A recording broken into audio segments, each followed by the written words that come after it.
After being called a failure for 3 straight years, Kanagi walks back into the academy looking like the same weak boy everyone used to laugh at. But this time, everything is different. The moment the re-exam begins, he shocks the entire school. In the 100-meter sprint, he doesn't just win, he destroys the old record in an instant. Then in the long-distance run, he finishes so fast that no one can even believe what they're seeing. One by one, every test turns into the same nightmare for the other students. Push-ups, strength, endurance, Kanagi crushes every single record like they meant nothing. The same people who looked down on him can only stare in silence as the weakest student in the academy suddenly becomes a monster. But the biggest shock comes in the final test. When Kanagi finally releases his mana, the machine can't even handle it. It explodes on the spot, sending the entire school into chaos. But things used to be different. Kanagi was the only one who failed the passer exam. While the whole class celebrated passing, our MC Kanagi Minato felt an inexplicable emptiness. It was the 3rd time he'd failed. He was the student who stayed behind to clean the classroom. That moment alone almost made him want to cry as he realized how useless he felt. One of his classmates told him that all the students had to go to the school entrance. The reason was a guy named Hizaki Kaiza, an A-rank hunter. He was a student at this school before becoming a famous hunter. He was there to film a documentary about how he was such a great student before becoming famous. But the truth the cameras didn't show was this. Hizaki Kaiza was a horrible dude and used to beat up Kanagi every day for no reason. Remembering that guy made our protagonist tremble. But what Hizaki Kaiza told the cameras was that Kanagi was a great friend and always helped him when they studied together, even with money, because Kanagi's family was poor. Those lies were only meant to make Hizaki Kaiza look even better on camera. And since Kanagi didn't have the guts, he simply agreed with Hizaki's words. As the reporters took photos, those memories burned in Kanagi's mind. He really didn't like this guy. After the filming wrapped up, our protagonist felt the emptiness of being weak, of not having the power to do anything. When he was younger, Kanagi loved reading books that told the stories of the legendary founders who saved the world. When the Tower of Malevolence appeared and almost destroyed humanity with the monsters that came out of it, incredible people emerged and saved the world. They were all amazing. One guy defeated 10,000 soldiers using a wooden stick. It could have easily been just a pencil. A mage so powerful she could cast spells without saying a single word. This was over a century ago, and now they are legends. When this mark appears on your body, you have the potential to be an awakened and become powerful and famous.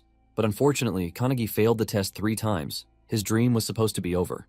However, before leaving, Hizaki Kaiza went back to his classmate and said he'd convinced the association to let Kanagi retake the test. He needed to go to the founder's sanctuary later to meet him. That left the protagonist confused. This guy was bad. But if he did this to improve his image even more, it didn't matter. As long as Kanagi got another chance, he was going to take it. Later, at the founder's mausoleum, the cameras are rolling for the final scene. The shot focuses on Hizaki standing before the historic tomb, making some grand speech. After the interview wraps up, the reporters thank him, happy with the footage they got. Hizaki plays the polite celebrity, saying he can't wait to see the article. But as soon as they're gone, he heads deeper into the mausoleum where his men are busy digging. He asked whether they had found the entrance. They eagerly point to a hidden passage, asking if this is what they've been looking for. Suddenly, a voice calls out from behind. When Kanagi arrived, expecting to retake the exam, the kids saw what they were doing. For him, this was a sacred place. The memory of the people he admired most was there. When he tried to stop the darn looters, Hizaki Kaiza hit him with all the force an A-rank awakened could muster. The punch was brutal. Kanagi felt many things inside him shatter. The guys shouted that they had taken everything valuable. All those things were inside. Kanagi felt like he was about to die, and even then, he only thought about how wrong this was. They couldn't steal this. Hizaki Kaiza then grabbed Kanagi and said he knew everything about the kid, the weakest student, obsessed with the ancestors who lived in the library, reading books. His perfect plan was to throw the protagonist into the river behind the sanctuary and make him take the blame for opening the founder's tomb. The hit Kanagi took earlier was really meant to kill him. When he was thrown into the water, he had no strength left.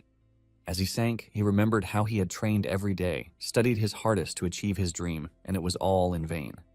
Then at the bottom of the lake, lights lit up around him. Despite the cold water, a comfortable warmth came from them. Kanagi heard them say something about him being the vessel for this generation. The heroic spirits were sealed in this place. In Kanagi's hand was the crest of nothingness. It gave no power to its bearer. However, whoever possessed it could possess the spirit of any founder. Kanagi had to choose now which of the heroes he would make a contract with. Magic, endurance, swordsmanship, spear art, any of them. The protagonist then shouted that he chose all of them. He wanted all the powers. The heroes said it didn't work like that, but they were all sucked into the mark. All the souls went inside the seal. Hizaki and his thief friends were still near the lake when they heard the sound of an explosion in the water. By some miracle, one of the guys happened to have an umbrella with him. The three could hardly believe that the guy floating in front of them was Kanagi, the loser who had just died. When the protagonist landed in front of them, his expression was completely different. But they still insulted him again, saying not even cockroaches were that resilient. The protagonist found a nearby stick interesting. The two guys laughed at him and mocked him for trying to fight with a stick, sarcastically comparing him to John Wick. Kanagi wasn't fazed and kept testing his moves. Then Hizaki, in a serious tone, told them to make sure he didn't leave the bottom of the lake again. One of the guys then drew his sword and promised to throw Kanagi back into the lake. When the guy made a real sword attack, several cuts in 1 second. The guy couldn't even see, only felt it when his body started to fall apart. Hizaki and the chubby guy could hardly believe the scene before them. There was no way this guy was the same loser from before. The chubby guy cast his most powerful magic. Kanagi was known for not having mana, so he'd be destroyed by this. The protagonist then pointed his finger, and without saying anything, a lightning bolt struck the spot. It wasn't hard to hit since the target was so big. Even so, Hizaki was shocked. That was definitely spellcasting without an incantation. That sword movement was as if the saint of swordsmanship himself was standing in front of him. This magic was like what the legendary mage used to do. What Hizaki couldn't understand was that all 106 founders were now inside Kanagi. The protagonist declared that a new name would be written into history, and Hizaki would be remembered as the first evil to be eliminated by the great Kanagi Minato. As he approaches, Hizaki can only stare in horror, finally accepting the impossible truth. The boy he threw away just absorbed the souls of the founders through the crest of nothingness. Inside Kanagi's mind, the founders are going wild. After centuries of being sealed away, they're reveling in their newfound freedom and already arguing over who gets to control their new body first. Amidst the chaos, the legendary swordsman Hinoki Raikiru speaks to Kanagi, casually remarking that he's not surprised the boy remembers his name. He asks Kanagi what his plan is, dismissing Hizaki as a complete nobody, and pointing his attention to a much bigger threat right behind him. Focused, Kanagi turns to face Hizaki, who's stammering in fear, trying to bluster about being an A-rank hunter. Kanagi doesn't even waste a word. He just throws a single punch that sends Hizaki flying. Kanagi then shifts his focus to the mysterious bag, which is practically radiating a dark aura. As he stares at it, a massive surge of power erupts from inside, catching him by surprise. Hinoki, however, just watches calmly, a slight smile on his face. Meanwhile, back in the city, a monstrous three-headed wolf is on a rampage.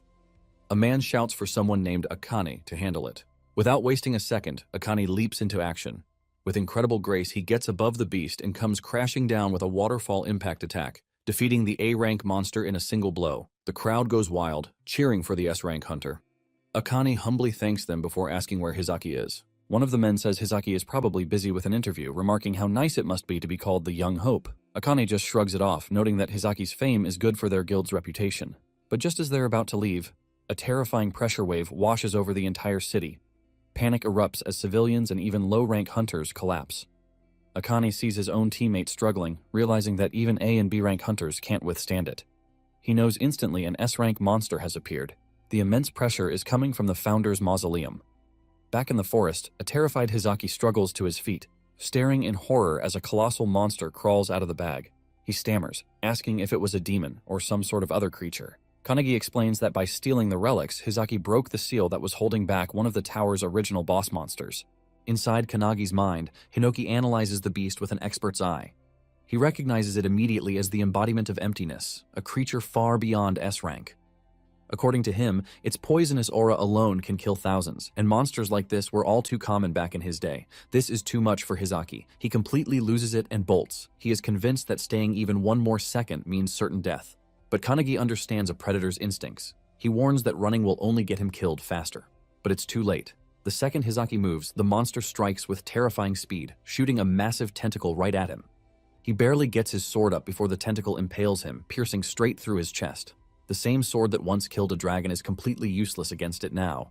The creature's tendrils spread across Hizaki's body, draining his life force as his screams echo through the forest. Kanagi, however, just watches, having known this was inevitable. As the former hero dies, Hinoki's spirit places a hand on Kanagi's shoulder. He proposed showing Kanagi his one-handed sword style, clearly making a bid for complete control of the body. Before Kanagi can even answer, the other founders intervene, grabbing Hinoki by the hair and accusing him of trying to hog their powerful new vessel. But it's Kanagi himself who stops the bickering. He lays down his own terms. No single founder gets control. His body is to be shared among all of them. He declares that one day he will surpass every single one of them and he'll prove his worth through strength. If they want to use his body, they'll have to show him what real power looks like. Stunned by his sheer audacity, Hinoki just grins and readies his blade. Seizing the moment, Hinoki takes the first step, merging his consciousness with Kanagi's and urging the others to follow. As Hinoki's spirit lifts his sword, Kanagi's body mirrors the movement, targeting the monster's limbs. Guided by one founder's expertise, the blade severs a massive arm in a single clean strike. The beast retaliates with a furious swing, but Kanagi's body, now infused with another founder's agility, dodges with inhuman speed. Power stacks on top of power as the spirits take turns, one granting him the strength to catch the creature's own tentacles and slam it violently into the ground. The monster is sent reeling as Kanagi snatches a bow, piercing its hide with arrows. He then unleashes a barrage of skills, whirlwinds, fire breath, ice attacks. As the beast tries a sneak attack from below, Kanagi's eyes flash yellow. The great wizard inside him takes over, zapping the creature with lightning. Then, with a final powerful leap, Kanagi soars above the monster. Hinoki takes control, grabs Hizaki's broken sword, and executes his signature one-handed technique, the Gyurutachi wave-cutting blade. The sword slices the demon clean in half, ending its rampage. As the two halves fall, a victorious smile finally spreads across Kanagi's face. Watching the entire battle from a nearby tree is a single raven. Elsewhere in the city, a man standing atop a skyscraper answers a call, shocked to hear the monster was defeated before he even got there. He asks if any strong hunters were on the scene, but the voice on the other end says their footage from the Raven shows it was an academy student who took it down. The man, Ichihara Midori, the world's strongest awakened, says he wants to meet this student. The next morning, Midori is sitting on a pile of monster corpses when he calls the academy's director. He tells him about the S-rank monster, clarifying that he wasn't the one who beat it. According to the Raven's footage, it was Kanagi Minato. Midori finds that hard to believe, especially since Kanagi is known for failing the hunter exam 3 years in a row. He then asks the director for a special favor. Back at the academy, the students are all talking about what happened. The terrifying aura from the day before left most of them paralyzed, and now they're all guessing who could have possibly defeated such a monster. Meanwhile, Kanagi stumbles through the campus, leaning on a stick, his whole body trembling. He overhears their chatter, amazed that the incident has already become the school's main topic of conversation. Suddenly, a guy bumps right into him, knocking him down and scoffing at the idea that a weakling like him could be the S-rank slayer. Kanagi knows the truth. He did beat the demon, but only by letting the founders use his body. Now he's paying the price. The recoil from their power is brutal. As he struggles to get up, a voice mocks him in his mind. It's Hinoki, reminding him of his bold promise to surpass them. With a challenging but encouraging tone, Hinoki pushes him to get it together. Kanagi remembers his vow and, ignoring the pain, forces himself back to his feet, quietly reaffirming his goal. Hinoki chuckles inside him, urging him to show some resolve. The spirit then scans the students nearby with a sigh of disappointment.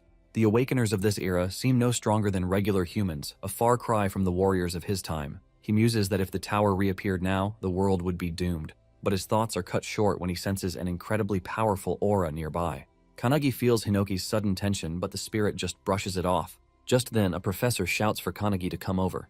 Assuming it's about his expulsion letter, he approaches cautiously. After all, he's failed 3 times and there are no more chances. But to his utter shock, the professor tells him to head to the field for a re-examination. The news leaves Kanagi stunned. The other students crowd the windows, whispering excitedly. No one has ever been given a hunter re-examination before. On the field, Kanagi gets into a sprinter's stance. He's not fully recovered, but he's determined. The first test is a 100-meter sprint. The student who knocked him down earlier starts trash-talking again, calling him a failure. But as the test begins, everyone watches in stunned silence as Kanagi crosses the finish line in just 1.2 seconds, smashing the old record of 2.7. Next is the 30,000-meter run. He finishes in 1 minute and 17 seconds, obliterating the previous record. It's the same story for every other test. Push-ups, bench press, you name it. He doesn't just break the records, he more than doubles them. The students are left completely speechless. Kanagi himself wonders if the founders are secretly helping, but Hinoki assures him this is all him. Meanwhile, in the headmaster's office, Midori is looking over Kanagi's file. The headmaster admits that while Kanagi's new physical scores are unbelievable, the real issue has always been his magic. For 3 years, every single assessment has shown his mana levels to be 0, undetectable. It's the reason he was always considered a hopeless case. Midori's secretary just smirks, hinting that things might be about to get interesting. Out on the field, Kanagi stands before the final test, magic measurement. The professor explains he needs to channel his mana into a large fan and make it spin for 30 seconds. The record is 4,022 rotations. As Kanagi prepares, the memories of failing this exact test year after year come flooding back. No matter how much effort he has previously exerted, the fan has never so much as trembled beneath his attempts. His inability to sense mana has always held him back, but this time is different. For the first time, he can perceive it coursing through him, originating from his right foot, spiraling through his body and returning once more. He recognizes that his breathing can regulate and accelerate the flow, allowing him to expel the energy through his right palm. As the professor signals the start of the test, Kanagi releases his mana. Instantly, the fan spins into motion at an astonishing pace. The counting machine struggles to register the rapid increase in speed, while the sheer force of the wind makes it difficult for the observers to even see the numbers. The speed rises far beyond anyone's expectations, and before anyone can react, the machine blasts. The fan, now completely detached, shoots across the field like a blade. Students cry out in alarm as it hurtles toward the main building, crashing directly into the headmaster's office with a deafening impact. Inside, the headmaster barely evades the incoming debris, collapsing from the sheer shock of the event. Midori's secretary, stunned by the spectacle, can hardly process what has transpired. Meanwhile, Midori, unshaken by the chaos, merely chuckles. To him, the resemblance between Kanagi's abilities and his own is undeniable. According to Midori, there has only ever been one individual before Kanagi who has produced an immeasurable score, and that is himself. The professor, still trying to make sense of what he has just witnessed, declares that Kanagi has passed the hunter examination. A wave of excitement ripples through the students as they erupt in cheers. Not only has Kanagi shattered every record, but he has surpassed all expectations. Staring at his own hands, Kanagi trembles with disbelief. He has spent years believing himself incapable of wielding magic, yet the power has been within him all along. From the sidelines, Hinoki observes the scene with quiet satisfaction, having anticipated such an outcome. Meanwhile, Kanagi knows that everything has changed. By surrendering his body to the founders, he has unlocked the dormant potential that has been hidden within him all this time. Hinoki can't help but laugh, remarking internally that the one before him is far from ordinary. With the crest of nothingness marking his fate, it's as if he has been waiting for this very moment for over a century. Before he can dwell further on the thought, an overwhelming presence descends upon them, sending a shockwave through the air. Its sheer force leaves him momentarily speechless. His mind scrambles to make sense of the explosion, but Hinoki instantly recognizes the tremendous aura as it's the same one he had sensed earlier that morning. Standing before him, seemingly materializing from the very pressure itself, is the legendary Midori. Kanagi, seeing him, is shocked as he is the strongest hunter in existence. After landing, Midori addresses him directly. Midori acknowledges his achievements in the hunter examination, offering words of recognition, but Kanagi can barely utter a response. Midori then puts up a new challenge before him, which is an additional test. Midori wants Kanagi to land a single hit on him, the world's strongest hunter. Hearing that, Kanagi is left frozen in shock for a moment. Midori, 23 years old, a man who has earned the title of a full-fledged hunter at the mere age of 9, now stands before him. His feats are legendary, unmatched in all of history. He has turned thousands of demons to ashes in mere moments. His power is so overwhelming that even other hunters dare not stand against him. 10 years ago, he single-handedly eradicated the pandemonium outbreak, and 5 years prior, he subdued the outbreak of Kyushu. He is a living singularity. As Midori explains his challenge, Kanagi is left in disbelief. However, Hinoki is excited, urging Kanagi to surrender his body to him immediately. Midori then explains the conditions in the simplest terms. Kanagi had 1 minute to strike him. Whether he succeeded or failed, no consequences would follow. Midori himself would only attack once every 10 seconds, ensuring that the challenge remained fair. There was no need for hesitation, no need for doubt. Any skill, any weapon was at Kanagi's disposal. Meanwhile, Midori would refrain from using any of his own. To prove his sincerity, Midori summoned a vast arsenal of weapons, giving Kanagi the choice of anything he desired. The sight of so many legendary weapons appearing in an instant only added to the surreal nature of the challenge. Confusion clouded Kanagi's thoughts. Realizing that he was going to fight the famous Midori in a one-on-one fight, still unsure, he hesitated before finally asking if he was truly free to use any weapon. In response, Midori casually picked up a katana, his grip light but assured. With effortless ease, he sliced the blade clean in half as if it were nothing more than a brittle twig. He states without the slightest hint of arrogance that his body surpassed the sharpness of any blade. Kanagi barely had time to process this display before Hinoki's impatience flared. Frustration seethed in his voice as he demanded to take over, unable to tolerate Midori's overwhelming confidence. His anger boiled over as he declared that such words from Midori were unforgivable. Kanagi could feel Hinoki's energy surging, his presence amplifying as though he was ready to unleash his full strength. It dawned on him in that moment that Midori's power was comparable to that of the founders themselves. Against that level of strength, he had no real chance of victory. Even so, once that realization settled in, there was no time to hesitate. Meanwhile, all the students gathered to watch the fight. Without warning, Midori initiated the countdown. A slight smile tugged at his lips as he signaled the start of the test. Kanagi grabs his sword and charges at Midori, determined to attack. Hinoki questions whether he intends to fight alone, insisting it isn't fair. But Kanagi ignores him and continues his assault. Despite knowing his efforts are futile, he believes that to become a legend, he must rely on his own strength rather than borrowing power from the founders. He swings his sword at Midori, but Midori effortlessly dodges with minimal movement. Even as Kanagi relentlessly attacks, he remains on his phone, casually asking which social media he uses and remarking that the incident will surely be recorded and go viral. The students watch in disbelief, astounded that Midori can dodge every strike without taking the fight seriously. Though Kanagi continues his relentless assault, one student notices something unusual about his movements. As they watch closely, Kanagi lifts his sword, feinting a vertical slash before instantly switching to a horizontal strike aimed at Midori's feet and throat. The execution is flawless, and Kanagi is amazed at how naturally his body moves. Realizing he isn't tiring, he wonders if this is the effect of lending himself to the founder's power. His thoughts are abruptly cut off when Midori places a finger on his head, preparing to flick him, and casually mentions that 10 seconds have already passed. Kanagi narrowly dodges, but the power Midori releases obliterates the field. Seeing the destruction, Kanagi realizes that if the attack had connected, his head would have been gone. Midori glances at his hand in confusion, sensing no malice from Kanagi and wondering if he had miscalculated his own strength. Panic grips Kanagi as he understands that he will die at this rate. Desperately, he tries to recall the sensation of his stronger self. As he focuses, a powerful aura surges from him, catching Midori off guard. Kanagi launches another attack, his speed increasing rapidly. The students stare in awe, shouting that the camera can't keep up with their movements. Midori notices the shift in Kanagi's presence and wonders if there is a specific condition to activate this power or if Kanagi is deliberately keeping it a secret. Realizing another 10 seconds had passed, Midori decides to strike Kanagi lightly this time. He bends down, positioning his finger to flick again, but instead he hits Kanagi in the chest, sending him crashing hard into the wall. Kanagi coughs up blood, yet he finds the experience incredible. Marveling at the fact that he is fighting the world's strongest awakened, he understands that if his body were the same as it was yesterday, he would already be dead from that blow. This realization makes him smile, knowing it means he is growing stronger. However, he also acknowledges that his current skill is not enough to pass Midori's test. Determined, he chooses to push forward with brute force and charges at Midori once more. Suddenly, Midori appears beside him with unbelievable speed, causing Kanagi to stop in his tracks. Apologizing, Midori tells him he has seen enough. He then states that the 30 seconds are up before striking Kanagi at the nape, making him slowly lose consciousness. As Kanagi collapses, Midori observes that he is indeed a genius, but not on the same level as his comrades. In the end, Kanagi is unable to fully unleash the power Midori had sensed.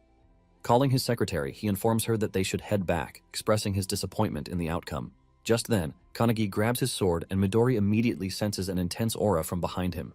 Midori glances back and sees Kanagi's body radiating with power. Hinoki, now speaking through Kanagi, remarks that the stubborn brat is already asleep, allowing him to finally take over. Stepping forward, Hinoki suggests they extend their fight a little longer. Meanwhile, Kanagi's spirit, separated from his body, panics at the sight of Hinoki controlling it. Yet, Midori merely smiles, recognizing the presence he had sensed earlier. He wonders if this is an entirely different person or merely a skill at play. Regardless, he understands one thing: Kanagi is now a monster. Kanagi, under Hinoki's control, suddenly launches an attack, shouting at Midori not to space out. Midori notices immediately that his movements have changed. His speed and strength have reached another level. Suddenly, a sword nears Midori's face and he ducks just in time to avoid it. Kanagi swings again, forcing Midori to leap away to create distance. Still in shock, Midori watches as Kanagi swiftly positions his sword for another strike. He swings once more, but Midori bends down just in time, causing the attack to land on the building behind him instead. The students inside scramble in panic, realizing the danger. Midori notices that Kanagi's slashes have become unpredictable, yet he can still anticipate the flow of his movements. It reminds him of ancient swordsmanship, like a relentless torrent of water. Raising his palm, Midori laughs and remarks that such skill is necessary to defeat an S rank like him. He then lifts his hand again, intending to put Kanagi to sleep once more, noting that only 40 seconds have passed. However, Kanagi suddenly moves forward at an incredible speed, swinging his sword and shouting that Midori won't be able to hit him. Midori swiftly jumps back to evade the attack, laughing as he acknowledges Kanagi's impressive skill. The students can hardly believe what they are witnessing as Midori is on the defensive. Kanagi shouts that Midori is boring and insists that he shouldn't hold back. He warns Midori that if he looks down on him, he will beat him up. Without hesitation, Kanagi leaps forward to attack, but Midori only laughs and responds with confirmation. With a swift kick, Midori sends a stone flying toward the weapons behind him. Instantly, the weapons float into the air. He jumps, catching Kanagi off guard, and grabs one of the weapons hovering above them. Excitedly, Kanagi exclaims that Midori is finally going all out. They then engage in an intense mid-air battle, clashing foot against foot, stunning the students who watch in awe. They seize every weapon within reach, shattering them into pieces with their sheer strength. Meanwhile, inside Kanagi's body, the founders observe Hinoki unleashing his full power. They are impressed that Midori is able to keep up. Old Man Spirit suggests joining the fight, but another founder scolds him, calling him tactless. The Great Wizard, watching in silence, suddenly realizes that Kanagi has been studying Hinoki's movements, trying to learn from them. He notices Hinoki shifting his center of gravity as he pounces from below, but the sword in his hands shatters once again. Frustrated by the poor quality of the weapon, Hinoki feels a surge of anger. Midori, on the other hand, finds the battle exhilarating and fun. However, he soon realizes that there are no swords left and wonders if Kanagi will resort to firearms. With a taunting smirk, Midori shouts that only 10 seconds remain and teasingly asks what Hinoki plans to do now. Hinoki glances toward the building behind him before leaping toward it. He heads straight for the man who had pushed Kanagi earlier and snatches his sword. Just then, Midori jumps closer, launching his fist at Hinoki. The impact causes a loud explosion against the building. Fortunately, Hinoki dodges in time and reappears in front of Midori. They resume their mid-air clash, exchanging blows. Midori shouts that the fight is fun and suggests they continue a bit longer. Meanwhile, the students notice that the building is on the verge of collapsing. As the battle reaches the rooftop, Midori's secretary watches nonchalantly. Midori then places his hand on a massive fan and grabs it, causing cracks to form on its surface. He retrieves the fan from the building and aims it at Hinoki. With a powerful throw, he sends it hurtling toward him. However, he is taken by surprise when Hinoki, wielding his one-handed sword, slashes through the fan-like dice with his dice-style sword art. The fan shatters into tiny fragments and Midori reacts with excitement, praising Hinoki's skill. However, Hinoki wastes no time and launches his sword at Midori. To his shock, the sword shatters upon impact. Midori raises his hand, aims at him, and calmly acknowledges that 60 seconds have passed before striking Hinoki with his palm, sending him crashing down. Hinoki curses under his breath, but before he can react, Kanagi suddenly leaps onto his back and pushes him back toward the other founders. As Midori's attack nears, Kanagi manages to deflect it aside with a gentle motion, successfully dodging the strike. The unexpected maneuver leaves both Hinoki and Midori stunned. However, the impact breaks one of Kanagi's hands. Despite that, he remains focused on his goal and delivers a punch to Midori's face with his remaining good hand. From the inside, the battle between the singularities feels endless. A fierce clash over a seemingly small outcome, much like a chess match where both players are equally skilled. Despite its intensity, Hinoki knows it has lasted only a brief moment. Watching with quiet pride, he realizes that Kanagi has carved open a new path to victory. Kanagi, however, is left in shock when he sees Midori halt his fist just in time. Frustration fills him as he realizes he has failed to land a clean hit, but then, to his surprise, Midori smiles and deliberately pulls Kanagi's fist toward his own face, acknowledging the effort. Without hesitation, he confirms that Kanagi has passed. Before either can react further, both collapse onto the ground. The students observing the battle murmur in confusion, struggling to comprehend what has just happened. Midori, still holding Kanagi's unconscious body, calls for his secretary, Rin, and informs her that they should leave. Rin arrives beside him and inquires about the outcome. Midori confirms that Kanagi has passed and admits finding him interesting. However, he acknowledges that he has accidentally broken Kanagi's arm and requests Rin to heal him. She agrees without hesitation. The students, overhearing the conversation, struggle to believe that Kanagi has succeeded. The realization soon sets in and cheers erupt throughout the area that Kanagi managed to land a punch on Midori. The noise stirs Kanagi awake, and as Rin works on healing him, she cautions him not to move. He complies, thanking her, and she congratulates him on passing the test. Kanagi, still in disbelief, sits up abruptly, questioning whether he has truly managed to land a hit on Midori. Before he can process the thought further, Midori suddenly appears beside him, amused by his reaction. Without dwelling on the moment, Midori affirms that a pass is a pass. He acknowledges having taken the battle seriously midway through his consecutive attack. Midori goes on to praise Kanagi's skill, commending his ability to dodge his strongest attack and his impressive movements. He encourages Kanagi to take pride in the achievement. Kanagi, regaining his composure, accepts the praise. Without hesitation, he turns his attention to the next step, eager to know what comes after passing. His question leaves Rin momentarily puzzled as she turns toward Midori. Midori, equally uncertain, searches for an answer. Later that night, Kanagi was home, helping his mom clean up while she cooked in the kitchen. She casually asked how many guests were coming. Kanagi wasn't sure, so he just guessed one. His mom then thought back on the day, saying it had been a really big deal. Not only had Kanagi passed the hunter's exam, but he'd also gotten Midori's attention. She told him she was confident in his abilities, believing he'd always been able to achieve anything just by trying hard.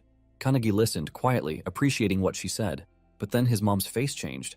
She worried about such a famous person visiting their home, joking that people might mistake it for a doghouse.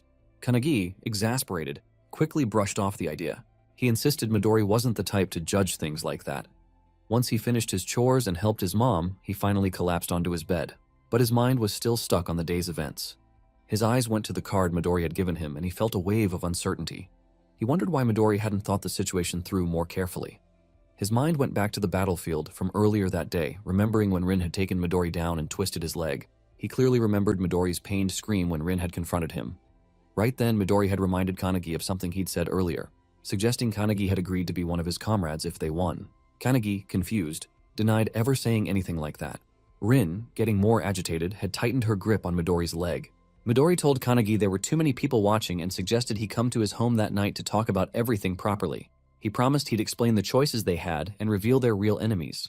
Kanagi wondered who these enemies could be. He knew the founders had already destroyed the tower and that current hunters were supposed to eliminate monsters that escaped the dimensional crack. He wondered if there was another reason, but soon drifted off to sleep. Suddenly, Hinoki's shouting jolted him awake. He saw Hinoki and the founders gathered in his room. Confused, he asked why they were there and what was wrong, but Hinoki just said they'd been discussing something and had just finished. Still puzzled, Kanagi instinctively covered himself and worriedly asked if they'd decided who would take his body. Before Hinoki could answer, the doorbell rang. Apologizing, Kanagi figured it was Midori and suggested they talk later. He walked to the door. It was dark and he felt uneasy. Then, to his shock, he saw his mom collapsed on the floor. Panic hit him.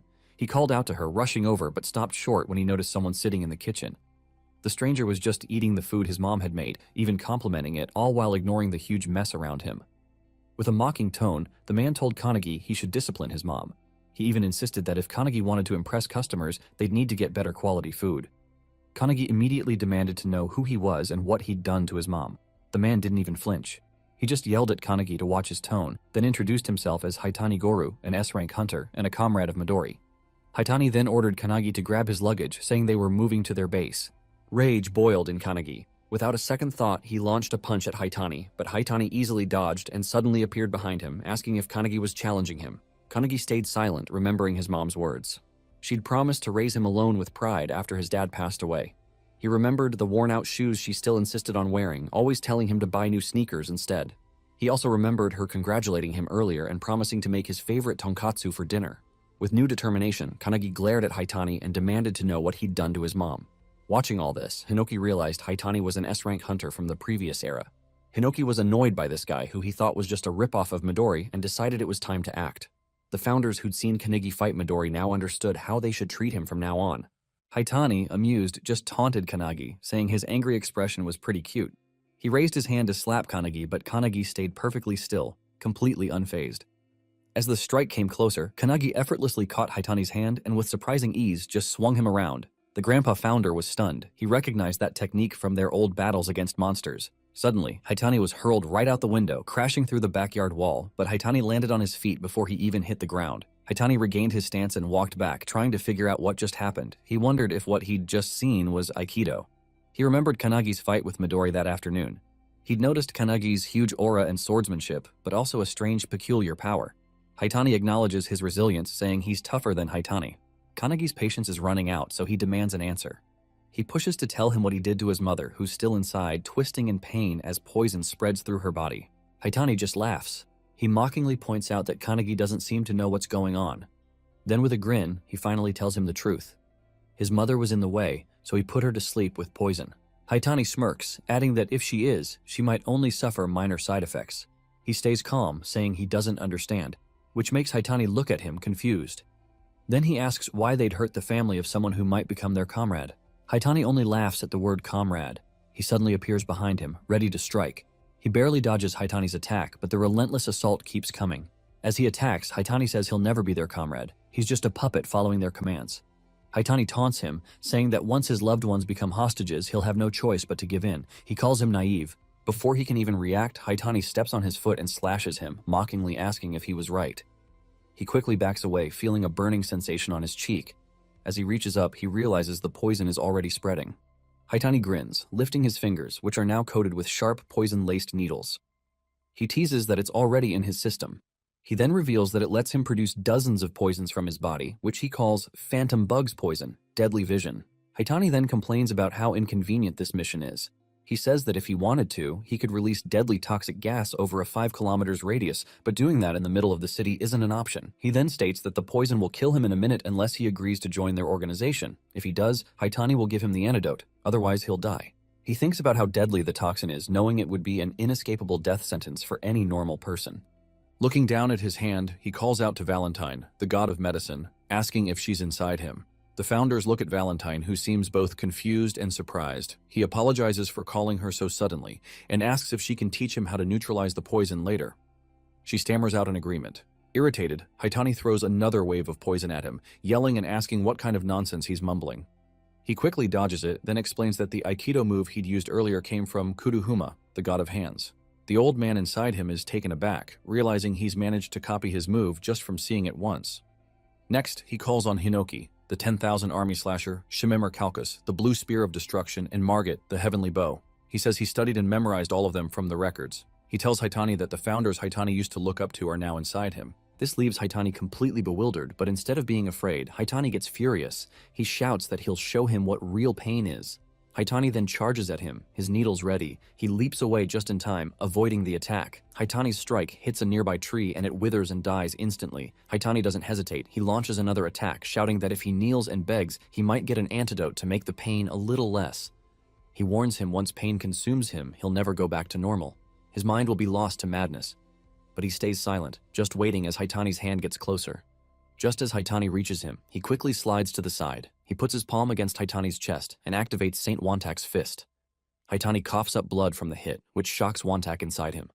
The force sends Haitani crashing into a streetlight. Without a moment's hesitation, he follows up with a kick using Eilerson's feat of light. This sends Haitani flying a great distance. Eilerson, who's inside him, is stunned by the power, but Haitani still manages to stand up and recovers quickly.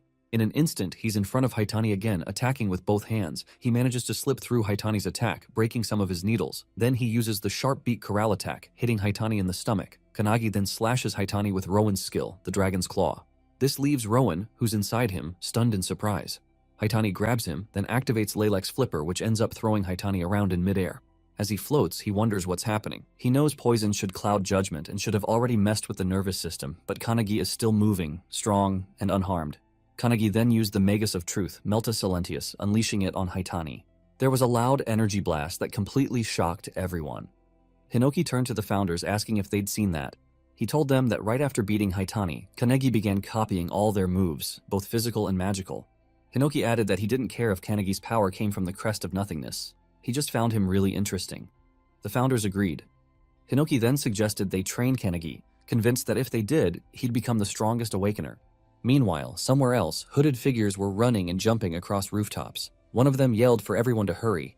He revealed that Nemo's guilds were after Kanagi, so they needed to move fast and grab him before Nemo's people did. Suddenly, Midori appeared right behind him and asked whether there really were that many. The man looked shocked, but Midori calmly told him that if there were 15, then he had to be the last one. Midori then pointed a finger near the man's forehead, flipped his head, and slammed him hard onto the building's roof. He contacted Rin using his Raven's call, and she answered right away, telling him she'd arrived. She assured him there weren't any awakeners nearby, but her next words really surprised him. "Someone else has already been here," Rin said. Midori stayed quiet, waiting for her to go on. Rin then explained that the intruder was Haitani, an S-rank hunter famous for his poison skills. He'd come to find Kanagi, but had been completely beaten. Midori's eyes went to the rooftop where Haitani was lying sprawled out, his mouth slightly open. It made Midori wonder what exactly had happened.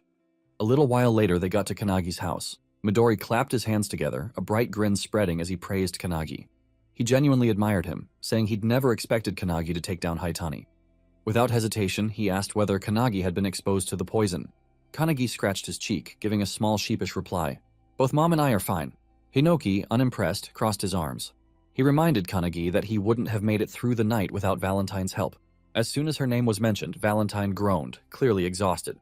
But Hinoki quickly acknowledged her swift work, noting that finishing everything in just 5 seconds was no easy feat. Valentine just shrugged, muttering that it wasn't difficult at all. Since the poison's creator was right there, it just took a few jabs to get the blood samples they needed and find the antidote. Kanagi was still trying to process everything, but he finally asked the question that had been bothering him. Had Haitani been lying when he said he was Midori's comrade? Midori nodded right away, confirming it was a lie. He added that lots of people use his name for their own gain. With that out of the way, he looked back at Rin. He asked if she was done, and just as he did, she appeared at his side and nodded. She told him all the damage was fixed. Kanagi's eyes went wide with disbelief. He glanced at his house, and sure enough, his window and backyard wall looked completely perfect again. Then, with a bright smile, Midori suggested they go inside to talk about Kanagi's future. Kanagi just stood there frozen. He felt a mix of excitement and unease washing over him. The next day, a car was waiting for Kanagi, and his mother saw him off at the gate. She reminded him to check if he'd forgotten anything, but Kanagi told her he was fine and that she worried too much. She could hardly believe the child she'd raised was now heading to Midori's. Midori had already promised Kanagi's mother he'd take care of him and turn him into a great hunter. Hearing that made Kanagi really excited, but his mother was still a bit worried. Hiding her concern, she gave Kanagi his lunch, telling him to eat since he'd skipped breakfast. Even though he didn't really need it, Kanagi took it without arguing. Then his mother directly asked Midori if her son would be in danger. Midori confirmed it right away.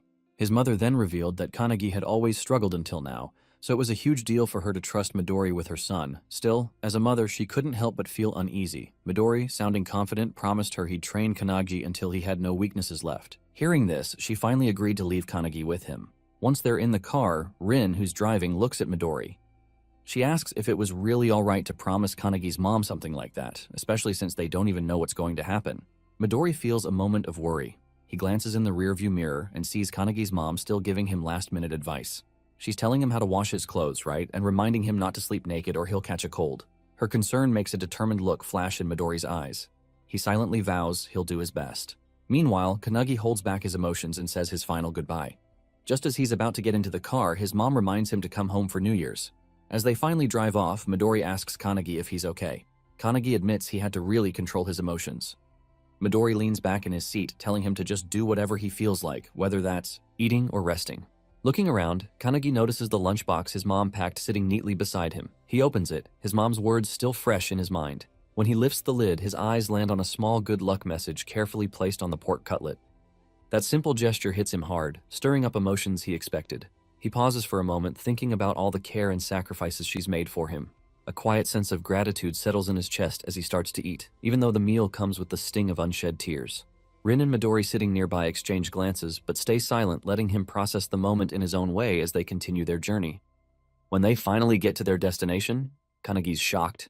He takes in the impressive anti-prophecy headquarters building. Midori welcomes him, explaining that only a select few awakeners are ever allowed inside. The weight of that knowledge settles over him.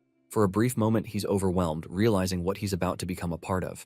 Inside one of the rooms, a man stands by the window, watching them arrive with quiet intensity. Glancing back, he speaks to someone else in the room, confirming that the new members have arrived. A girl, her expression unreadable, questions if this is really about the newcomer. A young man responds, saying it's pretty rare for them to get a new comrade, but another man standing to the side is skeptical. He insists they should first figure out if the newcomer is truly worthy of joining the anti-prophecy. Meanwhile, outside the headquarters, he's momentarily frozen, struggling to really process his surroundings. Questions swirl in his mind. What exactly is the anti-prophecy unit, and could it have any connection to Ichihara Guild? Sensing his unease, Rin acknowledges things aren't clear and apologizes for not explaining sooner. She explains she hasn't been able to tell his mom everything because it's classified. It's a top national secret. Those words hit him harder than he expected. As they headed towards the building, Midori suggested they take his luggage to the dorm first. Rin offered to help, but he turned her down, saying he could handle it himself. Just as he was about to move, a sudden voice cut through the air, telling them to wait. The unexpected interruption startled him. He looked up and saw the young man from earlier standing above them. Without missing a beat, the man declared he'd be the one to explain everything. Then, in the same breath, he lunged forward with a powerful kick, aiming straight for him. He instinctively raised his arms to block, but the sheer force shattered the ground under his feet. The impact sent a tremor right through him, but he stayed standing, bracing himself against the shock. The man seemed impressed. He acknowledged his resilience and even offered a rare word of praise. Intrigued, he paused for a moment before asking who he was. Without missing a beat, the man stepped back, landing effortlessly on the ground. He then proudly introduced himself as Hanada Hikotaru, a member of the anti-prophecy unit, and his comrade. The revelation caught him by surprise, but there wasn't much time to hesitate. Hanada had been assigned to explain everything, and ready or not, the truth was about to unfold. Meanwhile, Midori seemed completely unfazed. He just asked Rin for some tea. Rin nodded and poured him a cup while the other two kept sparring. Midori watched them calmly, his gaze steady. He asked Hanada why they were fighting if they were comrades. Hanada, still unfazed, explained it served two purposes, introducing Kanagi to the anti-prophecy unit and testing his skills. The explanation stuck in Kanagi's mind, leaving him unsure what kind of test this actually was. Without warning, Hanada moved with swift precision, launching another kick at him. Kanagi reacted instantly, blocking the strike with both arms, his stance unshaken. Even in the middle of the fight, Hanada started explaining where the anti-prophecy unit came from. Kanagi listened, but he was skeptical. He doubted Hanada would really give a full explanation while they were still fighting. As the exchange continued, Hanada paused for a moment to ask for Kanagi's name before going on. Without hesitation, he introduced himself as Kanagi Minato. Midori, still leisurely sipping his tea, thought about how Kanagi had been tested again and again, first by the academy, then by him, and even by an S rank. Now he's facing another challenge. He turned to Rin, wondering aloud if Kanagi would always face these constant tests. Rin, looking calm, said it couldn't be helped. After all, Kanagi's been personally scouted. Meanwhile, Hanada just kept delivering relentless kicks, but Kanagi kept blocking with his hands. His endurance didn't waver. At one point, Hanada suddenly asked about the role of a hunter. Kanagi didn't hesitate and answered that a hunter's job was to eliminate monsters that emerged from dimensional cracks. Hanada gave him an approving thumbs up, confirming his answer was correct. He then compared a hunter's role to pest control, a simple but powerful analogy. Suddenly, Hanada dropped to the ground, changing the subject with a new question. He asked Kanagi about other dangers that exist outside of dimensional cracks. The question caught Kanagi off guard. He hesitated, then asked Hanada to clarify what he meant by other dangers. Hanada's expression darkened slightly as he explained the world faces threats far worse than just dimensional cracks. He spoke of terrifying events, the Pandemonium 10,000 Demons Castle from 10 years ago and the Great Outbreak of Kyushu from 5 years ago. Kanagi immediately recognized these as huge dimensional breaks, disasters that left lasting scars, but before he could even respond, Hanada suddenly lunged at him. Instinctively, Kanagi raised his arms, managing to block the attack. Still, the strike's sheer force sent him skidding backward. Hanada acknowledged his toughness, praising him for correctly remembering the public details of those past catastrophes. He then added that Kanagi would understand much more about them once he started training at the academy. Just as Kanagi managed to steady himself, his breath still measured. He barely had time to react. Hanada suddenly appeared. Above him with staggering speed. Kanagi didn't even have time to think. Hanada's leg was already coming down in a crushing axe kick. Kanagi just barely managed to throw himself out of the way, dodging it as Hanada's foot slammed into the ground. A nearby tree took the hit instead, splitting cleanly in half. The attack was so powerful it left Kanagi stunned for a moment. Hanada then straightened up and his tone changed as he kept explaining. He explained that events like the Tower of Malevolence from 300 years ago weren't just disasters. They were full-scale invasions, direct attacks from another dimension. Kanagi struggled to believe what he was hearing, trying to grasp the weight of those words. This wasn't just history, it was happening right now. Hanada stepped closer, his expression serious. He admitted he didn't understand why today's Awakeners seemed weaker than those from the Tower era. There just weren't as many people who could match the original Founder's strength, and that really bothered him. Caught between curiosity and worry, Kanagi finally asked the question he'd been holding back. What should we do? Hanada's answer was firm. That's exactly why the anti-prophecy unit exists. He explained that people who can foresee these threats and predict real catastrophes don't share that knowledge with the public. They only tell the elites, the ones who can actually handle such dangers. And those elites, Hanada stated, are the members of the anti-prophecy unit. Midori and Rin couldn't help but smile proudly when they heard this. Kanagi then realized their whole purpose was to stop these prophecies from happening. Hanada then told him that, as of today, he was officially part of their group. Hanada welcomed him into the group, saying he was the first person who'd managed to block his kicks one after another.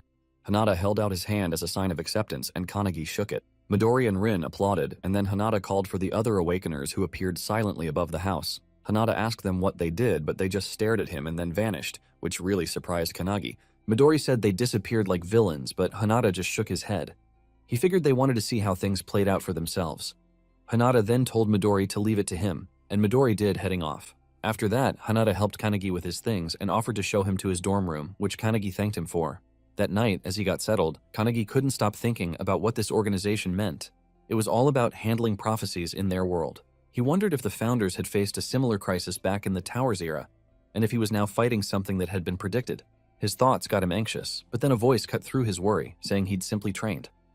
Surprised, he turned to see Hinoki and the other founders standing right there. He quickly apologized for not talking to them sooner. But Hinoki told him not to worry. They'd already made a decision. As the founders, they decided to train him to be the strongest Awakener, just like Midori. With their help, he could become the strongest Awakener ever, one of their own disciples. Kanagi was really surprised, asking if they really wanted him as their disciple. Hinoki nodded, saying yes, but then teased that it would lead to a kind of battle royale between them. Kanagi, worried, begged them not to fight over him. Hinoki explained that's how things had started. But after watching him more closely, the founders had changed their minds. Instead of just using his body for their own benefit, they found training him much more interesting. Hinoki then told him that when Kanagi beat the poison user, he actually copied all their moves. He couldn't do them as well, of course, but he picked up the basics really fast. Hinoki asked if Kanagi understood how big of a deal this was, pointing out it was probably because of his crest of nothingness, but what really made him special was how fast he learned. Hinoki explained that this ability was actually stronger than any of the founder's own talents. As Hinoki spoke, Kanagi felt tears welling up in his eyes. He remembered his old trainer's disappointed faces, the ones who told him he seemed to have no talent. Until now, no one had ever expected anything from him. It all felt like a dream, especially since he'd been treated like trash and constantly bullied for failing the hunter's qualification test 3 times. He remembered his classmates' laughter, their mocking voices telling him to just give up. His name was often forgotten, lost in the crowd because no one cared enough to remember it. No one had faith in his future, and he was used to being overlooked. But now, 2 of the most renowned figures, Midori and Hinoki, were actually acknowledging him. He could hardly believe they were. It made him question if he even deserved this sudden happiness. He'd admired them from afar for ages, never once thinking they'd actually trust him. Hinoki noticed his reaction, came closer with a reassuring smile, and put a hand on his shoulder. He told him not to let his emotions take over. Then it was revealed their actual souls were inside him, especially when he slept. This presence meant he could access a space not limited by time or dimension. Knowing this, they laid out his rigorous training schedule. Every afternoon, he'd train with the anti-prophecy unit, and at night, in his dreams, he'd continue his lessons. Peaceful sleep was a thing of the past, but he'd already braced himself for the challenge. He accepted their guidance right away, determined to follow whatever they said. Night passed, and morning came. In the bathroom, Hanada was washing his face when he saw him walk in. They exchanged greetings, but he still looked really tired. He was clearly exhausted, and he admitted he hadn't adjusted to the grueling schedule yet. Hanada understood perfectly, remembering how he'd struggled himself when he first started at the dorm. But then, something unexpected caught Hanada's eye, a powerful aura coming from him. His curiosity was piqued. So, Hanada impulsively threw a swift kick. Yet, with an almost effortless move, he just lowered his head, spat out the water in his mouth, and walked away. He didn't even look back. He dismissed Hanada's silly stunt, saying he had no patience for that kind of thing so early in the morning and was going to the cafeteria first. Hanada was left in disbelief. He realized his attack was faster than yesterday, but it had been dodged so easily. Moments later in the cafeteria, Hanada spotted a good place to sit and walked over to a woman who was eating some fruit. He asked if she minded if they joined her, and she gave a short, curt approval. Hanada took the chance, sat across from her, and motioned for him to sit next to him. Then, he recognized her. This was one of Hanada's comrades from yesterday, but she still seemed distant. She spoke to him formally, making it clear she didn't really want him there.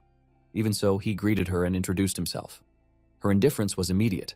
She wasn't interested in learning his name, and she certainly didn't plan on remembering it. She even raised her fork, pointed it at him, and declared she'd only acknowledge his name when she deemed him worthy. Until then, training was the priority. He'd have to go with her on a mission to get rid of a prophecy. This prophecy went all the way back to 1945 when people found the first prophecy book buried deep in the Antarctic ice 3,000 m down. They called it the Book of Doom. Its writing was crude, almost like a child's scribbles, but it predicted a catastrophic future. It said that 80 years later, the world would face a devastating attack and a bunch of apocalyptic disasters. The words were so heavy that everyone took it seriously. Later, as they were driving, she asked him why he thought the world believed the book's grim predictions. He thought about it for a moment, then looked at her, still not sure what her name was. But before he could even ask, she told him there wasn't any need for introductions and just wanted his answer. He figured the prophecies had to be accurate, but she reacted right away. She scoffed at his answer, practically questioning his intelligence. She told him that if even one thing in the Book of Doom came true, the world would end. That revelation stunned him. As they kept talking, he turned to Hanada, wondering how many prophecies were actually recorded. Hanada guessed around 200, and that just left him speechless. He couldn't help but wonder if the world was already beyond saving. But Midori reassured him that they'd already prevented almost 180 of those prophecies, which totally amazed him. Still trying to wrap his head around it all, he went back to asking why the world believed in the book so much. The woman explained that an explorer named Bernard Russell found the Book of Doom. The moment Bernard opened it, the very first page greeted Bernard by name and displayed a precise timestamp. March 17, 1945, 11:35 a.m. on a sunny day. The exact moment he discovered it, that eerie accuracy left no room for doubt. Hours later, they got to their destination, Tokyo's Sumida Ward. An intermediate-level dimensional crack had opened up there. As they got closer, guards blocked their path, firmly saying the area was off-limits, but they just ignored the warnings, zipped past them with incredible speed, and left the guards momentarily stunned. He hesitated, wondering if it was really okay to go on, but Hanada quickly reassured him it was. The woman then started explaining the big crisis they were dealing with. She explained that big problems like the Third World War, the dark side of the moon, an invasive pandemic, and the floating trees were all considered emergencies. Out of those, the pandemonium outbreak, which Midori managed to stop, was an especially bad one.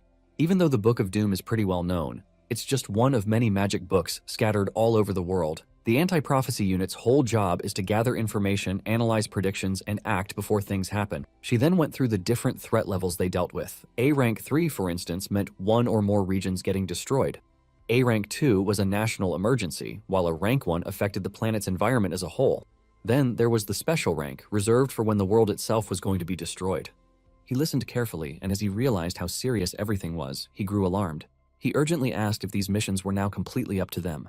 The woman didn't flinch. She confirmed that yes, those duties just came with being part of the anti-prophecy unit. Not long after, Akane and his team spotted them crossing the caution line and immediately confronted them. Akane, thinking they were just civilians, warned them to turn back, explaining how dangerous the area was. But she brushed off his concerns, stating that today's prophecy was a rank 3 event. The dimensional crack in front of them looked like an intermediate B rank, but it was actually a much bigger threat, A rank, level 3 disaster named the Yellow Journal. She was sure the crack would get bigger, and almost on cue, it started widening at an alarming rate. Akane turned, his eyes wide with horror as the fissure completely tore open. Then a wave of creatures started pouring out, each one more monstrous than the last. He sharply commanded his squad to get ready for battle, but the response was both immediate and brutal.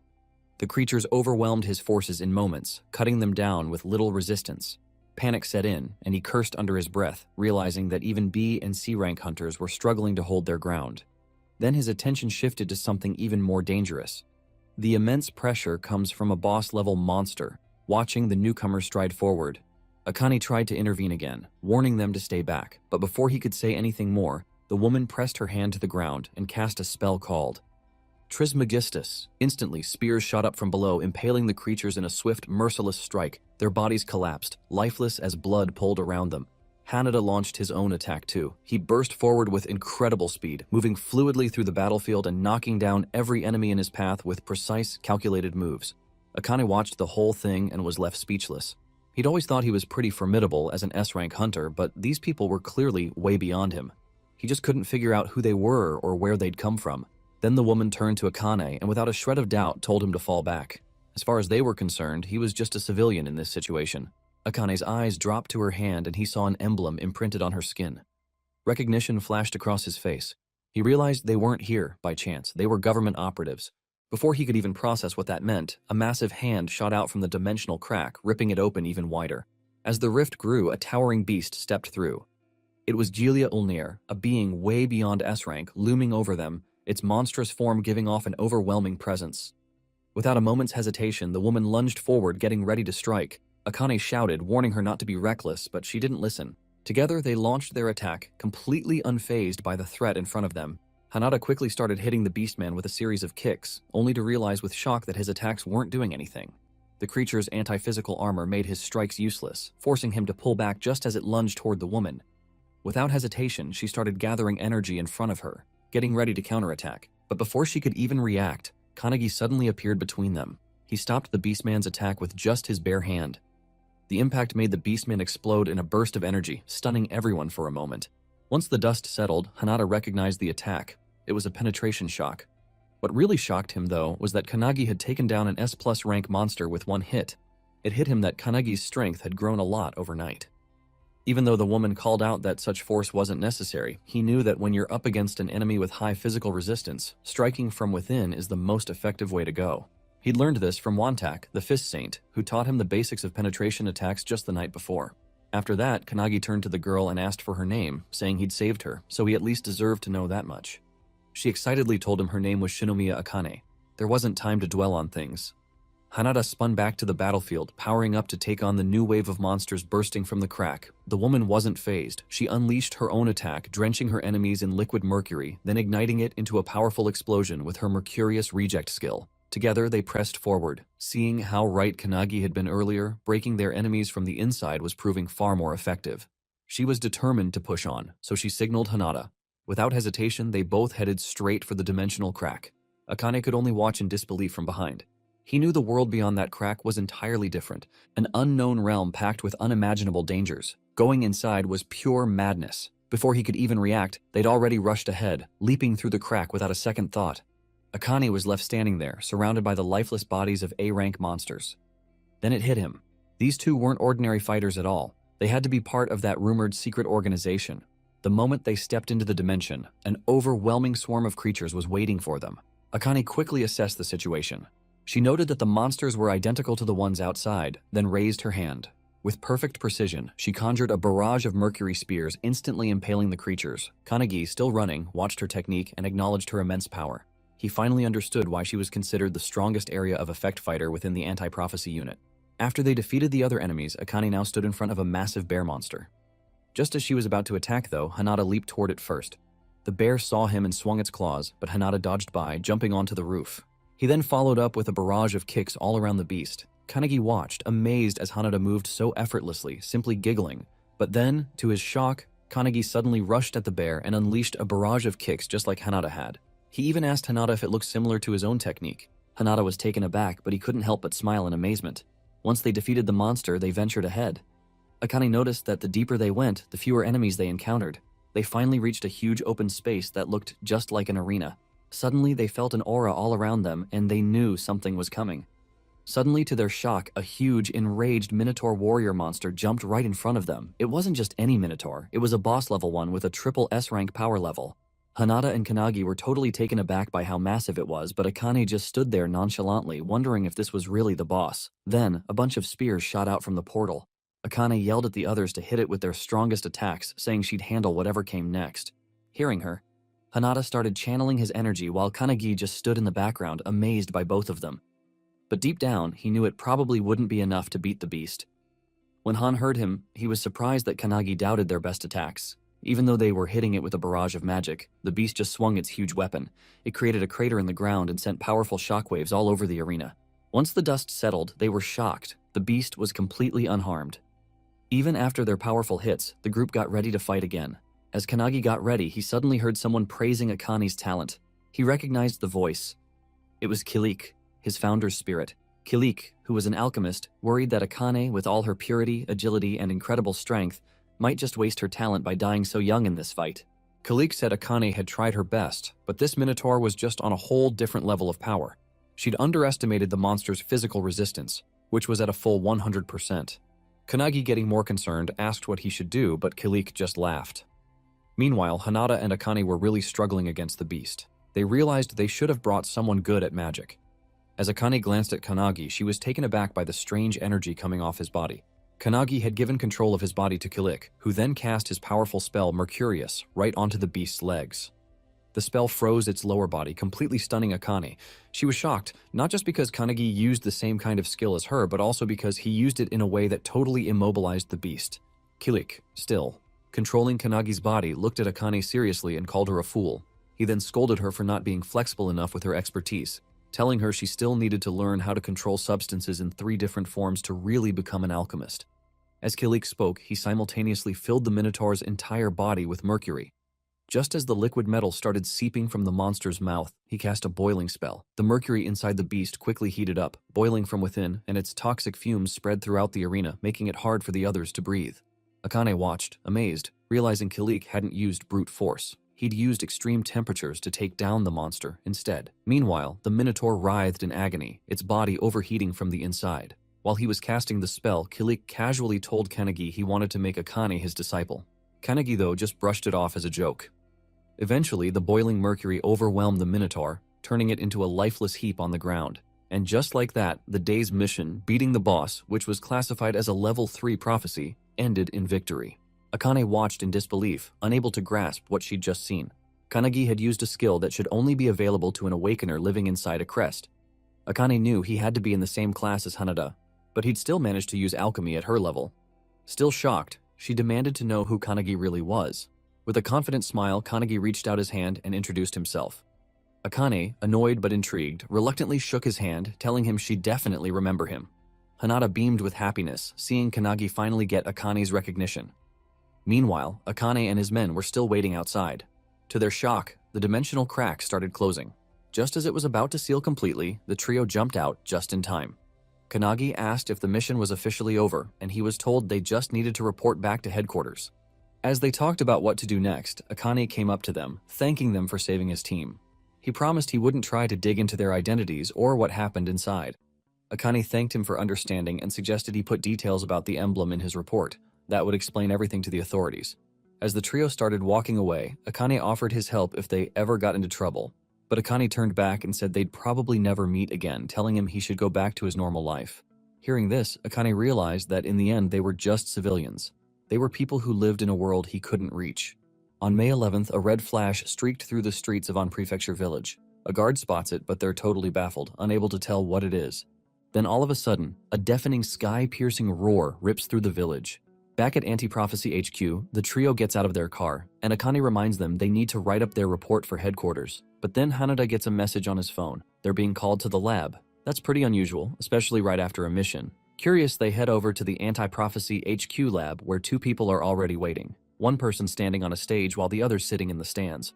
The one sitting then says, in a really authoritative voice, that Akane took way too long to handle A-rank Level 3 disaster. Kanagi immediately recognizes him. It's the red-haired guy from earlier. Akane, though, is enraged by his condescending attitude. She's annoyed he's acting like he's the leader when he isn't. Hanada quickly steps in to try and calm things down, asking what Director Kurihara needs. It turns out the man on the stage is the director himself. Once everyone settles down, he plays a video that the analysis team sent. The video shows a glowing, red-hot piece of charcoal, which the director explains is a prophecy grimoire. He explains they found it in a volcanic region, and they've been analyzing it ever since. Kanagi wonders if it's even possible to read a grimoire that's in such bad shape. But the director, adjusting his glasses, reveals they managed to get some info out of it using AI and X-ray tech, even though what it actually says isn't clear yet. But what they did manage to decipher was one prophecy that clearly mentions Japan. Everyone in the room is shocked, especially Akane, because this is a totally new prophecy they've never seen before. The director goes on to explain that anti-prophecy research is really advanced, gathering info from all over the world, so finding an unknown prophecy like this is highly unusual, but this situation is different. The red-haired man immediately gets it. The four of them have to investigate it. The director praises his insight and says this mission would normally go to their usual members, but they're not available right now. Hearing that, Kanagi realizes this must be why Midori wasn't there when they got back. The director then orders them to leave right away and promises that more details will come via email. Kanagi is stunned that they got another mission so fast, but the red-haired man just tells him he'll get used to it. Feeling really uneasy, Kanagi clenches his fists as a chilling thought sinks in. This time, the fate of the world might really be on the line. Suo slammed his hand on the table and stood up. He announced in a really bossy tone that he and his three subordinates would be taking on the mission. Akane was clearly annoyed. He was acting like a boss again. As they left, the director gave them a final warning. He told them to be cautious since they didn't know how severe the mission was. He also reminded them that even if the prophecy started unfolding, they'd have to wait for the main force before doing anything drastic. In the car, Kanagi felt uneasy about all the mission's unknown dangers. From the front seat, Suo suggested they get some rest. He noted that Kanagi had just finished his first mission, but Akane, driven by pride, refused. She insisted he had no right to give her orders. To her surprise, though, both Hanada and Kanagi immediately accepted his offer and dozed off within moments. Akane was determined to stay awake and struggled to fight off sleep, but as the night got deeper, exhaustion finally took over, and she drifted off too. Sometime later, the car stopped. Akane stirred awake and noticed the vehicle was empty. Alarmed, she rushed outside and found the others standing on a cliff, staring down at a glowing light below them. What she saw left her in utter disbelief. A massive magic circle sprawled across the ground, its scale far beyond anything they'd imagined. Hanada quickly grasped how serious the situation was. It was far worse than they had expected. The prophecy was nearly complete. Skeletal figures were emerging from the ground, still trapped inside enormous crystals. Their eerie glow cast an ominous light over the entire area. It sent chills down their spines as they realized they might already be too late. These skeletons were the 23 residents of the village mentioned in the report. Suo recalled a similar incident from the past. 30 years ago, the Wakayama mansion had mysteriously vanished, and a dimensional rift had nearly opened. As he explained this, the massive pillar at the center of the magic circle began to erupt with bursts of energy. Noticing this, Suo urged them to move quickly. Suo drew his sword, and Hanada asked what they should do. Suo revealed that they had to stop it. Akane quickly reminded him of the director's orders. They'd been told to wait for more orders, but before they could even discuss it, they felt a huge aura behind them. When they turned around, they saw Kanagi covered in massive energy and ready for a fight. The group immediately realized Kanagi felt much stronger than before. Even so, Suo wasn't fazed at all. He leaped forward and told the others to come with him. Everyone rushed after him, though Akane warned him not to be so reckless. As they charged down toward the magic circle, Hinoki and the mage suddenly picked up a smell in the air. It felt eerily familiar, a scent they'd come across many times in their lives. Just then, the ground trembled violently, and with an explosive burst, a huge hand shot up from under the earth. Hinoki's eyes went wide in shock. He now knew exactly what they were smelling. It was the stench of a forbidden technique, the very prophecy written in the Book of Scorching Heat. Hinoki explained that long ago, during the peace period, an awakener named Bandu Shijima, who was the leader of the Dark Mangas, had committed genocide. The Onmyojis eventually killed him, but an entire village got caught up in the whole ordeal. Shijima had collected the blood of those fallen villagers and used it to draw a magic circle, making sure he'd be reincarnated 1,000 years later. His goal is to devour everyone and rule the world as a demon king. Before he died, he'd left behind a forbidden technique that showed how living beings would be sacrificed for his resurrection. Now, in the present, Shijima has been reincarnated as a boss whose rank no one knows. His mission is clear. His mission is to fulfill the prophecy of scorching heat. He looked down at his hands and scowled, realizing he'd been brought back with way less power than he'd expected. He wondered if there weren't enough sacrifices for the ritual. As he looked around, he noted with amusement that even after 1,000 years, the place hadn't changed at all. But his lips curved into a maniacal grin when he spotted the anti-prophecy unit coming closer.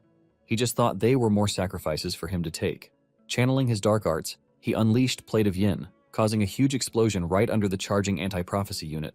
Kanagi's alarmed when the blast hits Hinata and Akane, but they're fine once the dust clears. Then his expression darkens as he sees a dark magic circle appear under where they landed. It's the Death Realm, Dark Art. Hundreds of spirits come out of the circle, reaching with their ghostly hands to grab Hinata and Akane. They struggle, quickly realizing Shijima is much more skilled than they thought. As Shijima watches his spell work, he suddenly feels something behind him. It's Kanagi hitting him with a surprise attack. Shijima easily dodges, bending and sidestepping without any effort. He smirks, calling Kanagi an amateur, then casts Plate of Yin right under him. The blast goes off, but to Shijima's surprise, Kanagi is unharmed. Kanagi hits back with his Thunderbolt Hadad skill, but Shijima blocks it by using his own dark magic. Even though he stopped the attack, Shijima's impressed by Kanagi's skill choice.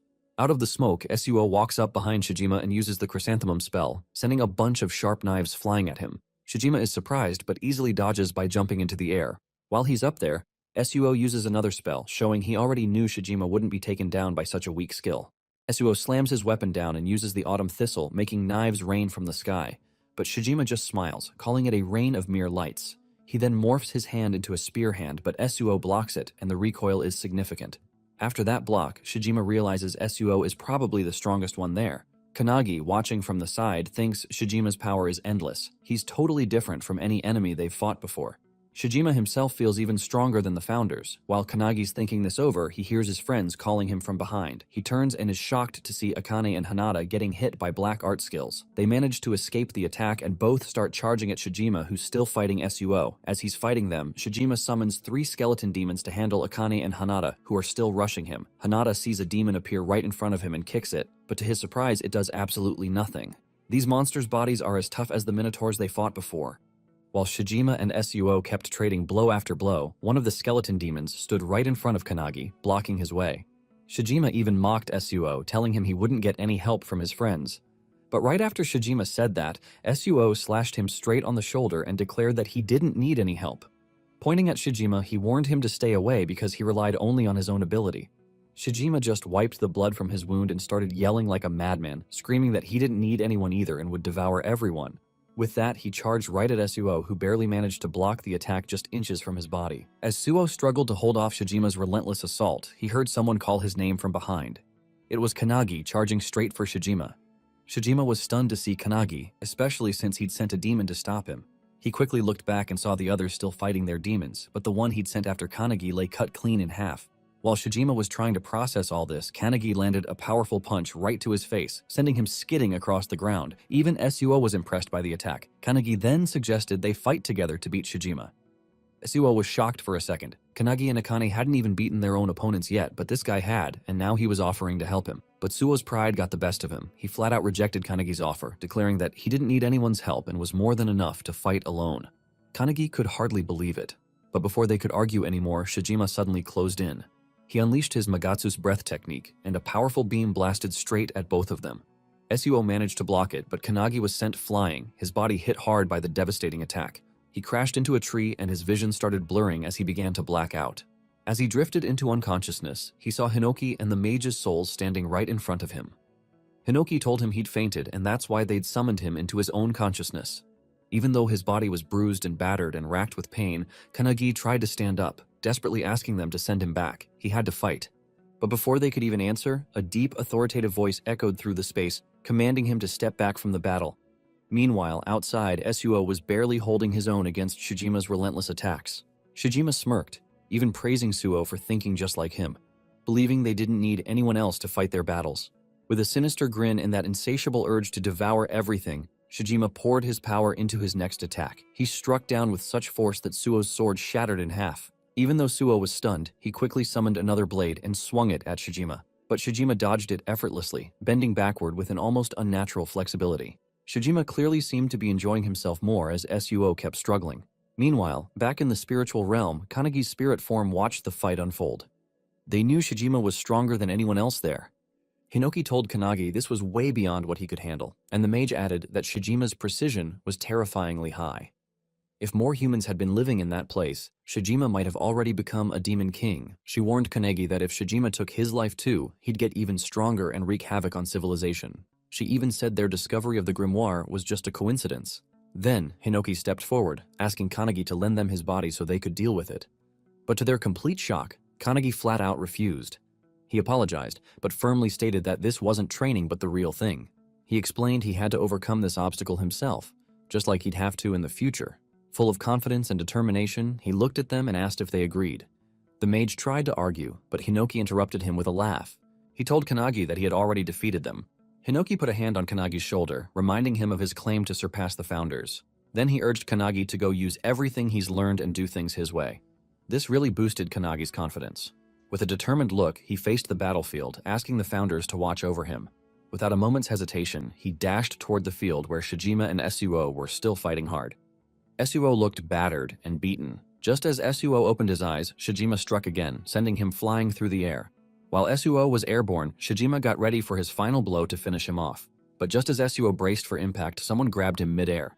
Kanagi grabbed both Suo and his sword. While still midair with a swift move, he threw Suo toward the ground, safely out of the way of Shijima's incoming magic beam. Suo landed hard on the ground, and Shijima immediately turned his attention to Kanagi, who was still in the air. Shijima releases another Magatsu's breath right at him, but he's shocked. Kanagi is calmly using Hinoki's one-handed sword style. With sharp focus, Kanagi slashes right through Shijima's breath attack, cutting it cleanly in half. Then with precise control, he strikes Shijima's arm, cutting it clean off his body. Shijima is stunned, horrified, and speechless. He doesn't know what just happened. Shaking with fury, he yells about his identity. But Kanagi, looking completely determined, responds coldly that he's the one who will surpass the founders. The mage watching asks Hinoki if Kanagi will beat the Dark Magus. But Hinoki himself doesn't know yet. Still, Hinoki is certain Kanagi isn't foolish. He suspects Kanagi might have learned something new while sleeping in the car on their way here. A wide smile spreads across Hinoki's face, making him wonder if it's something even he doesn't understand. Suo is just as shocked, watching Kanagi move so efficiently and fluidly. Only moments ago, he'd refused Kanagi's help, but now, that very help is saving his life. Meanwhile, Kanagi keeps relentlessly slashing at Shijima, forcing Shijima to teleport backward. Shijima counters with his dark art skill, Pomegranate, sending a barrage of energy blasts toward Kanagi. Kanagi tries to dodge them, but he quickly realizes they're tracking him. Kanagi jumps around trying to get away, but the blasts just keep chasing him. Suddenly, he remembers one of the founders' skills. Aftershock, he slams his foot into the ground, raising a stone barrier in front of him to block the incoming attacks. Shijima is surprised by Kanagi's tactics, but quickly throws more blasts his way. Kanagi responds by using the shattered stone fragments to shield himself again. Then, seeing his chance, Kanagi combines two skills and flashes behind Shijima, but Shijima barely manages to dodge just in time. He counters immediately, unleashing his plate of Yin Blast and striking Kanagi. Kanagi takes the hit, but he absorbs most of the impact. Using an airborne rock as a springboard, he lunges at Shijima, remembering the lessons from the founders. Shijima dodges again, but the sheer variety of techniques Kanagi uses leaves him stunned. Even the founders watching from afar are just as shocked by Kanagi's quick growth and constant assault. But Shijima isn't done yet. With a dark glare, he activates his forbidden art, summoning a towering skeletal monstrosity by fusing skeletons together. This giant creature looms over everyone, giving off a powerful evil aura. Shijima smirks. "This is the end," he says. The giant skeleton swings its massive hand toward Kanagi, and the founders yell at him to run, but Kanagi just stands there motionless, staring at the attack coming his way. He's deep in thought, realizing he still doesn't have enough power to beat Shijima. Even if he gave it his all, he knows he needs something more, something beyond his current limits. Recalling the lessons from the mage and Hinoki, Kanagi remembers how to wield Shining Flame and Hinoki's one-handed sword technique. He recalls Hinoki teaching him the wave blade attack and various slashes. Drawing upon both teachings, Kanagi channels Shining Flame into his hand while infusing his sword with Hinoki's skill, transforming his weapon into a blazing blade. The mage and Hinoki watch in shock. Kanagi has just achieved the impossible. Holding his newly empowered weapon, Kanagi stands ready. The technique he has just executed is called Blazing Fire Cutting Blade. Without hesitation, he dashes at the skeletal beast, swinging his fiery sword as Shijima watches in utter disbelief. Remembering Hinoki's teachings about the blade and mage's magic arts, Kanagi desires more than just those two. With that determination, he manages to use the Blazing Fire Cutting Blade skill, engulfing his sword in flames. With a swift swing, he cleaves through the skeleton, splitting it from head to toe, while also slashing Shijima in half. Everyone is shocked by this feat, combining two magic skills in such a way. The alchemist founder is particularly amazed, calling Kanagi an irregular for his ability to switch and combine all kinds of skills. He never expected Kanagi to be capable of merging techniques so effortlessly, and he suspects there may be even more to his potential. Suddenly, the alchemist vanishes, leaving Hinoki confused. Mage, overhearing his words, agrees, realizing they may have underestimated Kanagi's abilities. She now feels a twinge of concern, wondering if it's wise to raise someone like him. However, Hinoki is thrilled by Kanagi's power and eager to see just how far he can grow. As Kanagi lands on the ground, exhausted, he is shocked to see Shijima, who had been cut in half, beginning to regenerate from his own blood. Furious, Shijima snarls that if the attack had hit his head, he might have died. Channeling a dark energy, he forms a death ball, vowing to end things himself. But just as he speaks, Suo suddenly slashes his throat from behind. Shijima is decapitated, caught completely off guard. As his body collapses, Suo grabs Kanagi, who has fallen unconscious.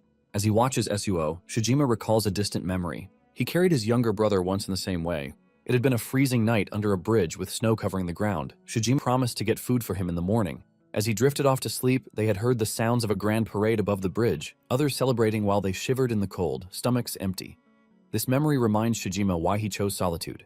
Shijima had tried to manipulate him by preying on his loneliness, but now, looking at Kanagi, he realizes something. He is not truly alone, and even if he is, he can endure it. As he ponders this, the barrier around them begins to crack. Akane and Hanada rush in immediately, worried upon seeing Kanagi unconscious. Once they confirm he's only passed out, Hanada notices the barrier is collapsing from the inside. She warns that they need to act quickly. Hanada asks what would happen if the energy within the barrier explodes outward. Suo grips his sword tightly, revealing that if that happens, they will all be crushed to death. Their only option is to hit it with their strongest attack and try to deflect it. Though Suo says this with confidence, deep inside, he isn't sure if they are capable of it in their current state, but they have no choice. As they brace themselves, Kanagi, still unconscious, suddenly lifts his sword, channeling energy into it.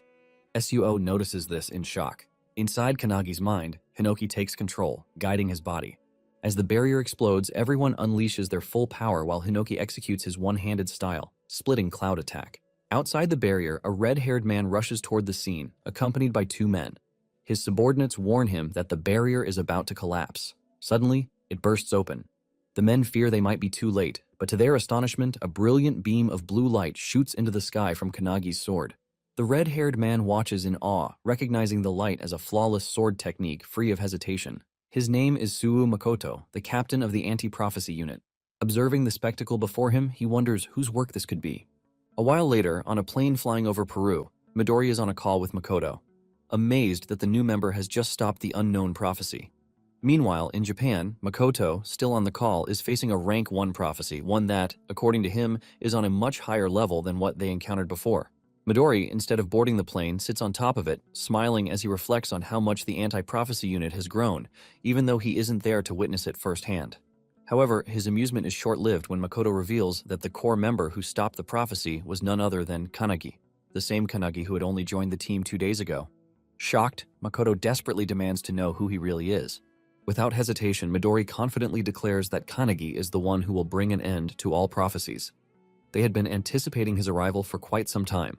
There was a lingering sense of expectation surrounding him, as if he was the one they had been waiting for.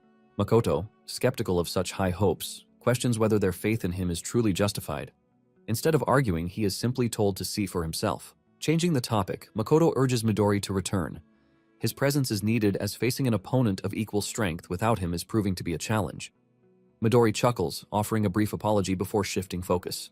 Meanwhile, Rin reaches out, his voice carrying urgency as he speaks of a grand prophecy unfolding before them. It is a colossal enemy, a super-rank prophecy, the boss of suicidal infection, Ishtam. As the monstrous being charges toward him, Midori tells Makoto to hold on, assuring him that he will finish up soon. Without hesitation, he extends his hand and unleashes divine wind turbulence. At that very moment, in a hospital ward, Kanagi's eyes snap open. A startled cry escapes his lips as he abruptly sits up. A nurse, noticing his sudden movement, leans over to reassure him. She informs him that he has finally regained consciousness. He has been in the anti-prophecy infirmary, asleep since the end of his mission. Hearing this, Kanagi wonders if he had merely lost consciousness. His sleep had been so deep that he hadn't even entered the spatial realm to train with the founders. The nurse assures him that he is fine, drawing back the curtain before reminding him to call if he needs anything. As the curtain lifts, Kanagi notices Suo sitting nearby, arms crossed, silently watching him. Seeing him, Kanagi wonders if he had been watching over him the entire time he was unconscious. Kanagi looks around and notices that Hanada and Akane are missing. Curious, he asks about them, to which Suo reveals that they are training, frustrated by their perceived uselessness in the last fight. With an accepting tone, Suo calmly states that Kanagi's power was overwhelming. Hearing this compliment from a man like Suo shocks the overpowered boy. But before he can fully process it, Suo suddenly stands and aggressively demands to know who he really is. In less than 2 days after his arrival, Kanagi has already defeated a rank 3 and a potential rank 1 boss while using a rare fusion spell that Suo has never seen before. Pressing the question again, Suo demands to know Kanagi's true identity and how he too can become like him. As Suo insists on getting answers, Makoto suddenly arrives, asking if Kanagi is the one he's looking for. Kanagi confirms, but Suo is taken aback by his older brother's unexpected arrival. Makoto walks past Suo, barely glancing at him, while Kanagi hesitantly asks if he really is Suo's big brother. The moment the question leaves his lips, Makoto suddenly draws his sword and swings it inches away from everyone in the room. Both Suo and Kanagi are caught off guard. Dodging the attack, Kanagi wonders if it's some kind of test, while Makoto, equally surprised, marvels at how a mere trainee managed to evade his strike. Makoto confirms that it was indeed a test, and Kanagi has passed. Without hesitation, he introduces himself as the captain of Suo's squad, Suo Makoto. The realization hits Kanagi hard. Makoto truly is Suo's older brother. After a brief pause, Makoto announces that due to Kanagi's extraordinary performance against the rank 1 disaster, he will be joining his squad temporarily. The announcement stuns Kanagi, but Suo is even more shocked. A tinge of jealousy creeps into him. Despite being Makoto's younger brother, even he is not allowed to join his squad.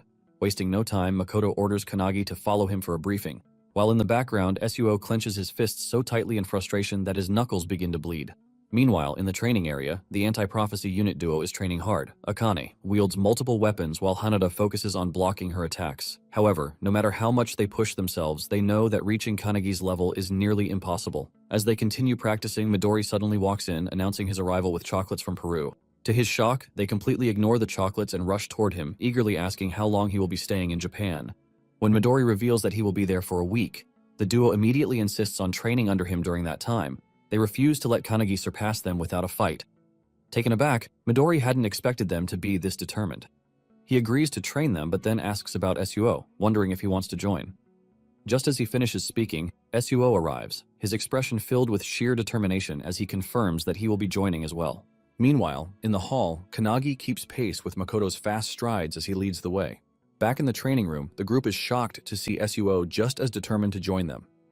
Suo reveals that Kanagi has been scouted by his older brother to temporarily join his squad.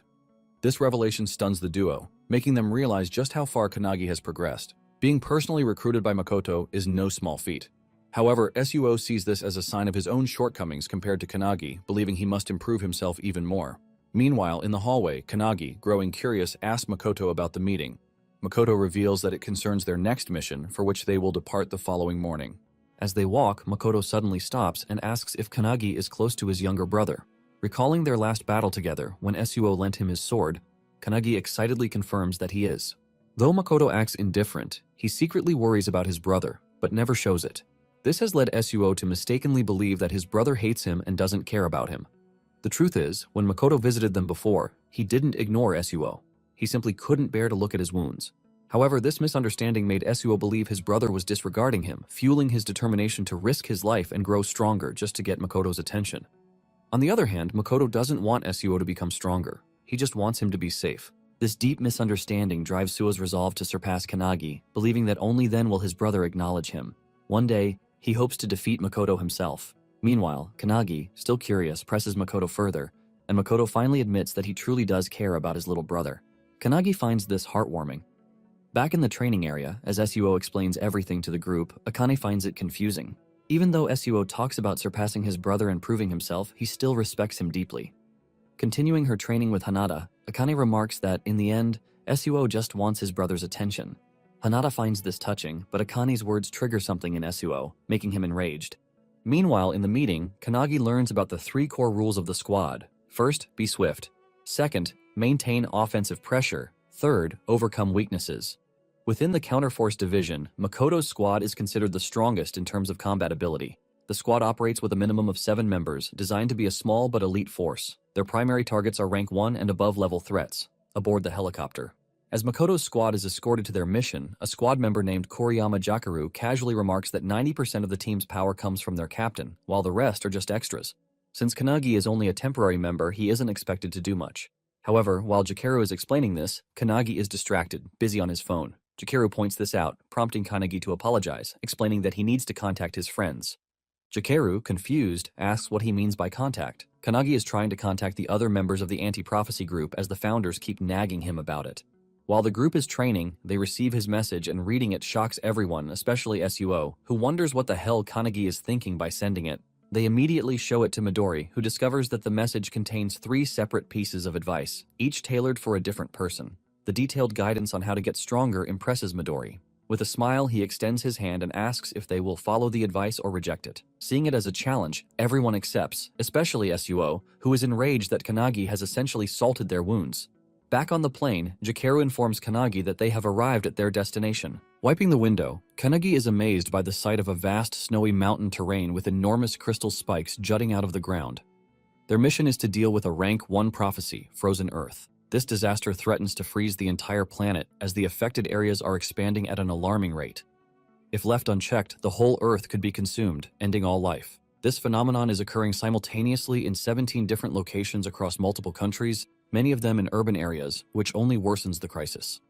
Vice Captain Kashi briefs the squad on the situation, stressing that they cannot afford any delays as reports indicate the freezing effect is spreading faster than anticipated. Leading the mission, Makoto orders the squad to jump from the helicopter's back hatch as it can no longer proceed safely. Before they jump, he reminds them that no human life should be harmed. To motivate everyone, he commands them to chant the 3 squad rules, and they all shout them in unison. Standing at the back, Kanagi reflects on his last battle, where he once again relied on Hinoki in the end. Determined to grow stronger during this temporary mission, he sees this as a valuable opportunity to learn from the other members. As everyone leaps from the helicopter, Kanagi resolves to complete this mission on his own. This is his first rank 1 prophecy. At 10:17 a.m., everyone lands safely on the ground. The air is freezing, and despite being an awakener, Jakaru catches a cold, questioning how the temperature is affecting him. Kashi explains that the cold is far worse than the reports indicated, which might be the reason. He also informs the squad that the area is vast and suggests setting up a camp midway. Hearing this, Makoto considers something, but keeps it to himself. Meanwhile, Kanagi asks Jakaru if the prophecy of Frozen Earth is recorded in any prophecy book. Jakaru denies it, revealing that the anti-prophecy unit predicted it using their unique skills. While many prophecies exist, this is the first time a member has successfully identified a rank 1 prophecy. This is why Makoto's squad was chosen for the mission, given its severity. Kanagi's question is answered, but Kashi notices that he seems slightly nervous. Kashi reassures him that nervousness is better than letting his guard down, but he shouldn't let it become a burden. Jakaru places a hand on Kanagi's shoulder, repeating Kashi's words and reminding him that he is moving with the best crew of the anti-prophecy unit. Kashi yells at Jakaru for being too relaxed, prompting Jakaru to apologize instantly. Suddenly, Jakaru raises his hand, reporting that his radar has detected enemies at 2 o'clock, approximately 200 m away. Kashi acknowledges the report and vanishes in an instant, only to reappear moments later. She confirms that she scouted ahead and saw 30 monsters with an estimated rank of S++. These creatures belong to the ice gargoyle race of the Tai tribe. Hearing this, Makoto immediately orders his unit to annihilate the enemy. The squad charges toward the incoming monsters in a highly coordinated manner. Their teamwork and situational awareness leave Kanagi in awe. They operate on an entirely different level compared to trainees, making him realize that these are elite warriors far beyond the regular members. Eager to join the fight, Kanagi asks for permission, which Makoto grants. Dismissing the enemies as nothing more than S++ rank. With permission secured, Kanagi launches forward and kicks a monster in the head. However, to his shock, the creature explodes, sending shards flying in all directions. Kashi, skillfully evading a flashy monster's attack, warns everyone that some extremely powerful monsters are mixed in with the rest. Meanwhile, Kanagi activates his fire-cutting blade and completely obliterates a monster with a fiery attack, sending it flying. Witnessing this, Jakeru is stunned that someone like Kanagi used a Fury Sword skill. Kashi is impressed, while Makoto, with just a few swings of his sword, effortlessly slices through the remaining monsters. He also takes note of Kanagi's fiery sword and realizes that the blue light beam he saw earlier must have come from it. With the monsters defeated, the squad sets up camp in the mountains and begins eating. During their meal, Kashi asks Jakeru what else he saw on his radar. Jakeru reports that there are no boss-level threats within a 10 kilometers range. Hearing this, Kashi sighs in relief, confirming that they can spend the night there. However, she soon wonders where Kanagi and the captain have gone. On the other side, Kanagi sits by his own campfire, attempting to fuse his spells together just as he did before. However, as he focuses on the process, the captain suddenly arrives from behind and calls him out for his enthusiasm about training. Caught off guard, Kanagi nearly jumps out of his skin as Makoto scared the hell out of him by approaching so silently. After calming him down, Makoto sits beside Kanagi and asks if this is his first time camping and whether he finds it difficult. Kanagi enthusiastically claims that he's fine, but to his surprise, Makoto casually states that he just wants to go home and smoke. Kanagi is taken aback. He never expected someone like the captain to talk about smoking. However, to Kanagi's shock, Makoto then reveals that he's desperate to smoke his cat. Confused and alarmed, Kanagi misinterprets his words, thinking he's talking about drugs. He immediately questions the captain about his cat, to which Makoto, getting uncomfortably close, pulls out his phone and shows him a picture. Kanagi asks for the cat's name, and Makoto reveals it's Oribe. As Kanagi examines the picture, he notices the cat's ferocious gaze, but instead asks if Makoto really misses him. To his surprise, Makoto denies it, revealing that Oribe is a complete menace, always scratching his stuff, vomiting everywhere, and being an overall nightmare. Yet, despite all of that, Makoto admits that the cat is still adorable, just like his younger brother Suo. Kanagi finds it strange that Makoto is talking this way, but he listens as the captain, in a hopeful voice, expresses his wish to one day talk with Suo the same way he's talking with Kanagi now. Kanagi, being an only child, admits he can't relate, but he offers a suggestion. Perhaps Makoto should treat Suo the same way he treats his cat. Hearing this, Makoto smiles and agrees. He then shows Kanagi some videos on his phone, shocking him with footage of the captain treating his cat like a baby. Amused, Makoto questions whether that kind of behavior is really okay. Then, with a soft expression, he looks at Kanagi and asks if they can practice together. In his mind, Kanagi doesn't really want to, but before he can answer, Kashi arrives searching for them. She requests that they return to camp, reminding them that they have to depart early the next morning. Makoto agrees without complaint. That night, however, Makoto and his crew remain unaware of a mysterious figure venturing into the snowy land. The person, casually dressed as if heading to the beach, moves deeper into the frozen terrain. When stopped, he claims to be on a mission to fulfill the prophecy of that place. Holding a small book in his hand, he declares it an important mission. He is a solo awakener heading toward the very same mountain as Makoto and his squad. At the camp, as Kanagi sleeps, he finds himself training in his dreams with the founders. Today's lesson is archery, meant to improve his concentration. He practices with a heavy bow under the guidance of Margit, who is instructing him. Noticing Kanagi sweating, Margit asks if it's painful to keep his focus steady. As they train, Hinoki loudly complains about why it isn't a sword training day, but the mage quickly silences him, reminding him that it was his turn the previous day. Despite the noise, Margit is impressed that Kanagi remains undisturbed, showing significant improvement in maintaining his concentration compared to their first session. Kanagi explains that he is currently on a mission with an amazing team, which motivates him to give his best. With his focus locked on the target, he releases the arrow, hitting the bullseye with perfect accuracy. Margit is amazed by the precision. While Kanagi drops to the ground, sighing in relief, Margit reminds him not to forget the feeling and calls it a day for training. Realizing that the session is over, Hinoki gets excited, immediately drawing his sword and ordering Kanagi to get up for sword training. However, just as they are about to start, Kanagi is suddenly awakened by his crew as it's time to continue their journey. Before setting off, Makoto briefs everyone, stating that today they will slay the boss tied to the prophecy.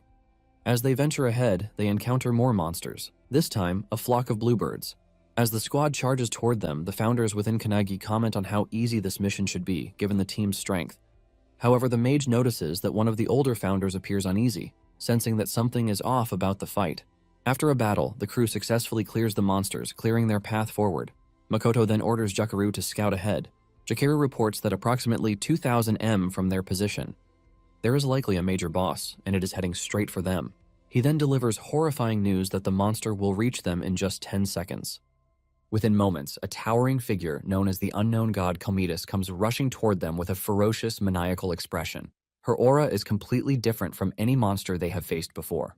Makoto immediately orders his crew to engage, and they all flash toward the boss in perfect coordination. Jakeru uses his abilities to shackle the creature while Kashi slashes at it from all angles. However, to their shock, their attacks leave no visible damage.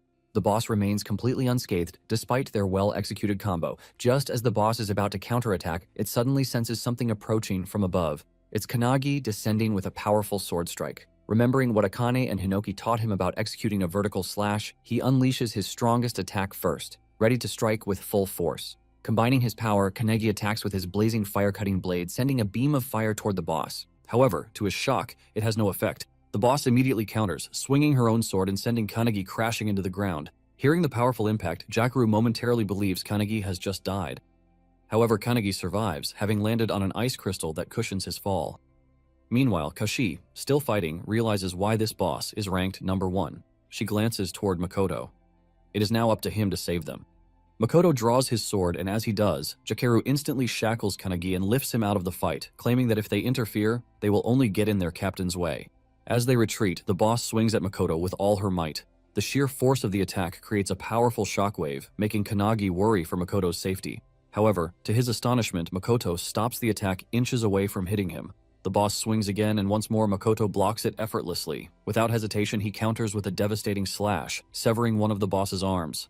Watching this, Hinoki is beyond impressed, exclaiming that he wants to do the same. However, Kanagi, growing concerned, firmly refuses to let Hinoki take over his body. Meanwhile, standing before the wounded boss, Makoto calmly declares that he had wanted his crew to gain experience fighting a boss of this level, but now he will end it himself. Hearing this, his crew quickly deploys a barrier around them for protection. As soon as the barrier is up, Makoto channels his Red Dragon skill into his sword, unleashing blazing flames all around. He then combines it with Crimson Light, sending a massive inferno straight at the boss, which obliterates nearly half of her body. Kanagi, witnessing this, is utterly shocked. Makoto used a sword flame technique similar to his own, but it was far stronger. Without the protective barrier, they all might have been reduced to ashes.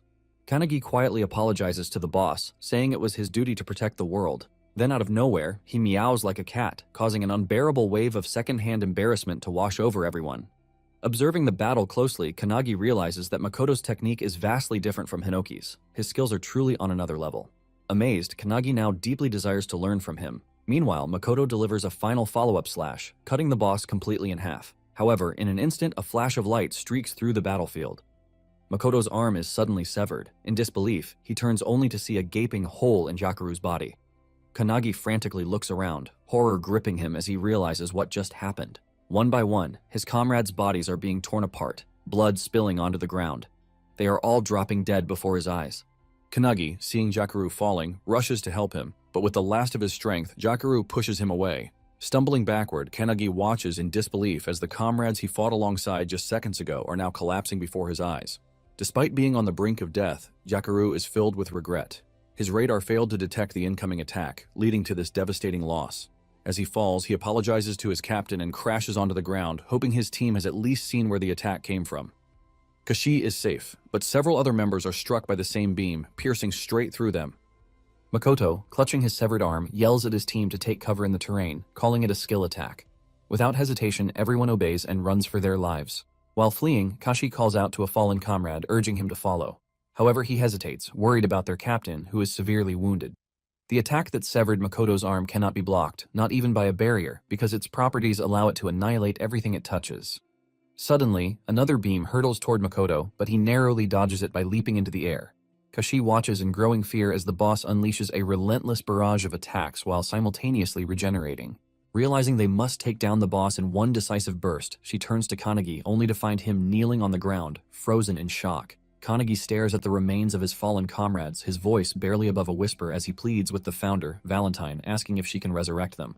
However, with an embarrassed expression, Valentine apologizes. She cannot bring back the dead. Kanagi falls silent for a moment, then takes a deep breath. He calls upon all the founders, admitting that while he wanted to handle everything himself this time, he now realizes he may need their help once again. Without hesitation, Hinoki steps forward and takes control of his body. Meanwhile, Makoto, analyzing the attack, realizes that it completely bypassed Jakeru's radar. Since Jakeru's radar can only detect threats within a 3 kilometers range, the attack must have originated from beyond that distance. This single strike not only killed Jakeru, but also severed Makoto's arm, proof that their hidden enemy is at least as strong as he is. Determined not to let his fallen comrade's sacrifices be in vain, Makoto pushes beyond his current limits. Channeling power far beyond his normal capacity, he focuses his energy, using his heightened senses to pinpoint a location over 3 kilometers away. Despite the obstacles concealing the enemy, clenching his sword, he remembers those who have fallen today.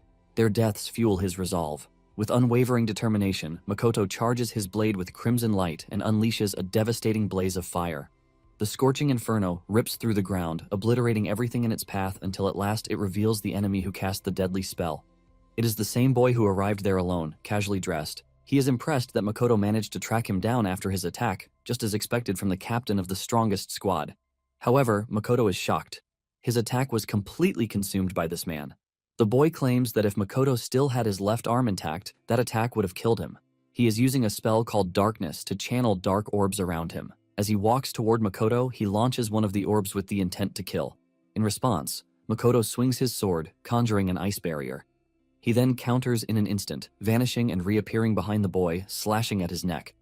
But before Makoto can process what just happened, the same devastating beam attack strikes again, tearing a chunk off his torso. The boy remains unharmed, calmly stating that he had anticipated Makoto's attack. However, he adds that Makoto is the one truly close to death. That comment ignites Makoto's rage. With what little strength he has left, he lunges forward, swinging his sword. But the boy effortlessly sidesteps and counters with a powerful kick, landing a direct hit on Makoto's open wound. However, Makoto is one step ahead. Using the opening, he strikes with the back of his sword, sending the boy crashing into the ground. As Makoto watches, he becomes curious. Why did the boy stop using his beam attack after only a few shots? Despite its overwhelming power, it seems he cannot sustain it indefinitely. Realization dawned on him. The boy cannot use his spell continuously. In terms of endurance, they are evenly matched. The boy, after crashing, manages to land on his feet, confirming Makoto's suspicion but pointing out that they are not in the same condition. Makoto is at a clear disadvantage. One arm severed, half his body missing. However, our Makoto refuses to acknowledge the concept of a disadvantage. He recalls the 3 rules of the Makoto squad, drawing strength from them. Determination floods his body as he readies himself to fight until his last breath. With unwavering resolve, he channels electric fiery energy, burning his own wounds to cauterize them and stop the bleeding. As he does, he roars the squad's 3rd rule into the battlefield: overcome your weakness. With those words, he unleashes Scarlet Blaze. The boy's eyes narrow. He realizes that Makoto is burning away his own life force to amplify his power. In response, he does the same, fueling his darkness spell with his very essence. Makoto, calling upon the spirits of his fallen comrades, glares at his opponent. His voice booms across the battlefield, warning him not to look down on his squad. Meanwhile, in the back, as Kanagi calls upon his funders for help, his hair turns white as Hinoki takes control of him. The other squad members who are still running are suddenly stopped by the boss, who remains strong as she regenerates her arms. Kashi, witnessing this, grows concerned, realizing she cannot subjugate the boss alone. She calls out to Kanagi, who is still kneeling in the back. To her, it seems as though his fighting spirit has completely faded after witnessing his squad members' deaths. It is only natural. He was just an ordinary person who recently joined the squad. However, to her shock, Kanagi rises from the ground. In a blinding flash, he dashes forward and lands a devastating kick on the boss, sending her flying. On the other side of the battlefield, Makoto and his opponent continue their fierce exchange, trading blow after blow. Makoto, wielding only half of his sword, unleashes Scarlet Light. The opponent barely dodges by leaning to the side. Despite evading the attack, he grows uneasy. It is getting harder. Makoto's flames, which should have been erased by his darkness spell, are re-emerging and striking him again. Furthermore, there is a limit to how much he can control his darkness manually, and that limit is approaching. Realizing this, he sends a barrage of darkness orbs at Makoto. But Makoto swiftly dodges, seizing an opening to lunge forward and slash his opponent's arm clean off. Now their positions are reversed. However, despite losing his arm, the opponent leaps forward and drives his knee into Makoto's wounded arm. Makoto collapses to the ground in pain as the opponent slowly approaches. Looking down at him, he claims that losing an arm means nothing. After all, there is still a hole in Makoto's stomach. He then reveals something chilling. He had already anticipated Makoto's strategy from the very first attack. He knew Makoto would engage in close combat. He acknowledges Makoto's strength, admitting that he always makes the best decisions and never wastes time. However, he also points out Makoto's flaw: he is too predictable, that he declares is the reason why Makoto will lose. Reaching into his bag, he pulls out a book. Holding it up, he claims that Makoto's defeat has already been decided by its contents. Makoto's eyes widen in shock as he recognizes it as the Book of Doom. The opponent opens the book, revealing a startling truth. The guy claims that if there is an organization that exists to stop prophecies, then it is only natural that another exists to fulfill them. Makoto is stunned, as he never knew such an organization existed. The opponent then makes his final revelation that he is one of the 12 apostles of the apocalypse. He introduces himself as the 12th of darkness, the one destined to fulfill the prophecy. Makoto, still in disbelief, questions the reason behind his obsession with bringing about destruction. The opponent, flipping through the pages of the book with a smirk, mockingly asked whether Makoto would forgive him. Makoto is enraged by the mockery. Without hesitation, he swings his sword with all his might, nearly severing the opponent's shoulder. Makoto is confident that he can win this battle as his opponent appears to be out of mana and his body seems to be reaching its limit. Makoto channels the red dragon form, convinced that it will secure his victory. On the other hand, the guy with his shoulder nearly severed is still standing, declaring that this is Makoto's end. With that, he takes out a potion and drinks it, unleashing a flashy burst of light. The light blinds Makoto, and suddenly within that brilliance, a powerful fist strikes Makoto's face, sending him crashing to the ground. As the dust settles, Makoto is in disbelief, seeing that all the damage he inflicted on the guy has been healed, and his opponent is back to full strength. The guy claims that the potion he used is an artifact that allowed him to heal completely. With one arm, Makoto uses his scarlet light blade again, sending a sword wave toward the guy. However, the guy disperses it with his darkness orbs and counters with a barrage of attacks. Makoto is left in shock as the artifact the guy used is supposed to be controlled by countries due to how overpowered it is, and no ordinary organization should be able to possess one. The guy kicks Makoto in his gut wound, sending him to the ground, where he takes his final breaths.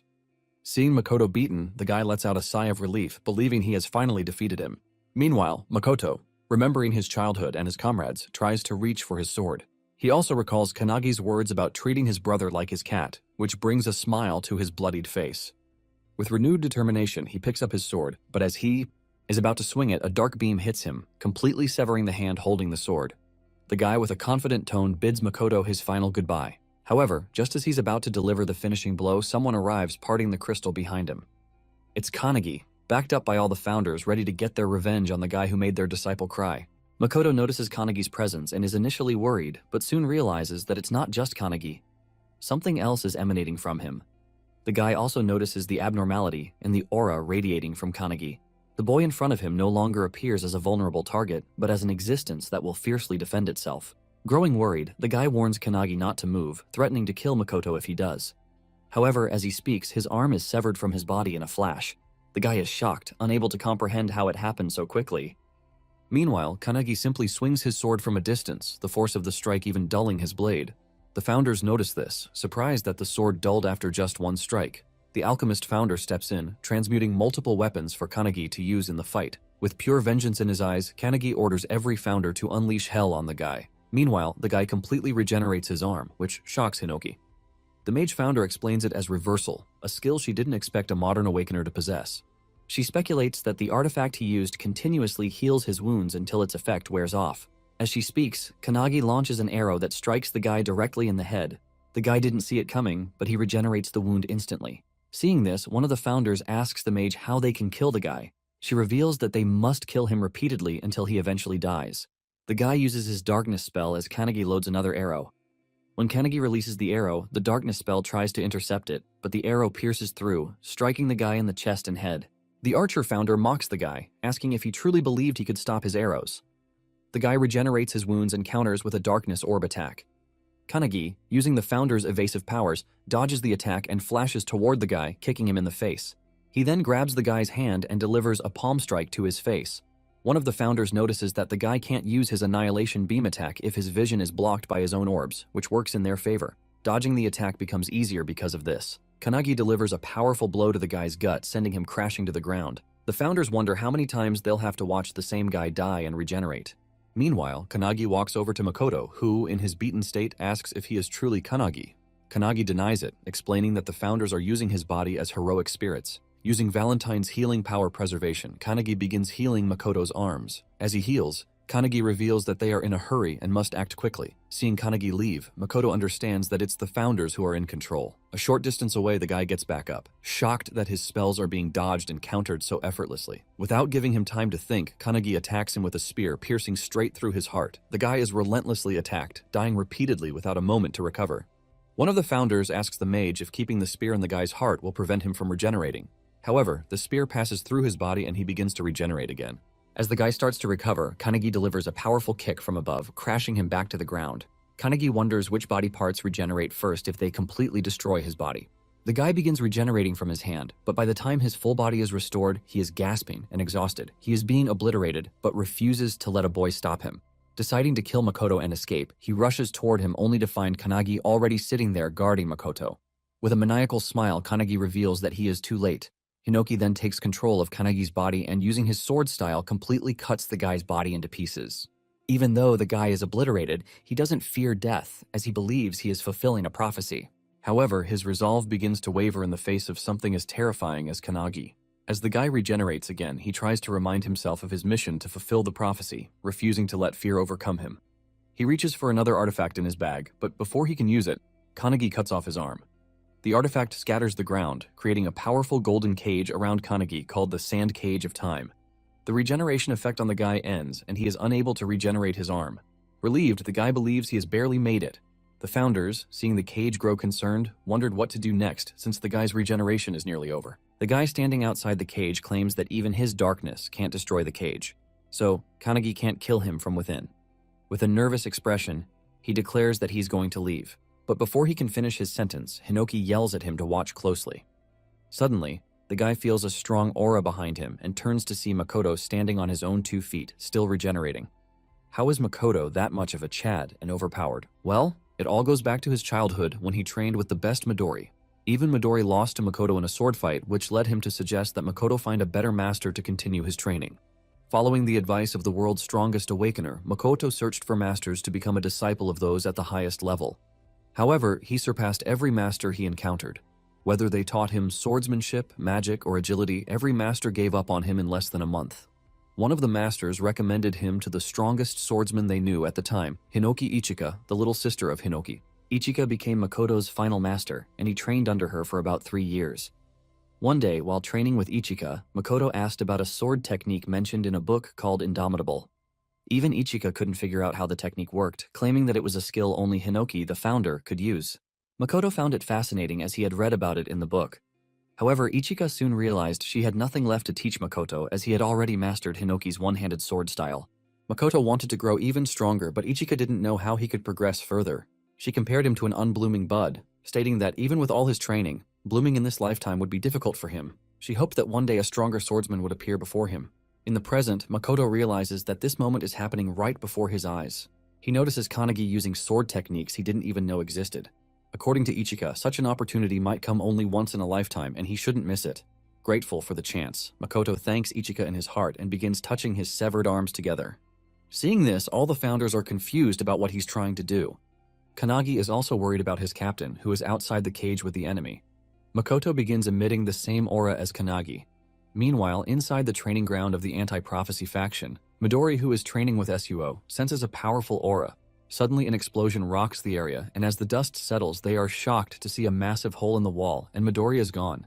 Back on the battlefield, the guy is confused. Seeing Makoto able to perform such a feat despite his condition, he is certain that he will be cut down. Witnessing this, Hinoki explains to Kanagi that people are like flowers blooming at their true potential when they reach their peak, whether physically, spiritually, or through mastering an ultimate technique. For Makoto, this is the moment of his true potential. Hinoki, standing behind Kanagi, advises him to engrave what he sees deep in his mind.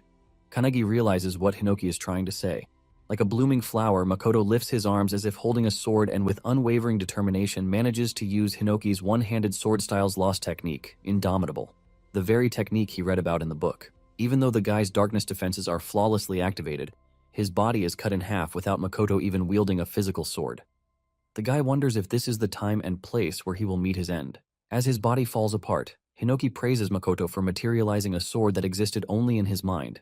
Meanwhile, Makoto, though standing in a state of confusion, feels that he has finally become the swordsman he always aspired to be. He considers it a blessing to have spent time with his family, friends, comrades, and subordinates. Every experience he's had has made him stronger. Even if this is his end, he remembers his little brother and his cat, apologizing to them in his heart. As he is about to lose consciousness, he sees Kanagi walking toward him, lending a hand with a smile. Seeing this, Makoto realizes that this death might not be the end, as he can still leave his legacy to the next generation through Kanagi. Grabbing Kanagi's hand, he thanks him and collapses to the ground. As the cage vanishes after the guy's defeat, Kanagi rushes toward his captain, feeling a deep connection through the crest of nothingness. All the other comrades lie lifeless on the ground, but as Makoto is about to join them, Midori comes flying in. He grabs Makoto just in time as he falls. Makoto dies in Midori's arms at the age of 23 after the battle with the Darkness User. Holding Makoto's body, Midori is in despair, unable to believe what has happened. He remembers a time when he asked Makoto why he became the captain of the squad while they were training. According to Midori, in the anti-prophecy unit, Makoto was the second strongest after him, and if he were to go all out, no one would be able to match him. Midori had asked Makoto if, with all that strength, he thought it was better to fight alone. This question surprised Makoto, and he asked Midori if he thought he wasn't suited for teamwork. However, the team was more important to Makoto than anything else. He wasn't sure how to express this to Midori, but suddenly his comrades called him through the security camera in the group. Jakaru was excited because one of their comrades, Kuzushiro, had just passed the level 2 assignment he had been working on. Kuzushiro was also happy, saying he wanted to tell the captain first. Jakaru, thrilled about the news, suggested they all go out for lunch. Seeing their camaraderie, Midori was taken aback. As Midori listened, Makoto revealed that he was fond of his comrades, and that even if he fell wounded in battle, he would be happy knowing he had his comrades by his side. Coming back to the present, Midori holds his friend's body and tells him that his wish of fighting for his comrades has been fulfilled.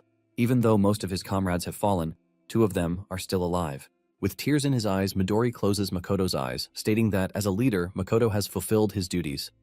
It's something Midori knows he couldn't have done, but Makoto did it, and with honor.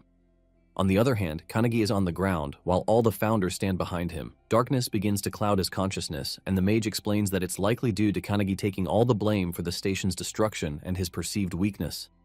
All of the founders have also experienced the loss of their comrades, friends, and families. Their hearts were broken as they watched their comrades depart. And in most cases, like Hinoki, they couldn't move on from their wounded hearts. Hinoki walks up to Kanagi, who is kneeling in despair. He calls out to him, but in a hopeless tone, Kanagi reveals that he doesn't want to fight anymore. His heart feels torn apart, and he believes that if he had let the founders fight from the beginning, no one would have died. He now understands that in his attempt to become strong for others, he ended up becoming merely a vessel for the founders. Hinoki, hearing Kanagi's words, tries to say something, but Kanagi is too overwhelmed by his thoughts. He feels the hand he shook with Makoto in his consciousness, burning like fire. Kanagi knows that Makoto entrusted him to carry forward his legacy. This brings tears to the founders' eyes, but what Kanagi says next shocks them. He declares that he now not only wants to surpass the founders, but to surpass them with every moment he has. Suddenly, a beam of bright light hits Kanagi as he declares his determination. From now on, he will not let anyone else die. 1 month later, in Nagono Prefecture at Mitake Mountain, Suo is practicing hand-to-hand combat with Kanagi. He sends blow after blow toward Kanagi, who dodges them all. Kanagi then counters with a penetration attack, which Suo blocks, but the attack creates a shockwave behind him. Kanagi is shocked that Suo redirected the force of his penetration spell so effortlessly. As he processes this, Suo counters, but Kanagi is ready and uses Aikido to swing Suo around. Suo tries to kick midair, but Kanagi blocks it and counters with a powerful kick of his own. Just as he's about to land the hit, a loud shout stops them both. It's Ichika. How did it all happen? Well, the annihilation of the squad has left a deep scar on the anti-prophecy unit. During the funeral of the fallen, everyone was in grief. But Suo stood frozen in front of his brother's picture the entire time.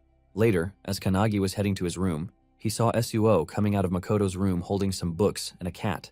Kanagi recognized the cat as an Oribe, the one Makoto often talked about. Suo was shocked that Kanagi knew about his brother's cat, something even he hadn't been aware of. Before entering his brother's room, Suo didn't know about the cute cat, the books, the clothes, the food, or even the thoughts his brother had. He only discovered these things when he went through Makoto's belongings. Kanagi noticed that Suo had a bunch of diaries with him, which he planned to take. These diaries were left by Makoto so that his brother could read them in case he lost his life. All of Makoto's daily training and missions were recorded inside. However, Suo noticed something else. Every sentence in the diaries ended with Makoto worrying about Suo. He wrote about how Suo was doing, how the weather was cold, and even about Suo's achievements and life events. Reading this alone in his room, Suo broke down in tears, curling up on the floor as he realized that everything his brother wrote was about him. As Suo revealed all this to Kanagi, Kanagi also shared that Makoto always talked to him about Suo and his cat Oribe. Hearing this, Suo teared up, declaring that from now on, he wants to get stronger so his brother won't have to worry about him from heaven anymore. With that, they both went to Hinoki Ichika to train. At first, she was cautious of them until they revealed that Suo was Makoto's brother and that Makoto had fallen in battle. This shocked Ichika, but she kept her composure. In sync, both Suo and Kanagi requested her to train them to become stronger. Coming back to the present, Ichika is amazed at how much they've both improved, especially Suo, who has progressed remarkably. Kanagi asks about his own progress, to which Ichika responds with an annoyed sigh, claiming she has nothing left to teach Kanagi since he already knows everything. She jokes that it should be her asking him to teach her instead. She then kicks a stick toward both of them and with a maniac grin declares that she is the sword, challenging them to come at her. With that, they both charge at her. Suo strikes from the front while Kanagi attacks from above. As they fight, Kanagi is determined to get stronger and is confident that he will become the strongest awakener in the world. Meanwhile, in England, London, a man wearing a hat and coat walks down the night streets alone. As he turns a corner, someone recognizes him as one of the 12 apostles of the apocalypse, Quattro. Quattro also recognizes the person approaching him. It's Midori. Midori straight up demands that Quattro reveal the location of his base and comrades, warning him that if he says anything else, he will die. Hearing this, Quattro instantly summons his weapon, a strange heart-shaped pike, and challenges Midori to come at him. Suddenly, a burst of blood sprays from the alleyway, followed by Midori walking out unscathed. Outside, other members of the anti-prophecy group are waiting. Midori hands them the book, turns and leaves, stating that 7 people are left. They now have 5 books, meaning they've killed 5 members of the 12 apostles of the apocalypse, and Midori is now heading to the next target. Within the hunt for everlasting secrets, the anti-prophecy's top secret facility. A book collected by Midori is presented to an elderly woman. She is introduced as Io, the superintendent of the anti-prophecy unit. The man delivering the book confirms it is indeed from Midori, revealing that these are the prophecy books of the 12 apostles of the apocalypse. This man is Tengen, the assistant to the superintendent. Another assistant, a lady named Shiki, is also present. She suggests that the books might be parts of a single larger book that has been dismembered. Io opens the book and remarks that eliminating the apostles and retrieving the books aren't the main problems. The real issue is that Midori is acting on his own. And it seems like Makoto's death has left a deep scar on him. Shiki, hearing this, wonders what they should do. Io, with a smile, orders them to leave Midori to her, assuring them that once he returns, she will prepare tea for him. Tengen and Shiki then propose that since Makoto's squad has been eliminated, leaving a gap in the anti-prophecy unit, they are willing to form a new squad under their leadership. Hearing this, Io falls into deep thought. Meanwhile, somewhere around Tokyo, a rank 2 prophecy, the rebellion, is unfolding. The boss of this prophecy is the God of Dawn. Members of the anti-prophecy unit are fighting the troops of the prophecy, but are struggling to defeat even a few of them. In their nervousness, they call out for their captain, Hibiki. Hibiki, the captain of the Hibiki Satsuna squad, steps forward. To her, the troops are boring and easy to defeat. She then looks back at Akane, who has joined her squad, and asks if she can handle it. Akane uses her Trismegistus spell, creating a massive blob of mercury. She warns everyone to stand back as she flows the mercury onto the ground toward the troops. Once every troop has their feet submerged in the mercury, Akane uses her gasification spell, converting the mercury into gas. The troops begin coughing and suffocating. Akane then follows up by converting the gas back into liquid mercury, which is now inside the troops' bodies. She uses crimson heat to boil the mercury within them, and finally, she solidifies the mercury, instantly killing all the troops by forming spikes inside their bodies. The entire squad is shocked as Akane has just wiped out all the troops in a matter of seconds. Akane snaps her fingers and turns toward the group, announcing that she's finished. Hibiki walks toward her, clapping and praising Akane for using all 3 states of matter and executing 4 attacks in a single skill. She holds Akane's chin and remarks that it's a shame Akane is only a temporary member of their group. Hibiki proposes that once Akane finishes her training, she should join their squad permanently. Akane, excited, replies that she'll think about it. The other squad members are also impressed by Akane, wondering if she'll really join their squad given how cute and strong she is. However, to their surprise, Hibiki wants Akane to join because she wants their battles to be even easier. As soon as Akane leaves, she calls Kanagi, informing him that she has completed Lesson 7 about controlling the 3 states of alchemy, and asks him to send her the next lesson. Kanagi, who is trying to keep his lunch safe from the cat, agrees. The founder alchemist, hearing this, is amazed that Akane has finally mastered level 7. Kanagi requests that the founder prepare 3 more lessons for Akane, which he gladly agrees to. Kanagi informs Akane and she thanks him. She also mentions that Hanada has reached Lesson 8. In Saitama Prefecture, Tokorozawa City, an A-rank 2 prophecy, an earth beast with the boss Sphinx has occurred. Hanada, sent to eliminate the boss, uses his lightning kick and completely destroys the boss with a single strike. With this, he completes his level 8 lesson on the lightning kick. The captain of the Todoroki squad praises Hanada and proposes that he join their squad. Hanada, like Akane, wants to think about which squad he should join.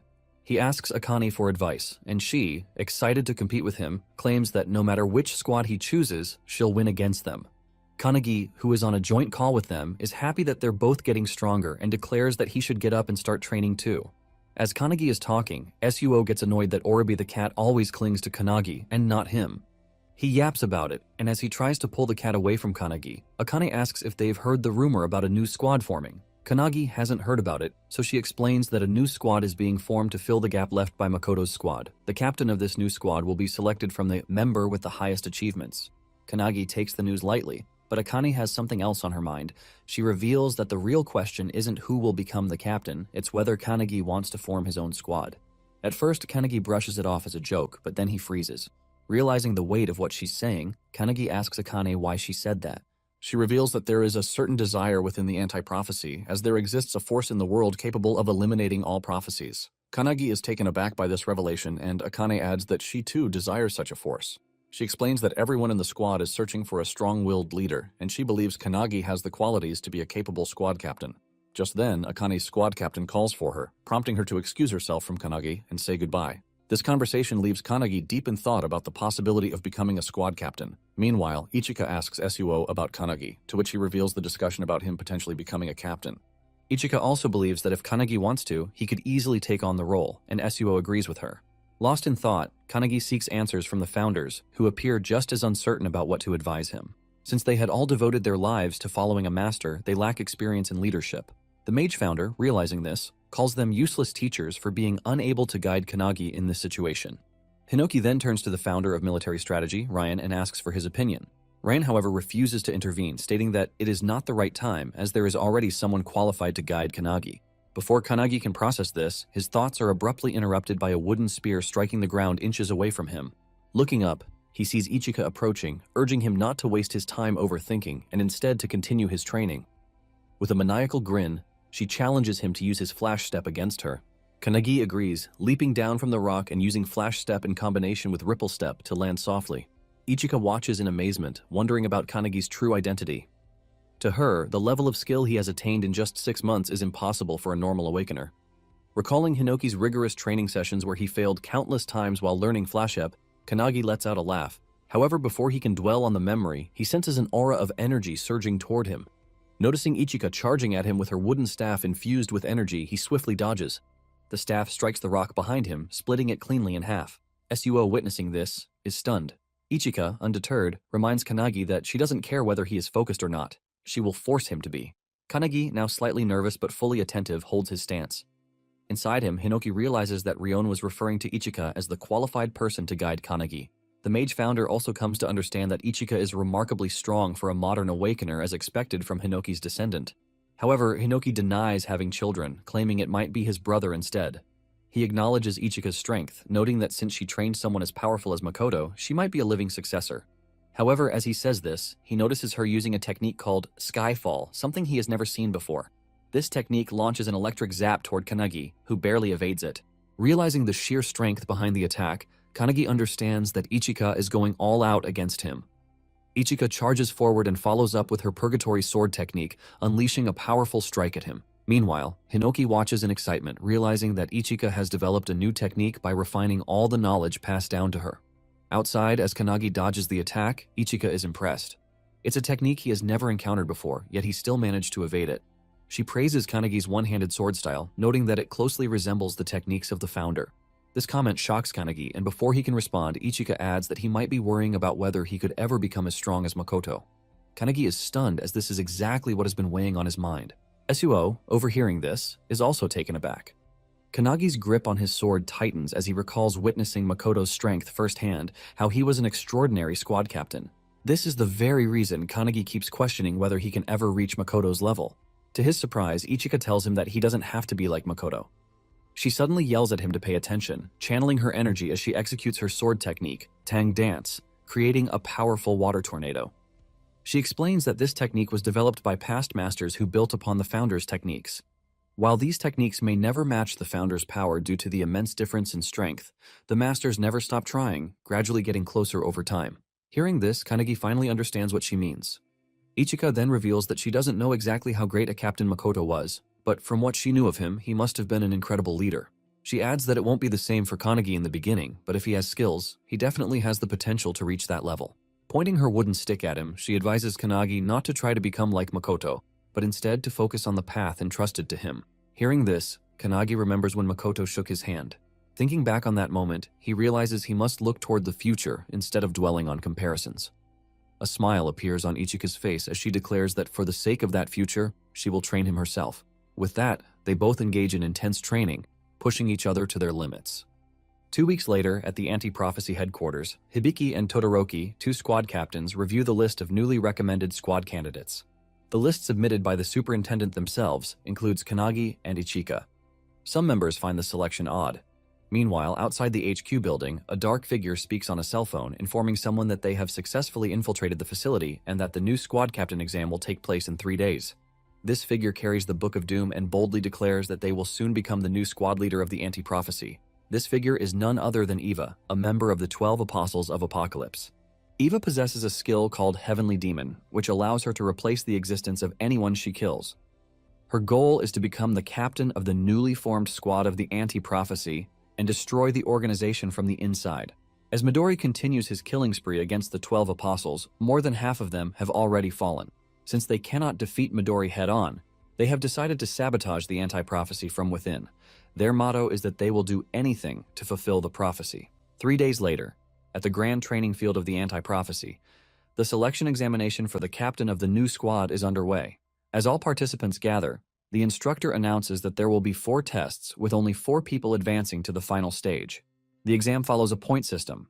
First place in each test earns 3 points, second place earns 2, and third place earns 1. In the end, the candidate with the highest score will be elected as the captain of the newly formed squad. The superintendent watches as the instructor urges all participants to give their best effort. In unison, they shouted their agreement. Among them, Kanagi feels the weight of everyone's gaze. There are 8 candidates: Koki from the Yaguruma squad, Akihina from the Yoryuza squad, Sonobe from the Yushima squad, Hisagi from the Makabe squad, Sakazaki from the Tsurusaki squad, Shikami from the Todoroki squad, and Iryu from the Hibiki squad. However, the real danger lies in the fact that one of them is actually Eva, one of the 12 apostles, an imposter hidden in plain sight. And then there is the special recommendation, Kanagi. Unlike the others, Kanagi stands alone as his squad captain. Ichika is nowhere to be seen, oversleeping as usual. However, she sends him a message warning that if he doesn't win, she will personally make him regret it. Determined to avoid elimination before Ichika arrives, Kanagi steels himself for the competition. Meanwhile, Ichika rushes toward the training ground, riding on Suo's back. She yells at him to go faster, knowing that if they don't hurry, they might miss the crucial moments. She has complete faith that Kanagi will win and refuses to miss his victory. Back at the training field, the first test begins, which is mana measurement. To everyone's shock, Kanagi releases an immense amount of energy, shattering the measurement device and securing first place. Akihina from the Yoryuza squad, who ranks 5th in the test, is stunned by Kanagi's overwhelming power. Sakazaki takes 3rd place, while Sonobe secures 2nd, both realizing that Kanagi is an anomaly. Sakazaki remarks that such irregularities occasionally occur when a genius in either physical strength or mana appears in the exam. He speculates that Kanagi is a mana prodigy, much like another participant, Shikami, who ranks 7th. On the points table, Kanagi takes the lead with 3 points. As the instructor announces the second test, hand-to-hand combat, the real battle begins. Each participant must face an opponent, and a victory will earn them 2 points. As the instructor announces the first participant, Shikami voluntarily raises his hand, requesting to face Kanagi. Shikami is the strongest regular member in hand-to-hand combat and is also considered an irregularity. When he was just 2 years old, he was caught in the emergence of monsters from another dimension. However, even as a baby in a cart, he single-handedly killed all the monsters, shocking his own mother. He protected her and became a legend. In the audience, Hibiki accuses Todoroki of cheating by sending Shikami into the hand-to-hand combat test. Todoroki argues that there is nothing wrong with choosing his strongest member, as Shikami is blessed with both magical talent and immense physical strength. He boasts that he has been training Shikami since he joined his squad, and to this day, no one has ever beaten him in hand-to-hand combat. Hearing this, Hibiki wonders if the match will end instantly, considering Shikami's combat abilities are practically unbeatable. As the fight begins, Shikami approaches Kanagi and asks if he has really been giving lessons to Hanada. Remembering the founders, Kanagi replies that he is merely a messenger. Shikami doesn't understand what he means, but continues claiming that someone out there is advising and teaching Hanada, who is already a super genius. He adds that even without Kanagi's guidance, Hanada will surpass his current level on his own. Instead of arguing, Kanagi simply agrees with him, which only annoys Shikami further. Enraged, Shikami activates Violent Bite, transforming into a monstrous form. In an instant, with blinding speed, he lunges at Kanagi. Kanagi ducks just in time, but Shikami follows, up with a powerful claw attack. Watching this, Todoroki is thrilled to see his fighter going all out. As Shikami swings with all his might, Kanagi sidesteps the attack. Seizing the moment, Kanagi shifts into Kuru's stance, grips Shikami's wrist, and with tremendous force slams him into the ground. The impact erupts in a massive shockwave, sending rocks flying across the field and startling everyone. As the debris settles, both Kanagi and Shikami are airborne. The other participants are in awe. Despite Kanagi merely redirecting Shikami's attack, the sheer power of it was enough to devastate the entire battlefield. Even Kanagi himself is impressed by Shikami's strength, though Shikami assumes he is being sarcastic. Despite the powerful blow, Shikami lands safely on the ground, shocking everyone that he managed to do so despite the destroyed terrain. Sakazaki, analyzing the situation on his laptop, remarks that this outcome was inevitable. Shikami's physical boost is irregular, and the sturdiness of his body far surpasses that of a normal awakener. Regaining his composure, Shikami charges at Kanagi once again. Kanagi realizes that simply countering Shikami's attacks won't be enough to win. He needs to try something different. Activating his founder power, he delivers a light kick at the charging Shikami. He then multiplies the attack using the penetration technique, Luminance Kick, striking Shikami multiple times while he is still airborne. Everyone watches in shock as Shikami crashes to the ground, defeated. The instructor quickly intervenes, stopping the match before it escalates further, and declares Kanagi the winner, awarding him 2 additional points. The other squad members are amazed. This guy just physically overwhelmed Shikami despite Sakazaki's earlier claim that he was an irregular. Sakazaki, now furiously typing on his laptop, hadn't expected Kanagi to be so exceptional in hand-to-hand combat. He initially assumed Kanagi would be eliminated naturally if left alone, but now it's clear that Kanagi is becoming an obstacle in his plans. As Shikami regains consciousness and opens his eyes, he is shocked to see Kanagi casting some kind of spell on him while he lies on the ground. Kanagi reassures him that he is healing his wounds, which only astonishes Shikami further, and irregular in both mana and physical prowess, now capable of healing too. It seems almost unbelievable. Shikami is still processing what's happening and asks Kanagi if there's anything he can't do. This question makes Kanagi recall the time he desperately tried to bring back his fallen Makoto squad members but failed. After healing Shikami for a while, Kanagi tells him he should be able to stand now. As they speak, a loud bang suddenly erupts nearby.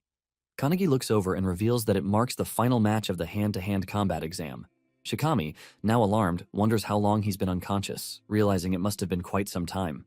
Kanagi calmly tells him it has only been 5 minutes. According to Kanagi, after their fight, the other battles started simultaneously. 2 of the pairs finished instantly, but Sakazaki and Hisagi are still fighting even after 5 minutes. Both remain determined, exchanging a relentless barrage of blows with full force.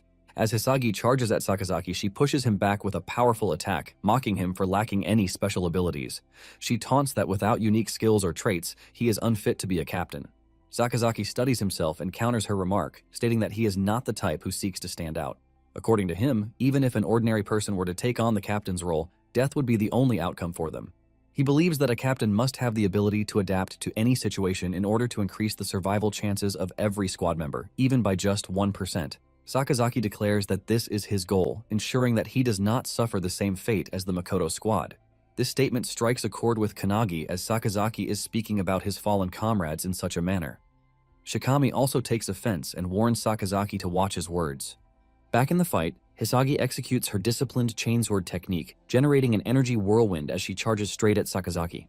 Even though Sakazaki blocks the attack, the sheer force sends him crashing to the ground. Hisagi quickly follows up with another strike, but just as she is about to land the hit, Sakazaki unexpectedly surrenders. The instructor immediately stops the match, declaring Hisagi the winner, leaving her in shock. Another squad member quickly restrains her as she fumes with rage, furious that Sakazaki gave up so easily instead of putting up a real fight. Sakazaki, on the other hand, claims that he expected the battle to last longer. So he chose to preserve his energy for the upcoming tests. As he walks away, he knows that he could have defeated Hisagi if he had tried, but he does not want to reveal his full strength just yet, especially with Kanagi closely observing the fight. The second stage of the exam, hand-to-hand combat, concludes with Kanagi leading the scoreboard with 5 points, followed by Tsunobu with 3. The instructor announces a 30-minute break before the start of the third examination. He also reveals that in the next round, the 4 participants with the lowest scores will be eliminated. As the lunch break begins, Kanagi wonders about Ichika and Suo, who should have been there, but are still missing. Meanwhile, outside the Anti-Prophecy headquarters building, Suo finally arrives, carrying Ichika. Exhausted from the effort, he is confused when she starts heading toward the courtyard instead of the training ground. When he questions her, Ichika reveals that she can smell traces of an aura, one that suggests someone has recently died there. According to her, it appears to be the residue of an awakener who was killed by an overwhelmingly powerful monster. Hearing this, Suo is stunned. If an awakener was truly killed here, it means someone may have infiltrated the anti-prophecy headquarters, despite this place being a well-kept secret. Ichika argues that the 12 apostles are strong enough to have figured out how to find this location, shocking Suo even further. When he asks about their possible motive, she ignores the question and instead suggests they head to the training venue. In her mind, however, she knows that whoever died was likely at the level of a squad captain, but with no official reports of such an incident, the situation is becoming more intriguing. Now, not only Midori, but also Ichika, Suo, and most notably, Kanagi are all working toward the same goal, avenging Captain Makoto's death. During the lunch break, as everyone patches up their wounds, eats their meals, and casually converses, Sakazaki sits alone, focused on his laptop. Meanwhile, Kanagi, who is sitting with Shikami, becomes excited when he notices his comrades, Ichika and Suo, arriving. The atmosphere shifts as others grow nervous upon recognizing Ichika, one of the 5 elite members of the Anti-Prophecy Special Task Force alongside Suo. Suo, observing the gathered captains, feels uneasy. Ichika had claimed that a captain had been killed, yet all 7 captains are present on the training ground. Hearing this, Ichika smirks and calls Kanagi over to share something important. She tells him everything, shocking him with the revelation that one of the captains might actually be a member of the 12 apostles in disguise. According to Ichika, the probability is high based on the aura residue she sensed in the courtyard. The individual who died was undoubtedly at a captain's level. Yet all captains are accounted for, making the situation highly suspicious. Logically, it should be impossible.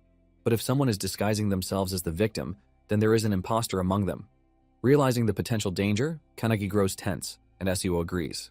The person who just killed a captain-level individual is standing among them.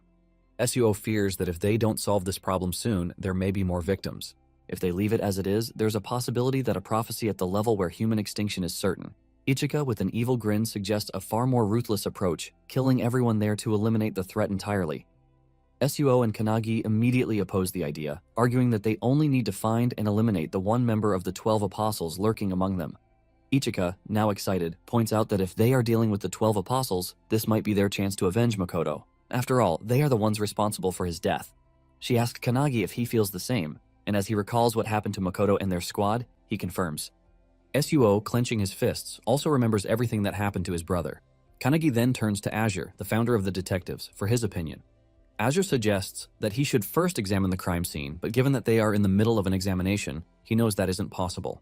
Kanagi considers hurrying there since there's still some time left before the lunch break ends.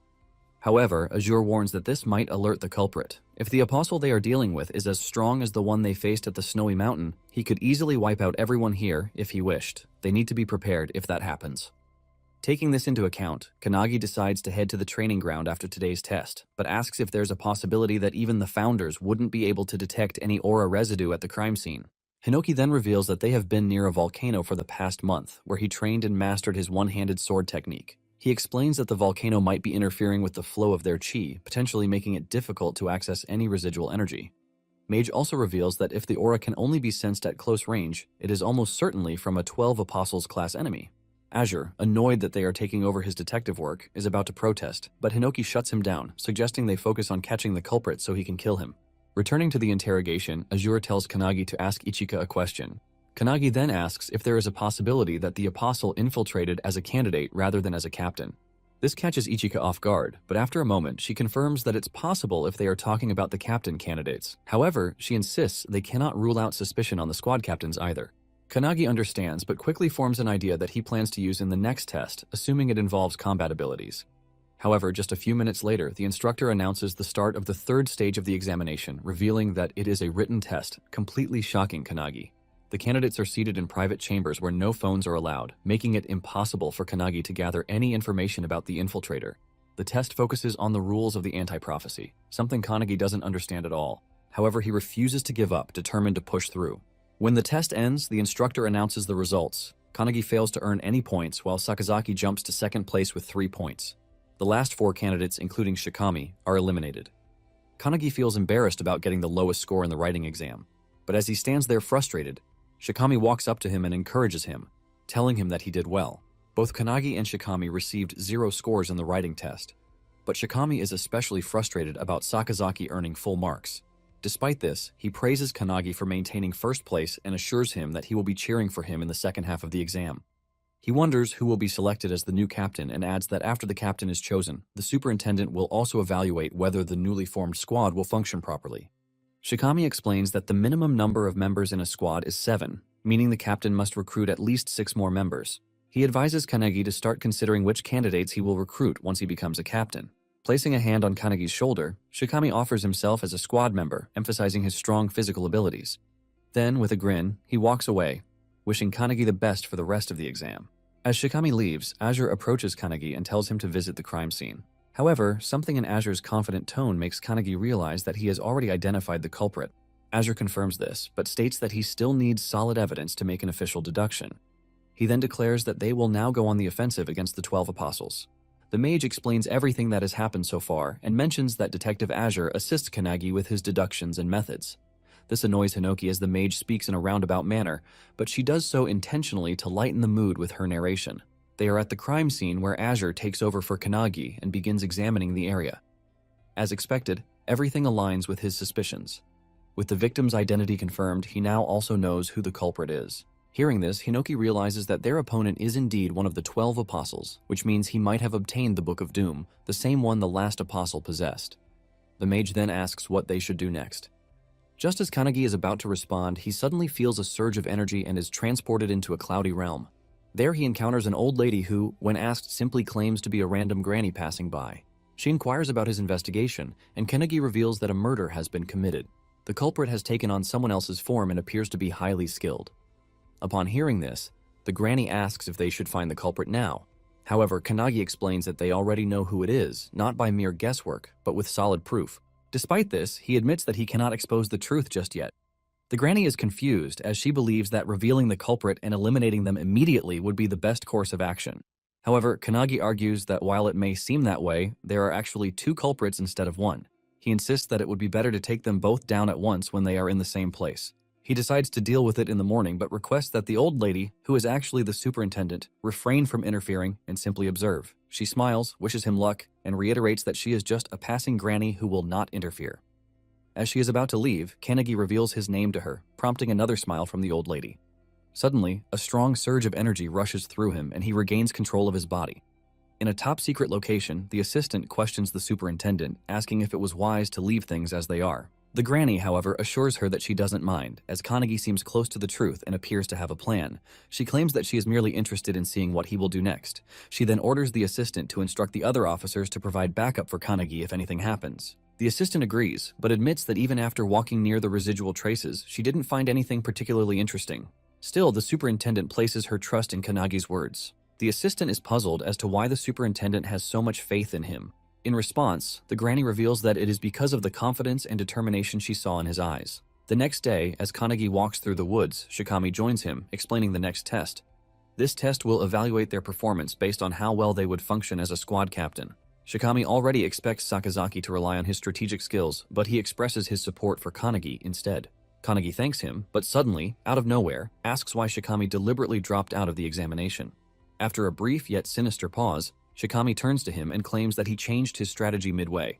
Instead of becoming a captain himself, he now prefers to operate in his own way under the command of a strong captain. Kanagi narrows his eyes in suspicion and accuses Shikami of doing it so he could eliminate all the promising members of the squad. Ichika is also present, hiding in the trees just in case. Hearing Kanagi's suspicion, Shikami openly admits that he has no problem killing someone if it is necessary for a replacement. He explains that during the third test, he struggled to write anything because his brain could only process and retrieve the information already stored in it, which is why he ended up with a score of 0. Calling himself a fool, he accepts that it would be better for him to simply eliminate Sakazaki's body instead. As they step into an open field, all the squad captains and members surround them. In the center, Todoroki is chained to the ground while Hibiki and another captain stand beside him. With her usual casual and cocky demeanor, Hibiki refers to Shikami as Mr. Apostle and asks him to introduce himself. Realizing his disguise has been exposed, Shikami deepens his voice and reveals his true identity, Ava, the ninth apostle. Ava then explains her ability, adding that she can also extract information directly from a host's brain. She claims that she killed Shikami because he possessed the strongest physique among the contenders. Hibiki smirks and asks if Eva's goal is to sabotage the anti-prophecy from the inside. Eva confirms this, but admits that since she has failed, she now has no choice but to kill everyone present. However, before doing so, she wants to know who first discovered her true identity. Hibiki points toward Kanagi, who is standing right beside Eva.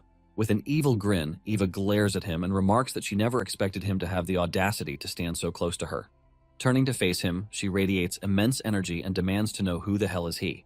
But how did all of this happen? Right before Shikami's body was taken over by Eva, Todoroki had told him that he would recommend him as a candidate for the new squad captain. This news excited Shikami greatly, though Todoroki cautioned him that the information was still a secret and would only be officially announced the next morning. Getting even more excited, Shikami joked that despite it being a secret, they were practically yelling it out loud, which would definitely inform others. Todoroki then reassured him, stating that Shikami was one of the strongest individuals there in terms of physical power and would undoubtedly make a great captain. Seeing this level of confidence in him, Shikami agreed, feeling determined to do his best. However, just as he was fist-bumping Todoroki, something slashed him into pieces. In an instant, Shikami was cut down right in front of Todoroki, leaving him utterly shocked and unable to process what had just happened. Suddenly, a deep voice echoed through the air, mocking Shikami's weakness and questioning if this was truly the standard for a squad captain candidate in the anti-prophecy unit. The figure then answered its own question, claiming that the squad had only grown strong thanks to artifacts and the one who had provided them. Stepping forward, the figure introduced herself as Eva, one of the 12 apostles, and declared that she was looking forward to their future. Walking up to Shikami's lifeless body, Eva activated his heavenly demon skill, taking complete control over it. As he is channeling her power, Todoroki with his mighty punch, Vajra smashes his entire body into a splatter of blood. Tearing up in rage, Todoroki breathes heavily. But to his shock, he suddenly hears applause from behind him. The same Shikami he had just seen die is now clapping, praising Todoroki for managing to kill a 12 apostle with a single hit, just as expected from his master. Stunned, Todoroki turns around to see Shikami standing there, seemingly alive. However, before he can even react, his body is instantly sliced in half by Eva, who had taken on Shikami's form. With a wicked grin, Eva then activates the necromantic artifact, resurrecting Todoroki as a corpse slave bound to his will. Now under Eva's control, Todoroki agrees to serve him, addressing her as Eva, but before he can say anything else, he slaps him so hard that his head does a 160-degree turn. Correcting him, he demands that he call her Shikami, ensuring that no one grows suspicious of her disguise. Todoroki nods, complying, and the two share a dark, twisted laugh. Meanwhile, at the crime scene, Kanagi and Azure investigate. Using his unique skill, Theatrical Detective, Azure rewinds time to witness everything that transpired there. This powerful ability allows him to replay past events at a crime scene, giving him a first-hand view of what truly happened. The only condition is that Azure himself must possess the evidence and personally deduce the culprit, not just by looking at the clues, but by reaching a conclusion on his own. Additionally, this ability allows him to predict future crimes before they happen. However, there is a significant drawback. If Azure ever fails to deduce a case correctly, the skill will be permanently lost. This means that for the rest of his life, he will never be able to use it again. As Azure explains this ability to the founders, they are disgusted by how underhanded Eva's technique is, killing someone and taking control of their body. However, the room falls into shocked silence as everyone turns their gaze toward Kanagi, who is overflowing with mana, his rage uncontainable. With fiery determination, he vows not to forgive the apostle. Back in the present, still burning with fury, Kanagi launches a devastating attack, a flash reflection punch enhanced by his penetration spell aimed directly at Eva. He also uses Luminance Fist, and as he strikes Eva's face, a massive energy blast erupts, sending her flying. She tries to land, but the force is so immense that she skids backwards, struggling to regain her footing. However, as the dust settles, Kanagi is shocked to hear her laughing out loud, calling him cruel. Despite being struck by multiple techniques, she still talks, mocking him by bringing up his friendship with Shikami, questioning why he attacked her so mercilessly. Kanagi, already expecting this, knows he can't defeat Eva with his current strength. Eva, still reeling from the punch's recoil, claims that it's nothing and mocks him, saying his attacks feel like he's just playing around. As the recoil fades, Eva yells that these kinds of attacks won't do anything against her. Kanagi agrees but reveals that he was never the one meant to defeat her. All he was doing was buying enough time for the mage founder to take over his body. As the founder takes control, she claims everything, and Kanagi's body becomes engulfed in energy. Seeing this, Eva realizes that Kanagi might be the person the satellites warned about, someone who has become completely different. But instead of feeling fear, she becomes even more excited. With a wicked grin, she summons hundreds of mummies from the sky, their terrifying screams echoing. She declares that life is boring until one faces death, so they should fight with all their heart's content. Azure, watching the mummies descend, remarks that they seem like nothing more than empty shells controlled by Eva using the bodies she has taken before. Laughing out loud, Eva boasts that all of these mummies possess the same physical strength as Shikami and challenges them to come at her. Looking around, Hibiki notices that there are roughly 100 bodies, all on the same level as Shikami, which shocks a candidate standing nearby. Kanagi, witnessing this from his consciousness, finds it disgusting that Eva is using the bodies of those she has trampled over. The mage, who is standing beside him, notes that he has changed, and maybe the founders too. As the mummies shoot toward the ground, the mage, controlling Kanagi's body, declares that Eva has underestimated him. With that, she unleashes multiple electric zaps, electrocuting all the mummies mid-air and shocking Eva. Mage takes it personally as Eva summons her minions and lets them free fall in front of her, forcing Mage to strike them before they land. As the burning mummies rain down from the sky, Eva is left confused, wondering what Kanagi just did. There are people who master unparalleled accuracy through intense training, but Kanagi simply used his skill without batting an eye and managed to hit every single target without missing. The mage instructs Kanagi to stand beside her and study her actions. Our boy finds it amazing that even though she is using a weak body, she can still cast all of her spells efficiently. Calling him closer, Mage explains that while Kanagi was only seeking power for himself, the founders, on the other hand, were eager to use their power through his body. Kanagi is confused, unsure of what she is talking about. Mage continues, stating that even after everything, Kanagi, drunk on immense power, still felt closer to his goal, which was simply to become stronger. Meanwhile, all the founders are also drunk on Kanagi's unparalleled talent. However, after experiencing the tragedy of losing a friend, someone who trusted Kanagi with the future, Mage concludes that Kanagi is angry from the bottom of his heart. Pointing at the founders who are all excited, Mage claims that they all like the current version of Kanagi. Eva, hearing this, is confused. She charges at Kanagi, yelling that the rule of the world is simple: the weak get trampled by the strong. Just as she's about to strike, an electric spark erupts in front of her, stopping her mid-charge. Eva, bewildered, looks around and notices the sky raining down with thunder strikes. Mage reveals that many people think like Eva, but he remembers witnessing an existence powerful enough to destroy the tower, only to be toyed with and devoured by beasts from another dimension. Mage, who observed her comrades fall, now stands for those who were weak, vowing to avenge them. As she walks toward Eva, Mage, still in control of Kanagi's body, calls Eva frustrated, mocking her for lacking the strength to fight. Eva, on the other hand, can't get back on her feet as she is continuously blasted by the thunder strikes. Mage knows that even though Kanagi trained in the mountains, laughing on the outside, deep inside, he wanted revenge. She ensures that all the founders share the same belief, that Kanagi will one day reach the same peak as them. Extending his hand forward, Mage assures him that if he ever needs help, they will lend it to him. And if he feels sadness, he should point to what caused it, and they will put an end to the prophecy.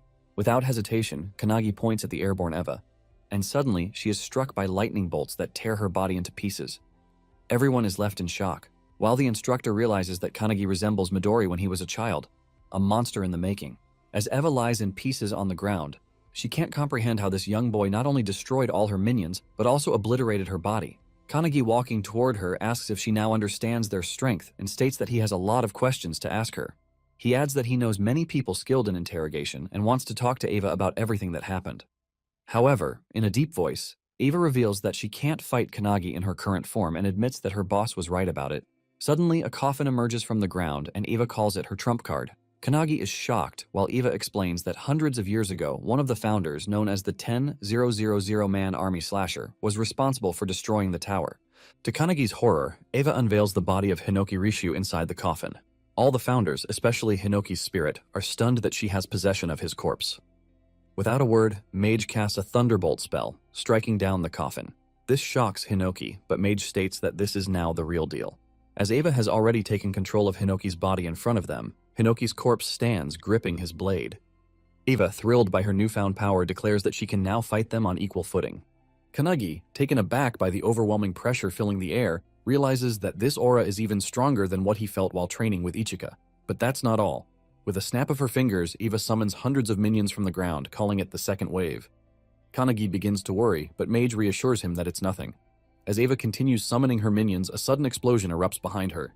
Turning around, she sees Kanagi's friends arriving. Ichika, Suo, and the others are standing ready for battle. He is not alone. Eva feels annoyed, believing Kanagi to be alone in this ordeal. As she observes him speaking, Kanagi realizes that the corpse's voice and speech pattern are identical to Hinoki's. Despite their friends joining the battle, they struggle to defeat the minions, as Eva remarks that these ones are far stronger. This time, the minions possess a physical hardening skill, and even when one of the members unleashes their full power, the attack leaves the minion unscathed. To their horror, each minion possesses a unique skill, making them formidable opponents. With their overwhelming numbers, the anti-prophecy members find it increasingly difficult to fight them head-on. Hibiki, who has been closely observing the battle, activates her sound visualization release skill, summoning a sound phoenix that obliterates a group of minions in an instant. However, despite her powerful attack, she remains wary, realizing that each minion's strength is enhanced by their individual skills. As if things weren't chaotic enough, Todoroki suddenly breaks free from his chains and slam dunks one of the younger members with crushing force. However, Hibiki reacts just in time, rescuing them from certain doom. Amidst all that, Eva is reveling in the chaos, thoroughly enjoying herself. She smugly declares that in a battle like this, only the squad captains have a chance of survival. Hearing this, Kanagi turns to the other founders for their opinions, but they all remain silent. He then faces Mage and asks her to let him take control of the body for a moment. She is surprised by the request, but ultimately agrees. Taking control, he confidently mocks Eva, accusing her of underestimating his friends, something she should not have done. Meanwhile, Hinata finds himself surrounded by minions, but he recalls Lesson 7 from Kanagi. Channeling his fist technique, he summons a dragon, using it as both a power source and a foundation for his attacks. With explosive force, he kicks the hell out of every minion charging at him. A while ago, founder Spirit Wantak had observed Han's muscular yet flexible build, noting his tendency to rely on single-point concentrated strikes paired with his agility. Another founder, Eilerson, had argued that while it was not a bad technique, it could be far more effective with their guidance. Now, in the present, Hinata flawlessly integrates all the techniques they have taught him, moving like a coiling snake, striking from every angle and obliterating the minions with precision. At the same time, Akane stands her ground, ready to face the horde of minions rushing toward her. She remembers Kanagi's advice about the transmute technique, which converts an imperfect substance into perfection. In the past, she could only produce cheap, low-quality weapons. But now, she uses her alchemical prowess to defy limitations, crafting stone golems from the earth itself. This is something she mastered in Lesson 8, and with it, she can even destroy the hardened physiques of the minions with ease. Kanagi asks Hinoki about SUO, but Hinoki assures him that SUO is holding his own. While he may not be as brilliant as his brother, he has his own talents. At this moment, he is skillfully wielding Hinoki's one-handed sword style, combined with the Skyfall skill, cutting down a swarm of minions with a single powerful swing. He then enhances the attack by merging it with Calendula, creating a flower-shaped slash that strikes the minions in a wide area of effect attack. Watching this, Ichika feels a sense of pride, impressed by how her student is seamlessly combining techniques and skills. However, in her opinion, Kanagi's feats remain unparalleled due to the complexity of his combinations.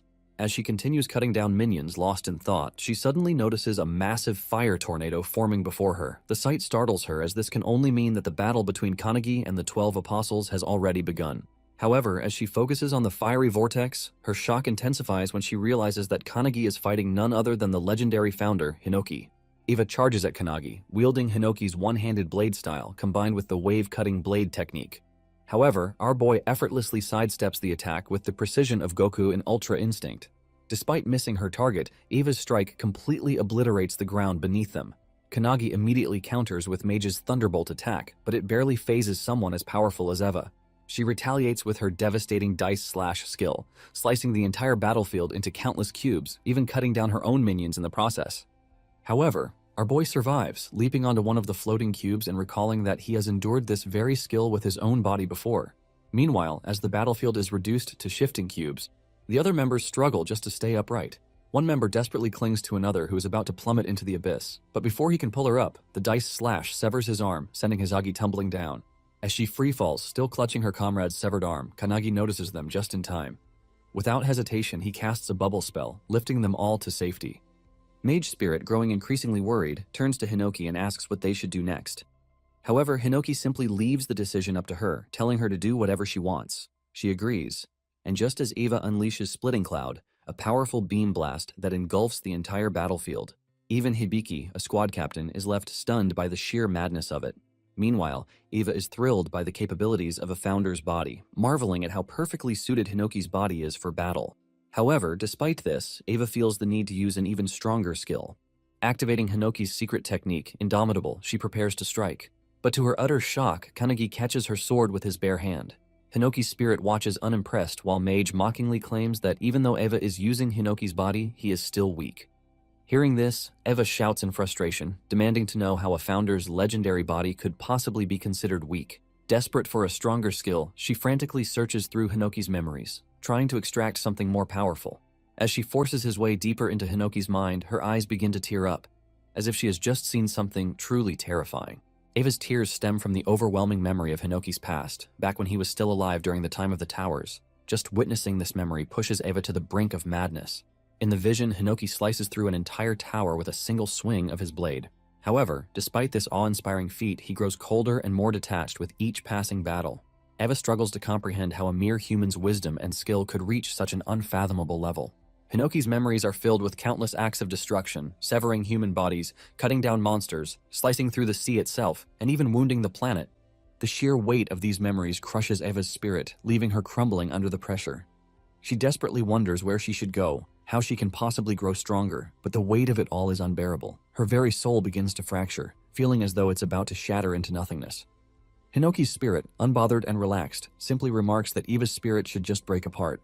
However, another founder quickly warns that if it does, it will go berserk, slaughtering everything around it, and to their horror, that is exactly what happens. Eva's spirit shatters. It lets out a piercing scream so powerful that it is felt even in the distant city of Takasaki.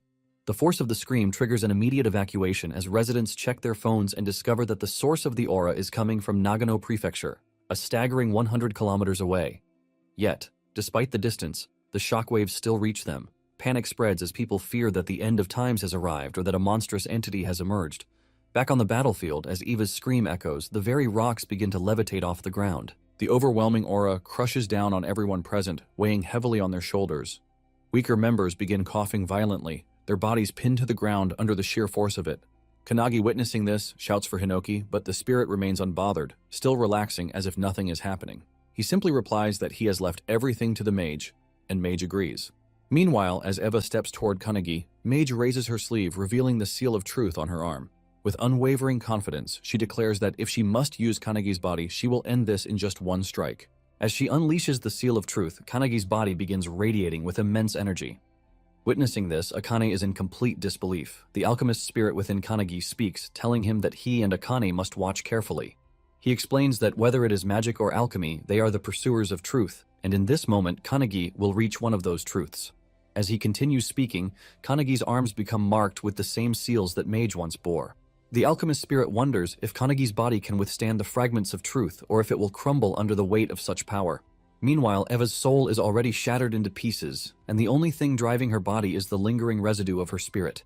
Yet, the body moves instinctively, as if guided by primal urges, just like a wild animal. Hinoki, who was once mature and composed, abandoned his body to this state long ago. And to describe that phenomenon, they call it truth ignorance. As Eva grows more enraged, she unleashes a surge of dark energy. Her aura was twisting and distorting the air around her. Mage, witnessing this, foresees a future where the energy becomes so overwhelmingly powerful that it destroys everyone, including Kanagi, and even affects people far across the continent. Eva could very well be the end of the world in that moment. Kanagi, realizing the severity of the situation, recognizes the danger in the vision. Mage then activates one of her skills, Magus of Truth, a technique designed to counter the skills of its target. The technique is so powerful that the world itself can hardly bear its immense force. As Eva loads dark energy into her arm and swings it at Kanagi, he effortlessly stops the attack. To her shock, he grips her hand firmly. In that moment, Mage channels a burning light attack, creating a powerful burst of light between them, engulfing the entire area. As the dust settles, Eva is reduced to nothing more than a charred skeleton. While Kanagi still grips her hand, Mage, using Kanagi's body, calls out a final goodbye to Eva's dying soul as her ashes are swept away by the wind. The other founders watch this with determination, but Hinoki rises, clearly annoyed by the fact that his soul and body are now completely separate entities. Mage smiles and turns toward Kanagi, asking if what he has just witnessed will help him in his training. As Kanagi takes control of his body again, he is shocked to see that the field is clear with all of his comrades cheering for him, as if he had won against the monster. Ichika, however, is worried that he didn't use his sword at all, making her teaching seem to have had no impact. Hanada sighs in relief, while Suo praises Kanagi, saying that he burned that powerful enemy with just one attack. However, Akane has a deeper insight. She understands that Kanagi completely analyzed his opponent's skills and rendered them useless. This makes Akane's hands tremble as she wonders if it's even possible for a human to reach that peak. Despite the uncertainty, she gains confidence, motivating herself that she will do the same. The instructor is now worried about the massive hole in the field as it was only an examination. But things went south quickly and spectacularly. Even Todoroki is dead, which makes the instructor annoyed, knowing that he now has to conduct another exam like this. As the members are gathering themselves, one notices a strange bright circle and becomes terrified. The instructor is also shocked, but to everyone's surprise, it's the superintendent. On seeing the superintendent, Kanagi remembers that it's the old lady from his consciousness earlier. The lady's assistant, who is with the superintendent, is also a bit confused about why she's there. However, the superintendent suddenly kneels in front of Kanagi, claiming that she has been waiting for his return. She says that she has waited hundreds of years for the founders and now they are finally in front of her. Suo and the others turn to Ichika for answers, but she simply states that they should have known, though this might be their first time seeing her. According to Ichika, the old lady is one of the founders of the anti-prophecy and holds the highest rank in the Japanese branch. Suo, frustrated, exclaims that they already know that. But what's truly confusing is why she is kneeling before Kanagi. Ichika admits she doesn't know either. Meanwhile, Kanagi is just as bewildered, wondering why the old woman from earlier is bowing before him like that. The founders within him are also deep in thought, trying to recall what's really going on, but they can't seem to find the answer. Suddenly, Kanagi is struck with shock as he senses her overwhelming aura. The old lady stands up and asks if Kanagi remembers her, remarking that she has grown old. To make things clear, she turns around and starts shaking her back, calling out to Hinoki to witness her performing the waist dance. All the founders are confused, but suddenly they realize that the old woman is Io. Hinoki quickly asks Kanagi to switch with him, and as he does, he greets her. This shocks everyone around, and the assistants immediately take an offensive stance, seeing it as disrespectful behavior toward their superintendent. Enraged, they declare their intent to kill Kanagi and redo the examination. However, Io, still dancing with Hinoki, tells them to stand down, assuring them that it's fine. Hinoki playfully rubs Io's head, joking that she has already become a granny. Hearing him speak, Io suddenly remembers that he used to talk the same way in the past when she was with them. After a while, all the members begin repairing the training grounds and gathering themselves. Meanwhile, deep within the anti-prophecy at a top-secret location known as the Hut of Everlasting Vision, Kanagi is stunned by the sight of its garden. Io explains that since she cannot reveal her appearance often, a barrier is normally set around the place so she can live there undisturbed. Kanagi asks if she knows all the founders, to which Io begins to explain her story. She reveals that she was an orphan, having lost her family during the era of the towers. The founders saved her and raised her. Kanagi is shocked to realize that she was just a child during that time. When Io mentions that it was 300 years ago, he is even more stunned, realizing that she is over 300 years old. She then reveals that she has been able to stop time using an artifact that freezes time as long as she remains inside the headquarters. Hearing about the artifact, Kanagi suddenly remembers them. Meanwhile, Hinoki's spirit explains to Valentine that the artifact functions similarly to her preservation skill. Valentine agrees, stating that in her prime, she could have achieved the same feat with her skill. However, she wonders where Io obtained such a powerful artifact. Io explains that within the anti-prophecy, there is a secret division tasked with collecting artifacts, and their existence is kept hidden. However, she reveals that the facility storing these artifacts was recently attacked, resulting in the loss of a large number of them. In response, a special task force, including Midori, was formed to reclaim the stolen artifacts. The detective founder within Kanagi wonders if the attack was carried out by the 10 apostles, which would explain why they are so powerful in the modern era. Kanagi is shocked at how quickly the detective deduced that from such a brief conversation. The detective then reveals that when Io mentioned her boss as the one who provided her artifacts, he looked into her memory and confirmed it.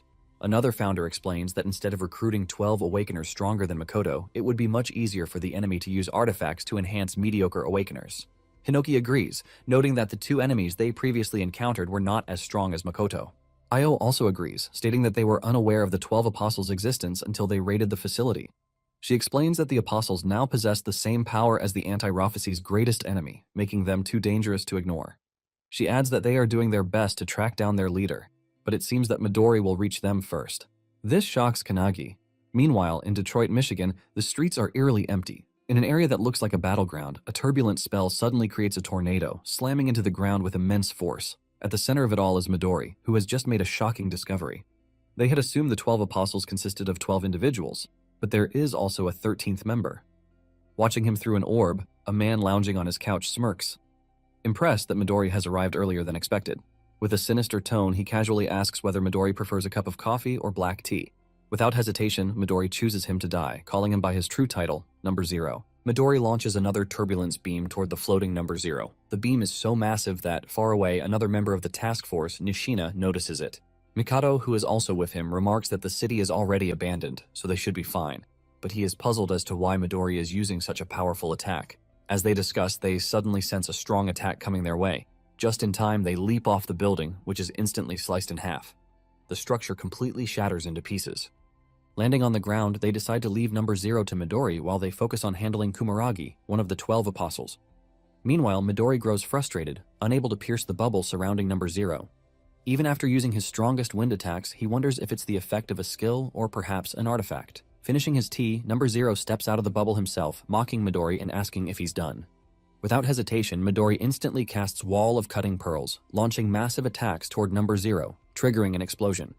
However, to his shock, Number Zero emerges unscathed, casually comparing himself to a whale among fish in front of Midori.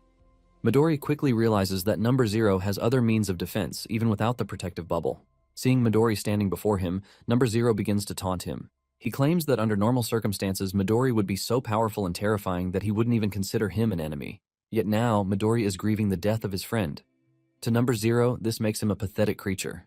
He goes on to say that from the moment Midori was born, he was nothing more than a monster designed for battle. And yet, despite being made for war, he still failed to protect his precious friends. These words ignite a deep fury within Midori.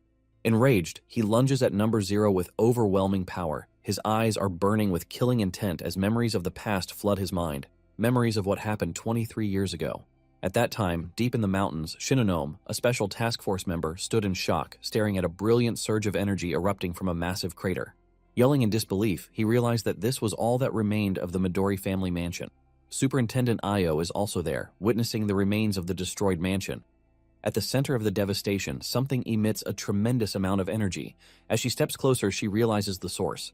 It's a baby radiating an overwhelming aura. The intensity of the energy makes them believe that the entire disaster was caused by this child's birth. Without hesitation, Superintendent Io rushes toward the baby, enduring multiple cuts on her body due to the sheer energy pressure surrounding it. Despite the pain, she pushes forward, finally reaching the child. She gently picks up the baby, whispering words of comfort, assuring it that everything is fine now. Feeling the warmth of Io's embrace, the baby slowly stops crying. As a result, the violent surge of wind around them dissipates, revealing Io, bruised and bloodied, yet firmly holding the child in her arms. She declares that this child will be raised by the anti-prophecy. Later, the baby is given a name, Midori. 9 years pass and Midori, now a young boy, is preparing to leave the facility. A teacher named Hinoki Kiyuro, along with a 12-year-old Ichika, tries to stop him, warning him not to cause any trouble. The man warns Midori that if he goes through with this, the anti-prophecy will hunt him down. Unfazed, Midori agrees, but as the master turns away, he cryptically states that this was the very reason he let Kiyuro live. Ichika, standing nearby, feels the tension in the air, but suddenly starts laughing. The master, annoyed, questions why she's doing that. Midori has always been exceptionally strong, breaking every record and considering everyone else weak in comparison. However, one day, he meets Makoto, who casually tosses a wooden stick toward him and asks if he wants to be his partner for sword training.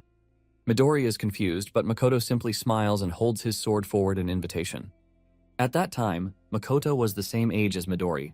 With that, they begin training together, but Midori was unable to defeat Makoto in sword fighting. It annoyed him, but he kept trying, constantly asking Makoto to spar with him one more time. Makoto, wanting Midori to learn his lesson, fights him again, and the result is the same. Midori loses. Frustrated, he yells, demanding to know why he can't win despite trying his hardest. Nishina, who is also present, reveals that Midori is too strong, which might be the reason.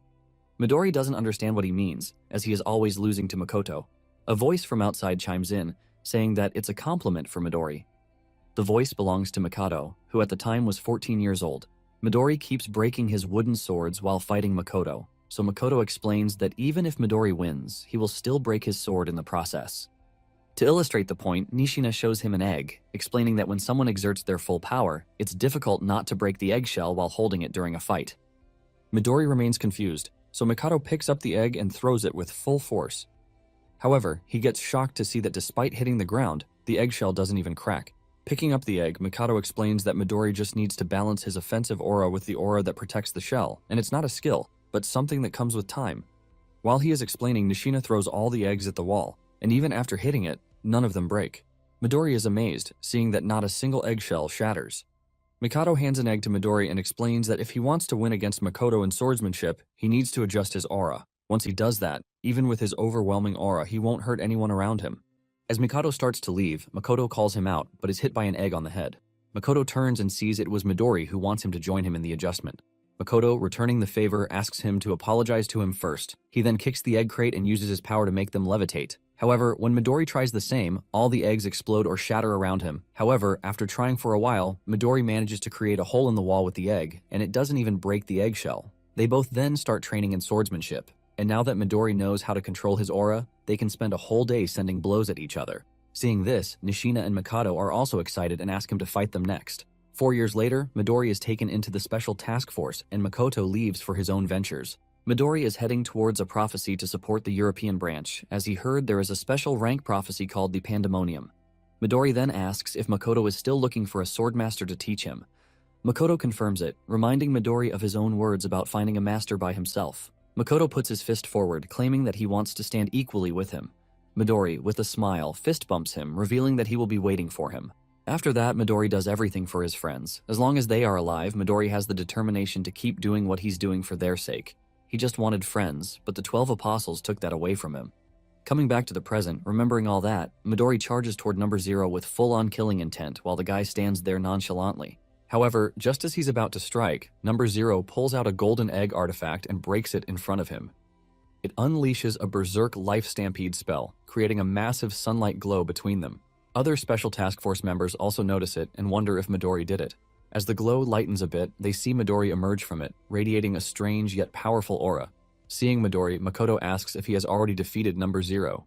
However, Midori doesn't say a word. They call out to him, but to their shock, Midori reveals that he doesn't know them. Nishina instantly realizes something worse has happened and yells at Makoto to back off, but it's already too late. As Midori has his hand on Makoto's forehead with an evil smile, he uses the turbulent spell, creating a strong whirlwind. After the 3 members of the Special Force Japanese branch go missing, another Special Task Force from the USA branch, including Marquis and Ashton, is sent to investigate the matter. Upon arriving, Ashton touches the ground and realizes that the residual energy in the area is extremely strong, indicating that it was the epicenter of an explosion. Maris is amazed by the size of the crater Midori created and understands why he is called the world's strongest man. However, he is confused about why someone as powerful as Midori suddenly disappeared along with his team. Ashton also has no explanation for their disappearance. The news of Midori's disappearance reaches the Japanese branch, causing the situation to descend into chaos. At the Everlasting Vision Hut, the assistant superintendent grows nervous upon hearing the reports and struggles to believe the news. Io, equally worried, asks if there is truly no information about Midori's whereabouts. She questions Midori's assistant Rin, but even Rin is unaware that the artifact that connected her to Midori has been destroyed. Io finds the situation deeply unfortunate. As they discuss the matter, Kanagi arrives, now officially a squad captain, wearing the captain's cape.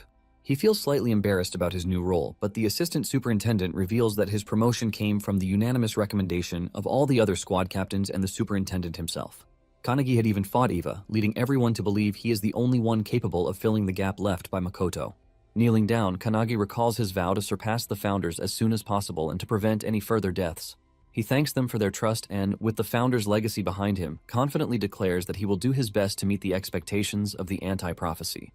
Hearing this, Io becomes excited, claiming that she always believed he was the best-suited candidate for the captaincy. However, she suddenly grows serious and gets straight to the point, asking for his opinion on a pressing matter. A while back, Kanagi, who had been pursuing members of the anti-prophecy to offer them positions in his squad, now finds himself sitting in front of the superintendent being asked for his opinion. The situation feels like it has escalated quickly. As Io summons a door with a tiger drawing, the sudden appearance shocks Kanagi. And as the door opens, Io introduces 2 members of the Special Task Force, Nishina and Mikado, both in a severely beaten-up state.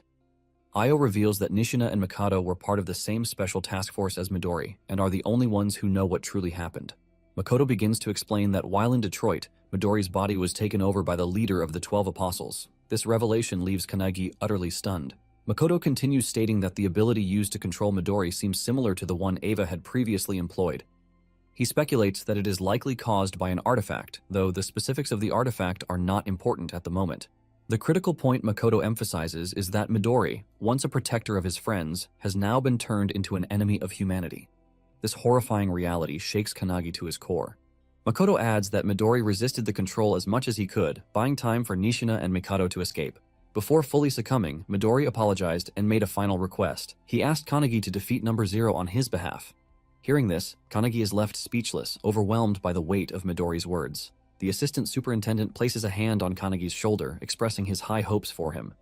However, he reminds Kanagi that he still hasn't met the minimum requirement of 7 members for his squad. Currently, Kanagi has Hanada, Akane, and Suo, but he needs to quickly recruit 3 more members. This, the assistant superintendent states, is Kanagi's immediate task. Hearing the urgent need to recruit more members for his squad, Kanagi rushes out to find suitable candidates. He spots a young boy from the Hibiki squad and immediately begins chasing him, pleading for him to join his team. The boy, however, is visibly nervous and runs around in a panic, shouting that he will never leave the Hibiki squad under any circumstances. Just as the boy thinks he's escaped, he comes face to face with Akane, who is standing calmly in his path, holding a permission letter signed by Hibiki himself. The boy is stunned, unable to believe that his captain, Hibiki, would allow him to leave. However, after reading the letter, his disbelief turns to shock as he realizes it's genuine. Reluctantly, he agrees to join Kanagi's squad. With this, Kanagi and Akane successfully secure their fourth member. Meanwhile, outside, Hanada is attempting to recruit Sakazaki for the squad. His approach, however, is anything but conventional. He performs a strange, exaggerated leg-stomping gesture as an invitation, which Sakazaki finds utterly bizarre. Hanada insists it's an order from the captain and declares that he wants Sakazaki on their team. Sakazaki, however, refuses outright, explaining that his goal is to participate in the next captain's exam as a position has opened up following Todoroki's death. Undeterred by the rejection, Hanada suddenly launches a powerful kick towards Sakazaki, testing his reflexes. To Hanada's surprise, Sakazaki effortlessly dodges the attack, showcasing his unique evasion skills. Impressed but not defeated, Han presses on. Sakazaki, now intrigued, proposes a challenge. He agrees to join the squad on one condition. Hanada must land a single touch on him within 60 seconds in the courtyard. If Hanada succeeds, Sakazaki will gladly join their team. Hanada confirms if he can use any means necessary to achieve this, and upon receiving Sakazaki's approval, he summons the glowing dragon around himself. Determined to win the challenge, Sakazaki starts the timer on his laptop. Somewhere inside the limestone cave of the anti-prophecy unit, Sakazaki meets Captain Tsurusaki, who appears to be fishing in a 17th dimensional crack called the Underjaw. Tsurusaki reveals that sometimes he catches big fish there. Noticing Sakazaki, he asks if he is applying for the replacement exam for the Todoroki squad. Sakazaki confirms it, but states that he wants to be a captain who doesn't want to die. Tsurusaki responds by telling him that his goal is still achievable without even becoming a captain. This shocks Sakazaki, who asks if the captain thinks he's not suitable. Tsurusaki, reeling in a monster shark, claims that he believes Sakazaki is lacking something. Coming back to the present, Hanada is charging at Sakazaki, who is trying to avoid any physical contact. Despite getting inches close to him, Hanada isn't able to touch Sakazaki even once. Hanada is amazed, realizing that Sakazaki is using some kind of evasive skill to dodge his attacks. Sakazaki is using Omni-Egos, a skill he has tried to hide from everyone for a long time. His Omni-Ego allows him to teleport to a designated location within a 100-meter range, although he needs to visit the target location at least once before the skill can be used. Once it's set, he can teleport there with fast and high precision. Despite Hanada sending blow after blow, Sakazaki manages to dodge every single one using his skill. This proves challenging for Hanada, but he takes it as practice, knowing that in the future he'll have to fight against Midori. While teleporting around and evading blows, Sakazaki asks Hanada what kind of redeeming quality he sees in Kanagi. Hanada, continuing his attacks, reveals that he doesn't know anything specific. He flies into a kick towards Sakazaki and admits that he knows about Akahina's ideal squad captain image to increase his squad's survivability by 1%. Hanada finds this admirable, but claims that he wouldn't put his life in the hands of a captain who prioritizes the chance of survival over everything else. This comment annoys Sakazaki, but Hanada explains that if someone always thinks about themselves, they won't be able to achieve the goals they're meant to. As he says this, Hanada recalls his childhood when he saw his family's bodies lying around, killed by a prophecy. This event instilled in him the determination to shut down all prophecies. With that motive, he finally understood that Kanagi has the capability to do just that, which is why he decided to become his subordinate. Hearing this, Sakazaki realizes what he's lacking to be a captain, the ability to be relied on by others. As he focuses back on dodging, he knows he's winning the fight and hopes to use this conversation as a reference in the future. With the countdown at 5 seconds, Hanada starts messaging someone on his phone, claiming that someone is just on time. Sakazaki is confused when Suo suddenly uses his Chundula spell, combined with Skyfall strikes from above, destroying the entire courtyard where they were standing. This completely removes Sakazaki's ability to teleport, and Hanada seizes the opportunity. He leaps off the building and uses a flash kick to tear off a piece of Sakazaki's clothing. The clock hits 0, but tearing off the cloth counts as a touch, making Hanada the victor. He lands down while Suo asks if destroying the entire courtyard was worth it. Hanada brushes it off, praising Suo for his help. Meanwhile, in the background, Sakazaki is furious. But after typing something on his laptop, he calms down and agrees to join Kanagi's squad. Hearing this, Hanada and Suo high-five while Kanagi and Akane bring in another member, Iryu, who is chained up. Kanagi, noticing the destroyed courtyard, is in shock, but Suo reveals that he's counting on Kanagi to write an apology letter for the damage. Hanada tries to calm everyone down, suggesting that Rin could fix the courtyard, but the main problem is that they still need one more person for their team. Akane doesn't know anyone else and asks if Kanagi has any recommendations.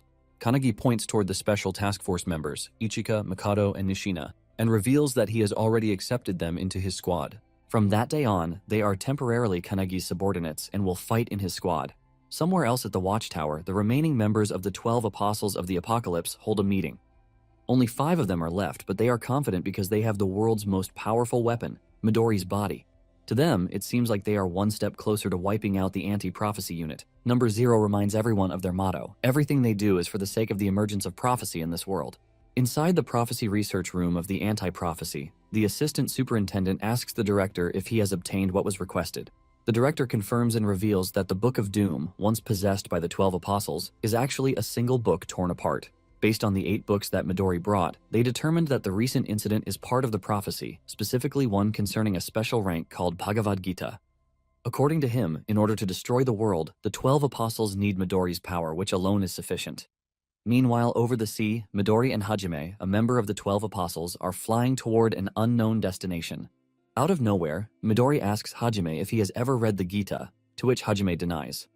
Midori explains that it is one of the Hindu scriptures, emphasizing that humans should fulfill their duties with a selfless heart. According to Midori, whoever wrote a prophecy like the one currently unfolding likely harbored a deep hatred for humanity.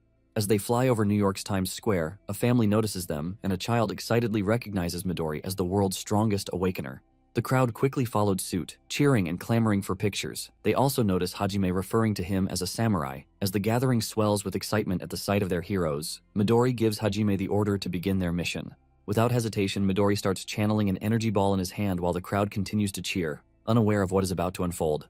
As a father captures a picture of his child with Midori in the background, Midori suddenly unleashes the energy ball into the air, engulfing the sky completely. The ball transforms into a massive tornado, and from within it, the real Midori desperately yells at Number 0 to stop. However, it is already too late. Number 0 has already cast the spell of turbulence upon them. At the cafeteria of Anti-Prophecy, Kanagi is busy lecturing when Suo rushes toward him, urgently showing him something on his mobile. It is breaking news. New York is burning like hell due to Midori's attack. The report claims that an awakener has attacked and destroyed the city. Meanwhile, at the Everlasting Hut, the American branch superintendent, Vice, is screaming at Io to do something, furious that Midori has just erased an entire city. Io tries to calm him down, but the tragedy has taken countless lives in the heart of the world's economy, New York. She reveals that it is not Midori who caused the destruction, but rather the leader of the 12 Apostles who is controlling his body. She further explains that they have already identified him as Warren Hastings, an Englishman. Io theorizes that he might be collaborating with invaders from another dimension. Vice is shocked by this revelation, while Io discloses that the 12 Apostles are using artifacts beyond the supervision of Anti-Prophecy. According to her, someone or something is backing them. Despite her reasoning, Vice counters that the responsibility still lies with Io, since the man who leveled an entire city came from their special task force. He warns her that the White House is even considering using nuclear weapons against Midori. However, Vice knows that even nuclear weapons will have no effect on Midori and asks Io what she plans to do. Back at the cafeteria, Kanagi asks Suo if he has completed Lesson 15 along with the others. Suo confirms, and to his shock, Kanagi appoints him as the vice captain of the Kanagi squad. He then orders Suo to instruct everyone to continue their lessons until deployment orders are given. He notes that Iryu and Sakazaki always argue, so they must focus on teamwork to achieve perfection. Suo wonders what Kanagi himself will be doing with his free time, to which Kanagi reveals that he will be sleeping, and this time it will be a deep sleep. He commands Suo not to allow anyone to wake him, and since it is Kanagi's command, Suo accepts the order, placing his trust in him. Back at the Everlasting Hut, Io reveals she is planning to face Midori head-on with their strongest elite unit. Over at headquarters, Kanagi reaches his room and instantly falls asleep. In his dreams, he takes out his sword and starts practicing with Hinoki, while the other founders stand ready to teach him.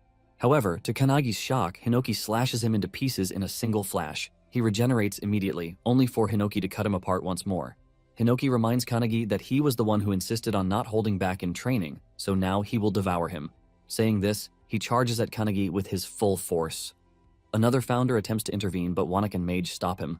Other founders argue that while short-term training might demand such extreme measures, Kanagi is dying too frequently, and his soul could soon be dispersed.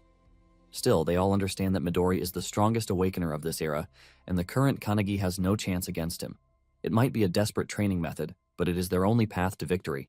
The founder from before warns that there may be a limit to how much Kanagi can endure, but the alchemist reassures her, saying there is no need to worry. Kanagi is not a delicate man. Mage, witnessing Kanagi being sliced apart again and again, still believes that he will overcome this. Kanagi apologizes to Hinoki, feeling an immense pressure just by standing in front of him. It feels as if he's been thrown into a blizzard at the top, a frozen mountain. Regaining his breath, Kanagi stands against Hinoki once more, only to be slashed in half instantly. To his surprise, however, he manages to cut a single strand of hair from Hinoki's head. Before, he couldn't even reach a single hair. But now, he has succeeded. Despite being killed countless times, Kanagi remains determined to grow stronger. He rises again and again. Meanwhile, in Mumbai at the gateway of India, Aradib of Anti-Prophecy's Indian branch becomes excited upon seeing Midori. He reminds Midori that without him, the special rank prophecy boss would have turned Mumbai into charcoal. With a smile, he asks if after they once protected the city together, Midori is now here to destroy it. Midori dismisses his words as futile, explaining that while it is his body, it's being controlled by Number Zero. Mocking Aradib, Number Zero scoffs at the idea that Midori could regain control. To toy with him further, he projects Midori's entrapped thoughts directly from his mind. Midori's voice, apologizing and urging Aradib to run. However, Aradib refuses to flee. This is his hometown, and he is prepared to fight until his last breath. At the Everlasting Hut, Io explains the century-old war between humankind and beings from another dimension to the superintendent's assistants. During the Founders' era, the tower appeared first, followed by the Crack and the Prophecies. Throughout the long history of war, there have always been humans who collaborated with these beings to destroy the world. As she explains, one of the assistants watching the news of India's fall grows alarmed, realizing the enemy now seems to be heading toward Europe. Io expected this, but remarked that it would have been preferable if they had gone straight to Japan. When the assistant asks why, she reveals that since Number Zero only recently took control of Midori's body, he shouldn't be able to fully harness its power yet. Io then turns to Tengen, her assistant, and informs him that he will also be deployed to the battlefield. Tengen responds with a joke about how they only use him for manual labor during peacetime. However, the real shock comes when Io announces that she will personally join the fight as well. Meanwhile, the Kanagi squad is in the final stages of preparation. They are the only true hope of defeating Midori, but until they are fully ready, Io orders the other squads to stall him. Hibiki and the other squad captains, visibly tense, ask how long the preparation will take. Io reveals that according to Kanagi, he needs 2 days. She then announces their destination, the Pacific Ocean, where they will attempt to stop Midori. There, the entire Japanese branch of Anti-Prophecy gathers, preparing for battle. As Midori charges toward them, he casts his powerful turbulence spell directly at the group. However, it is stopped dead in its tracks by Io's own defensive spell. Midori, visibly surprised, narrows his eyes while Io smirks and mocks him not to underestimate them. A while back, as the captains were heading to the ocean, Hisagi and her squad members ran to their captain, pleading to be taken along to face the leader of the 12 apostles. The captain refuses, but Hisagi, tearing up, insists that even if they can't make a significant impact, they can at least serve as shields to protect the captains. The captain, along with the others, turns to face them and asks if they understand why the captains have chosen such an unreasonable battle. He explains that even though they know they won't return as the power levels are vastly different, they still hold on to the hope that their subordinates will survive and carry on. The captains place their trust in their subordinates, believing they will take on the responsibility of protecting the world. Saying this, the captains leave their subordinates behind. While some break into tears, others steel their resolve, determined to protect the Kanagi squad until their preparation is complete. Even though their eyes are filled with sorrow, they know they must act instead of merely crying, and they must act quickly. The squad captains, along with the superintendents and assistants, teleport to the ocean where they now stand face to face with Midori. As Io effortlessly blocks Midori's spell, the other captains watch in amazement at her immense power. Midori, too, is taken aback by this unknown ability. Number Zero. Reading through Midori's memories recognizes Io as the superintendent of Anti-Prophecy, a mother figure to Midori who has always kept her true strength hidden. Io, standing before him, declares that this is the first time in 100 years she has used her abilities on the battlefield.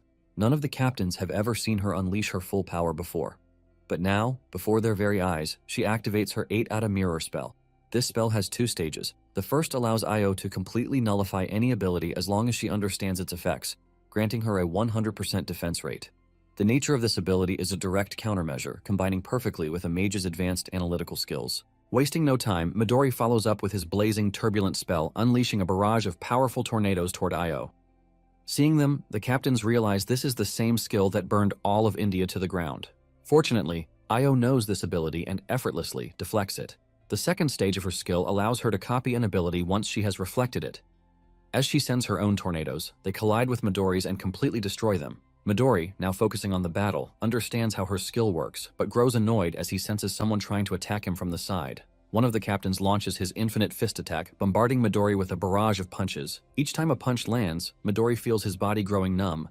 However, despite delivering countless blows, the captain is shocked to see that Midori remains unfazed. Suddenly, the captain grabs Midori in midair and signals the others to attack while he restrains him. Hibiki instantly activates her sound visualization release Phoenix, while the other captains follow up with their own powerful abilities, striking Midori all at once. However, Midori counters them with his Wall of Cutting Pearl spell, generating a massive blast of tornadoes that crashes into all the captains. As the smoke clears, Midori emerges unscathed, mocking Io for bringing weaklings to fight him. But just as he speaks, he senses a powerful aura above him. Looking up, he sees the superintendent's assistant summoning a massive sun-sized energy ball, preparing to unleash it upon him. Midori immediately realizes this ability grows stronger the longer it is channeled. As he attempts to summon his own energy ball to counter it, the female assistant uses her artifact Slavemaker spell, shackling his hand. Midori is stunned. He hadn't expected them to have an awareness. He is unable to cast his spells. Meanwhile, the male assistant finishes channeling and hurls the massive fiery sphere toward the immobilized Midori. Seeing the attack closing in, Midori realizes he can't dodge it. However, if he unleashes his most powerful wind-based attack at the last moment, he might be able to lessen its impact. But just as he processes this plan, he notices another identical fireball coming from the opposite side, created by Io using her mirror spell. The lady raises her arms toward Midori, saying that for the sake of everyone's future, he must die. He is trapped in an energy chain and curses the old woman. Someone is watching from afar with the help of binoculars. Two flaming spheres collide and cause a sinister explosion. Like a huge atomic bomb, the mushroom cloud rises into the sky, and that explosion takes over the entire landscape. The soldier using the binoculars gets worried about the situation. He lowers his tool. An aircraft carrier and several military ships are approaching the target rapidly. In disbelief, one of the soldiers handling transport asks them to look at the situation. The white light must be at least a few thousand degrees, and he doubts anyone could survive that, whether they are an enemy or an ally. Pointing at the screen, he says he believes that should be enough to handle the situation. A very stern man with crossed arms observes the situation, and they call him Mr. Richard. With a grim face, he says that this isn't over yet. The light energy that formed in the sea begins to glow with a violet star at its core, and looking closely, a silhouette of a man can be seen in the middle of it. The long-haired blonde man is shocked to see that. No one can believe that someone was able to survive the gigantic explosion that just occurred. Midori puts his hand on his head and asks if they sacrificed their own people to try to kill him with that explosion. He knows he owes them praise for catching him by surprise with all their efforts and for making such an elaborate plan to manage a successful explosive blow against him, but he bets they didn't imagine what was coming next. He grits his teeth, trying to contain all the emotion in his chest. Then he starts yelling, telling them to look at him because he is completely unharmed. Midori opens his arms and says he was just hit by a 1,000-degree fireball, and there isn't even a scratch on him. While the Midori boasts about surviving the situation, a crosshair begins to lock onto him, and at that exact moment, a troop of several planes starts hitting him with multiple direct shots to his body. Missiles are also launched from the aircraft carriers and planes toward him. Some pilots are injured in this operation, and they begin to notice the loss of troops. The sea rocks with all that explosive war happening more so than in a storm. With the force of a massive wave, the aircraft carrier shakes in the sea and the planes start getting hit too. The boy is in a state of euphoria and starts to laugh while various explosions and deaths happen behind him. Another larger ship begins to approach the battle site. Mr. Richard yells for Marquis to act according to the plan. A golden aura ascends through his body. The ship they are on then gains a protective shield, but it doesn't last long, and soon it starts to take damage and crack. Marcus is dumbfounded by such power. He says he can barely hold on even from this distance.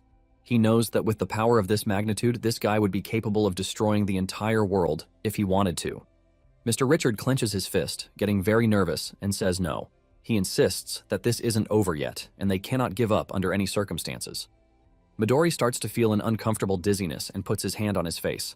In his thoughts, he begins to hear voices saying they knew he would use too much energy at once. Now he is in the company of a white-haired lady who asks if he has finally ran out of energy. She holds an empty vial and calls the boy number 0. In another location, we see a small house with a thatched roof and a few people gathering. Setsuna asks if they have no chance against the guy, but a blonde man with glasses tells her not to ruin their morale. She asks if she always needs to sugarcoat things for him. The boy gets annoyed, but the lady warns that they probably won't be able to defeat him anyway. Setsuna asks Io how she intends to stop him. She says that even without winning the battle, they can still achieve their goals, and to do that, they will need to use an artifact they possess. She picks up a vial with a liquid. This artifact is the Sandlass cage, and it is now imprisoning Midori. He observes the bars of that prison and feels that it looks very familiar. Io bets that he recognizes that cage as it's just like the artifact he gave to his henchman. Number 0 memories come rushing back. He really has seen that cage before. It was used by the man who ended up losing his arm in that situation. He didn't imagine there was more than one of that artifact, but he maintained his posture and argued that it did not matter. If he wanted to get rid of that cage, he would need to use a massive amount of aura, and since he had practically drained all his power, that would be impossible. With a dark look, Number 0 stares at the old woman, and you can feel the hatred in his eyes. He lets out a small smile and asks if they are just finding a way to buy time. But this confuses him because he says that trapping him for a moment won't change anything. The lady is confident and says he wouldn't say that if he knew what was on her mind. He has no idea what is coming. Io continues saying that if he just waits a few days, he will certainly witness something very interesting. Placing a hand on his chin, Number 0 asks if she really thinks he doesn't know what they are planning. Number 0 asks if it's something related to a boy named Kanagi Minato. Io's expression changes instantly. She is shocked to hear that question. Pointing to his head, Number 0 says he had enough time to fish out some memories from her brain. He asks if the lady knows what Midori Ichihara thinks about him and reveals that he thinks the boy is the one who will end all prophecies. Io's eyes go wide, and she thinks that Midori said that about Kanagi, feeling extremely impressed. Number 0 says that the moment he took control of his body, Kanagi became the top of his target list. He clenches his fist and repeats with hatred the phrase he just said about the boy being the end of all prophecies. With an outraged expression, he questions if they should allow this and that Kanagi must be stopped at all costs. Io now has a very unfriendly face and curses the blonde man in her thoughts. But he says he still has something else to say, and she is surprised again, accumulating a violet energy inside the cage. Number 0 says that she is the one who doesn't know the half of it. Even now as they talk, Midori Ichihara continues to get stronger. The woman is now in a panic, not knowing what to do. The amount of aura he has used so far is nothing compared to the total power in his body. All they have done so far is melt the very tip of the iceberg. The more Number 0 fights, the stronger Midori's body gets, and the more aura he can command at once. A yellow energy begins to come out of the Io's body, the Yada mirror. She feels the force of a blow hitting her straight on without her being able to dodge. Number 0's hand goes through her body, causing a huge wound. The cage in the background explodes into 1,000 pieces. Io had no chance to defend herself, and the blow was a direct hit to a vital point. And now that he has dealt with his opponent, Number 0 wonders which way Japan is. While that battle was happening, our protagonist was sleeping and the symbol on his hand began to glow very brightly. The Japanese HQ did everything it could to try and imprison Midori, but their plan ended up failing miserably. Number 0 ended up learning how to release massive amounts of aura using Midori's body. A vortex of violet energy begins to form and can be seen even from Earth's orbit. Leonis's power has grown significantly stronger. Meanwhile, in Japan, Suo and Ichika are training, and he says he could feel a gigantic wave of dark aura approaching. Scratching her head, Ichika thinks the plan has failed. Midori is training, and they decide to return to the headquarters. Akane is also in the middle of a fight but can sense the different energy. Everyone at the academy becomes apprehensive and worried about what is happening. Ichika says they need to prepare to face the enemy. Suo already readies himself to grab his sword. Meanwhile, at the HQ headquarters, inside the monitoring room, Rin is desperate, asking if they are still waiting for the video images from the American fleet. Her assistant is working on the computers and says the American fleet was practically wiped out by the enemy, so she asked to see the satellite images. Rin is extremely apprehensive. She knows she can't use Raven Eyes at sea, and she wonders how Io and her team are doing. A group of people appears behind her, and they call for her. She looks back, yelling for Shiki in a cry of concern. The group is badly injured. There are many people, and the Setsuna says they need her recovery techniques urgently. Rin quickly approaches everyone, running as fast as she can. Her expression changes. She panics when she notices one thing, that Commissioner Io is extremely injured, unconscious. Shiki has tears in her eyes and says it's a very critical condition. Observing Io, it's possible to see that life is unfortunately already draining from her body. In recent memories, Superintendent Io asked Shiki to listen carefully. She said that their survival on that mission would depend on the girl. After going over the entire plan again, she said she needed the girl's help to stun the enemy while she and Tengen used the heavenly descent. Shiki gave a respectful bow and said she would give her life to ensure it. But as she was about to complete the sentence, she received a slap on the head which startled her. Io got angry and said she was a fool and had misunderstood everything because she needs to stay alive no matter what to bring everyone home safely. She asked if Shiki understood that because it is very important that she survives no matter what happens to her. Not accepting this, the white-haired girl tried to argue, but Io made such a frightening face that it would silence even the bravest of stubborn people. With tears in her eyes, Shiki tries to express herself with a trembling voice. She remembers when she was just a child, and Io took such good care of her and the others. She said she doesn't want to lose her. The girl recalls the woman's reassuring smile at that moment and that afterward she put her hand on her head trying to calm her down, saying that everything would be okay and she wouldn't let anyone die. Smiling, Io said that this was the main point of the mission they were about to execute. But now that calming smile is gone and the lady is on an oxygen mask and extremely injured. The group mobilizes to try to heal her and save her life. Shiki yells for Superintendent Io not to leave them. She tries to pressure Rin, who is doing her best to help, but it's a complicated task. Her healing ability isn't working properly because of that artifact that stopped time for her.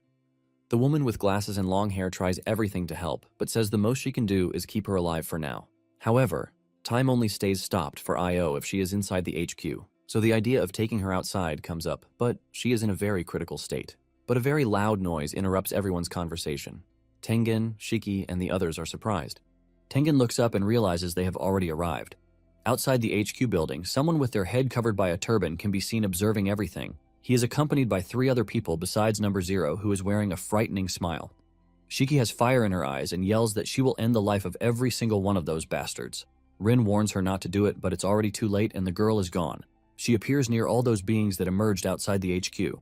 With hatred in her eyes, she joins her hands and uses her spatial division ability. Shiki Kitamori's ability instantly connects different parts of space, allowing her to teleport between different places with extreme precision. But in large open areas, this ability becomes very unpredictable and results in damage that can be catastrophic. Space and time begin to distort. The image of everything becomes confusing.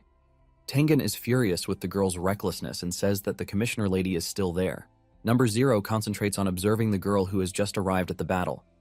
Then he calls for Hajime, who has already prepares his next attack. Holding his sword, he uses the artifact Relic of the Abyss, firmly gripping his sword in its sheath. Drawing his blade, he cuts space and uses the Kulika strike ability, causing a beam of light with his slash. This catches Shiki by surprise and her eyes go wide. A part of the location is shattered like crystal, scattering various shards through the air. The girl's arm is severely injured by this blow. The girl in red lets out a little laugh and says that Hajime is truly relentless, making the villains almost feel sorry for the good guys. But while still holding his sword in a battle stance, Hajime tells them to stay alert. The swordsman looks out of the corner of his eye, suspicious. He realizes the good guys haven't been defeated yet, and he manages to locate Shiki. She is badly injured, but her friends have arrived to help her, and Suo holds her in his arms, asking if she is okay. The white-haired girl doesn't let the injury shake her, and asks about the Kanagi unit. Number 0 notices that more enemies have arrived for him, and he says he is getting really tired of swatting these little flies around him. Special Agent Ichika Hinoki holds her sword and already prepares to draw it from its sheath. All the enemies watch attentively at what she is preparing, and energy starts to come from the girl's body. She apologizes and says that her captain happens to be a sleepyhead and begins to approach, so until it's time for him to wake up, they will gladly be their opponents. Number 0 makes a disgusted face at Ichihara's statement. Number 0 Vault is looking down on all the movement of the determined good guys, finding it very strange. He can understand why Makoto's younger brother and Special Agent Ichika Hinoki are fighting him. His eyes scan over all his opponents, analyzing them one by one. He stares at Iryu and Sakazaki and wonders why they are willing to fight him. There's nothing recorded about them in Midori's memories, so he believes they aren't a threat, so he questions why they would be risking their lives to this extent to save someone who is so far from their level. Iryu meets his gaze and gives a very suspicious little smile. This causes a peculiar unease in Number 0. He then begins to notice the boy's aura shining strongly. Number 0 gets in front of all his fighting partners and stretches his hand toward the two. He uses his turbulence ability and in the blink of an eye they disappear. Shiki, who is injured on the ground, yells to everyone about what just happened, but the teammates also disappeared along with the disciples. She wonders if this is some kind of teleportation ability and who was responsible for it. Iryu is overjoyed and strikes a pose asking how he is, but suddenly Sakazaki reappears and says he sent them somewhere else. He is holding a first aid kit and says he did this teleportation with his ability. Shiki is surprised by the young man's technique and asks how he managed to do that. Sakazaki and Iryu start arguing because he says he helped too. It was a combo of abilities. Shiki just wants them to explain. Basically, it was a combination of the My Sweet Home and Extended Self abilities. Iryu's ability increases the range of the ability of someone he is touching. Normally, Sakazaki's ability only applies to himself, but with Konami's help, it was possible to teleport everyone who was near him at that moment. Sakazaki may not have the same range as Shiki, but he can teleport any object he chooses. Hajime was teleported near Ichika. He already prepares for the confrontation. Sakazaki managed to teleport everyone so that the fights would be fair. The only ones left were the 3 of them, but the rest of the team prepares for the next fights.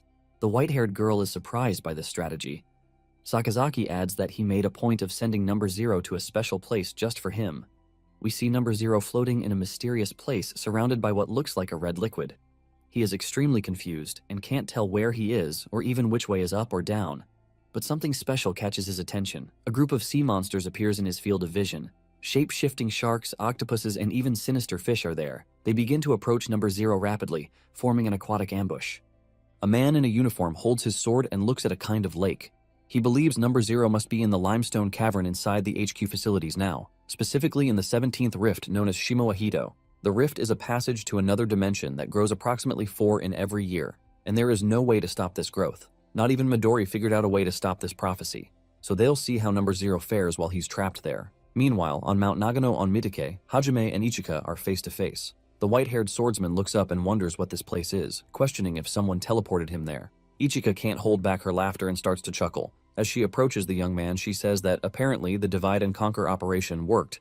Hajime asks what they did to his boss, and she explains that they sent him to a place he will never be able to leave. While holding the sheath of his sword, the young man says that if that's the case, they should have sent everyone else to that place too.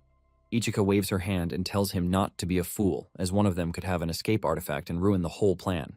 They needed to be sure there was no chance of him returning, since nothing can happen to the commissioner's lady. The boss might even have an artifact, but anyway, she preferred the idea of dealing with as many of his minions as possible. Hajime starts to concentrate energy in his body and asks if the girl thinks she is a match for him. Smiling, the woman says it will be like taking candy from a baby because only their boss is a real threat. The rest would be nothing if they didn't have the artifacts. That remark from Ichika makes the young man extremely irritated. He furrows his brow and with agility he uses his Kurakara strike attack, cutting the space between them with several beams of light. Some beams seem to have hit Ichika's body, but her eyes glow red. Cherry blossoms appear in her gaze, and she uses the Dawn Solitude ability. The woman's eyes shine with a neon light. Dawn Solitude is one of Ichika's natural techniques, which she was born knowing. On the surface, this ability seems quite simple and was considered useless for many years, but there is much more to it than meets the eye. The ability can block all internal and external influences, allowing Ichika to maximize her mind and body potential. She continues her movements, her eyes still glowing like a pink beacon.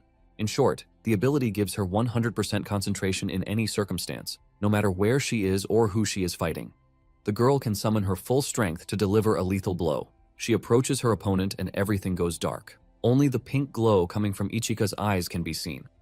A single cut is made on Hajime toward his chest, but this single cut is enough to throw him back forcefully, unbalancing and destabilizing the young man.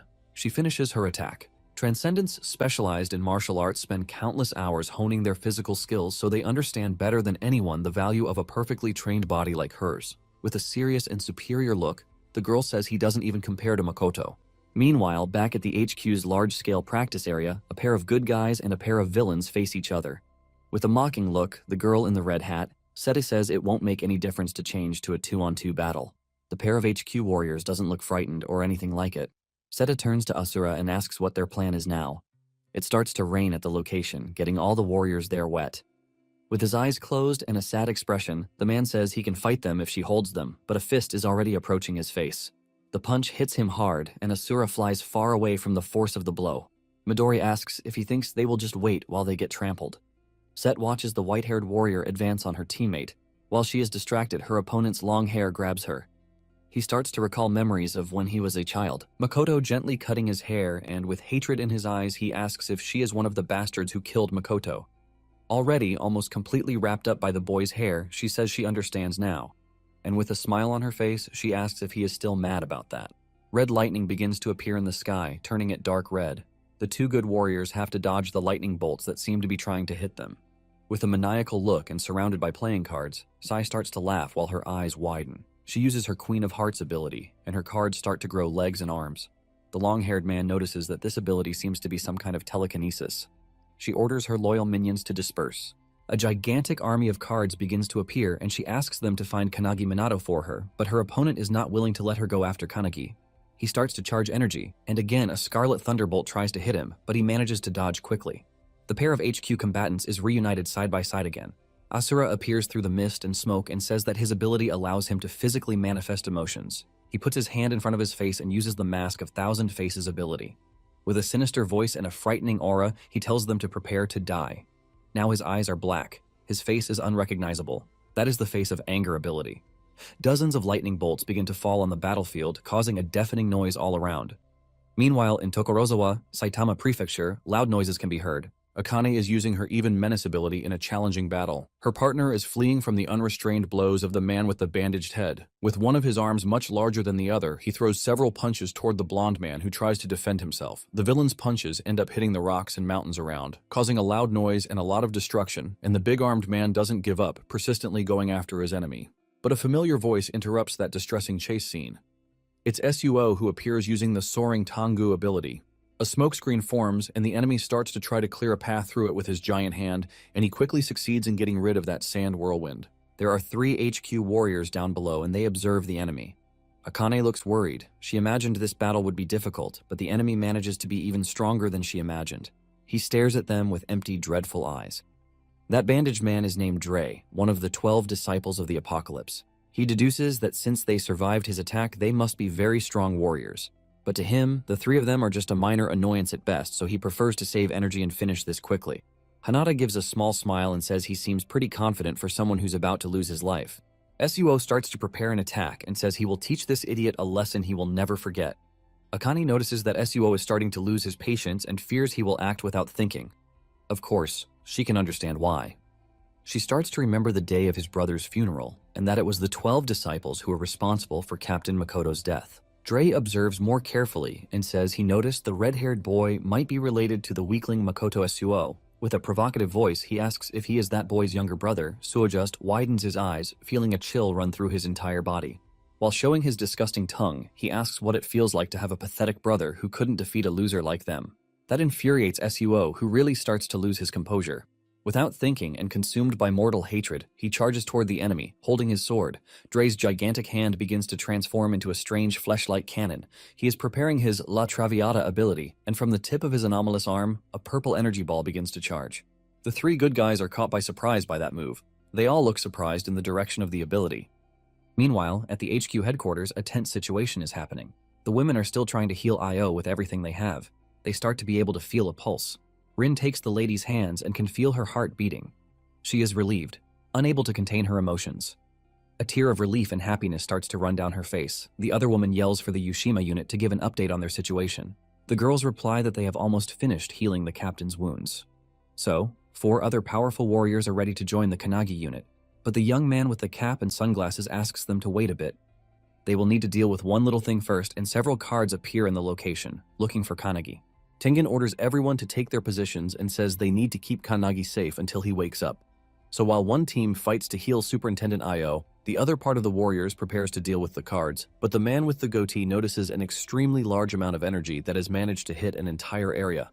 Sakazaki and Iryu can also feel a tremor that closely resembles an earthquake, but Sakazaki knows this isn't just a mere earth tremor. A gigantic purple vortex appears in one location, messing with the energy of the entire environment. The man in the uniform who was watching Number Zero's prison realizes he has escaped and says that guy is a real monster. Iryu panics and starts yelling, saying that he was trapped in a rift forever. Sakazaki knows they don't have much time and asks the boy to help him send that bastard somewhere even farther away. Iryu seems a little reluctant, but Sakazaki insists because they need to save the captain. But before he can try to convince his friend to help him further, something catches his attention and he looks up. His eyes are wide and he can't believe what he is seeing. A beam of blue light is coming from inside the HQ building, and now helping the girls heal Io Kanagi Minato is there, passing energy to her. With tears in her eyes, still overcome with emotion, Rin watches the boy who just woke up. He is focused, his eyes fixed on Io, determined to heal her, while helping with Io's recovery. Kanagi asks how long he was out, and Rin replies that it was for a few hours. She fixes her gaze on the boy, curious to know how he managed to wake up so quickly. While they are with Io, Number Zero is escaping from his prison, and she asks if he is capable of defeating him. The protagonist looked at the girl and assured her that he would defeat him for her, but first, there was one thing he needed to do, and his hair starts to change color. Now, with white hair, he continues to pass energy to Io. He asks her for forgiveness and says he didn't want to leave her waiting for so long. Believing that Kanagi must be strong enough to do it now, with the woman's help, he uses his sacred medical tome ability. An energy so strong it almost liquefies begins to flow from his body toward the lady. Sacred medical tome is an ability of Warren, the sovereign apothecary. It allows the user to instantly activate the supreme healing ability inside the imaginary medical tome in Warren's mind. The wound that was previously very severe on the woman's chest now begins to close little by little, and finally it closes completely, leaving her intact. The women who were trying to heal Io earlier are impressed with the demonstration of the technique. The girl with glasses is dumbfounded because she realizes the wound didn't just close completely, but it also healed entirely. Even the woman's organs are intact. She really wants to know what the mechanism of that ability is, and it doesn't take long for the woman to slowly begin to regain consciousness. Rin's eyes fill with tears again. She starts to call the lady by her name. Io moves her eyes toward the protagonist, showing she is well and conscious. Her vision is a bit blurry, but she can identify that it is Kanagi who is there, smiling at her. She smiles back, saying that he finally came. With the little strength she has, the lady raises her arm toward him, and suddenly she no longer sees Kanagi, but rather Warren, the woman who healed her. The protagonist holds the lady's hand with both of his hands very gently. Smiling calmly, the boy says she should be more careful. Io says she tried her best but wasn't much help and apologizes, but he says that on the contrary, she was spectacular. Warren asks her to rest now that her wounds are healed, and as soon as she wakes up later, they can all have a meal together, like in the old days. Then the memories of the two of them when they were very young surface, having fun and eating together. That memory makes Io emotional and her eyes well up. She agrees with her old friend's plan. Warren observes the situation from a screen and addresses the other souls who are there. So everyone is ready to continue the protagonist's actions. Meanwhile, a shower of cards with legs and arms begins inside the HQ building. One of the young men there grabs his sword and uses the metal reinforcement and thousandth blow abilities. With this, he uses his body's momentum to use the sword like a baseball bat, knocking the cards away as well as cutting them. Some little cards are chopped into several pieces, being defeated. The blonde woman uses her martial arts skills and the lethal chain blast ability. The two join forces to defeat those minions. The girl is giving it her all but only managed to knock out one card. This is very similar to when they fought Eva. Each of these minions is as strong as En Shikami. In fact, they are much more powerful than that. She fixes her eyes in a direction behind her, trying to protect herself. A 3 of clubs card lands a direct kick to the girl's face, sending her flying from the force of the blow. But with perseverance, she manages to regain her balance and hold on. Determined, she thinks that she refuses to give up without a fight. A flood of cards approaches her, but the woman does not intend to be defeated. She remembers Captain Maccabi with a smile on his face, saying he is counting on her to save the world. Since he is counting on her, that is why she will battle until the end of her days. Then, while she is trying to attack the cards with her martial arts ability, she feels she is not alone. It's Captain Maccabi who is helping her using his stone punch ability and decimating some little cards over there. Not believing what her eyes are seeing, the girl starts to shout the captain's name to make sure it's really him there. He looks at her with a smile on his face and apologizes for coming back, since a true warrior should die in battle. Suddenly, someone using the golden bat ability manages to defeat a bunch of cards all at once. The boy in the cap looks at this somewhat confused. It's Captain Yorizuya who is holding his pose and all pompous, defeating several cards while moving with his bat. With a serious expression, he asks everyone to listen to him. He needs to finish off all these cursed little cards and asks them to help him finish every last one. The two young people are much more energized, and their morale is much higher with the presence of their captains there.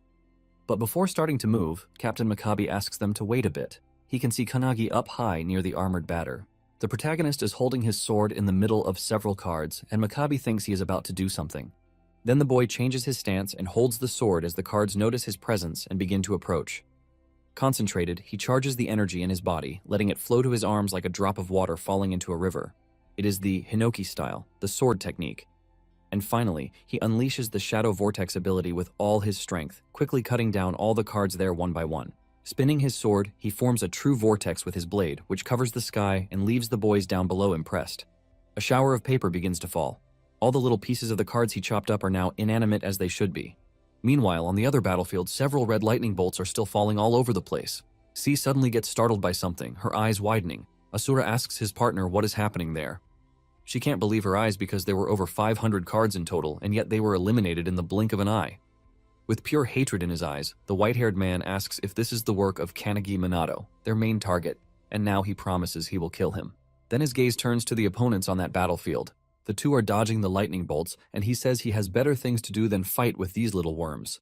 He yells at them to stop resisting and just die already. Midori lets out a long sigh and prepares to act. Changing his stance, the man begins to charge his next attack. He holds one arm with the other and points at the two enemies right in front of him. And as his arm begins to emanate energy, he says they are the only ones there who are about to die. The veins on Ashura's face begin to pop, such as his rage. While staring at him, he asks what Midori thinks he is doing. But before he can do anything, a mark on his arm appears and begins to glow. It is the powerful ability of the man in sunglasses, the holy seal of exorcism, unleashing a ton of projectiles at Asura and Seth. The two are worried about the attack coming toward them, but at the same time they take solace in the fact that the attack is pretty slow. This gives them time to dodge, and Asura wastes no time calling Mikado a fool for launching sloppy projectiles at them. But he hasn't finished saying this when he realizes that the projectiles are aimed at the divine seal on his body. He realizes too late that Mikado put the seal on him the first time he hits him, and the projectiles are now basically tracking the marked target. Nonetheless, Asura is not worried, since the projectiles are slow, but he hasn't finished this thought when Mikado appears behind him and punches him so hard that he is sent flying into the distance with a scream of pain following him. He angrily unleashes an energy blast to push Mikado back when it finally dawns on him that the projectiles are a trap to create a gap in his defense, so Mikado can get the chance to punch him to death. Mikado figures out that Asura has a lot going on in his head, and he lets him know that whatever he is thinking is wrong. Suddenly, other seals appear on his body, and Mikado tells him to turn around to check behind him. Asura does this, and he is shocked to see a bunch of projectiles coming his way fast. He manages to leap out of the way in time, but this only leaves him open for Mikado to land another hit on him. The dude is sent flying into the distance while the projectiles are still locked on him. Mikado mocks him, telling him that he should have realized the bitter truth at this point, and this is the fact that every attack allows him to put an engraved seal on him. In turn, every engraved seal increases the speed of the projectiles by double, and just as Mikado is explaining this with his mouth, Asura is feeling the effect. He tries his best to run, but before he knows it, the projectiles end up catching up to him. The projectiles hit him so hard that he screams in pain, and he also realizes that each of the projectiles carries just as much damage as Mikado's melee strike. In the end, Asura gets overwhelmed by the projectiles, and they totally crush him, leaving a bright, explosive light. When everything finally calms down, Asura is seen crawling on the ground, and Mikado walks up to him, asking him if he is finally done throwing tantrums. Seeing just how dangerous Mikado is, Asura figures out that he is going to be in more trouble if he touches him, and he frantically unleashes a corrosive skill, the Face of Fear, to release deadly gases to surround himself. On the other hand, Seth is already in Q's grasp, and he is screaming at him to let him go because he is not ready to die like a rotten dog. However, Q tells the dude to keep his mouth shut while tightening the grip he has on him. Before he knows it, he gets totally encompassed in Q's hair, and his mana also slowly dissipates as if Q is swallowing it with a straw. With his mana unreachable, his cards also start falling apart, and in no time, Q totally has Seth under his thumb. On the other hand, Mikado is still explaining how his skills work to Asura. He lets him know that the projectiles are slow at the beginning, and it has a speed of 5.56 meters per second at that time. This is basically about the speed of an average bowling ball, but the homing projectiles have the same firepower as one of his full-power close-range strikes. In addition to this, these projectiles increase the number of seals, and Mikado shows him an example of this by unleashing the seals on his body. Mikado reminds him that he took a total of 20 hits in close-range strike and long-range strike projectiles, which have resulted in about 5,800 kilometers per second. Mikado taunts the already weak Asura, urging him to try to dodge the projectiles, and all Asura can do in that moment is scream in pain as the attacks descend upon him. With a powerful force, Asura is punched so hard into the ground, thus ridding the air of his corrosive materials. After defeating Asura, Mikado takes a moment to remember when he was training with Suo's brother, and the dude tells him that his skill is amazing because it is more or less a cheat code.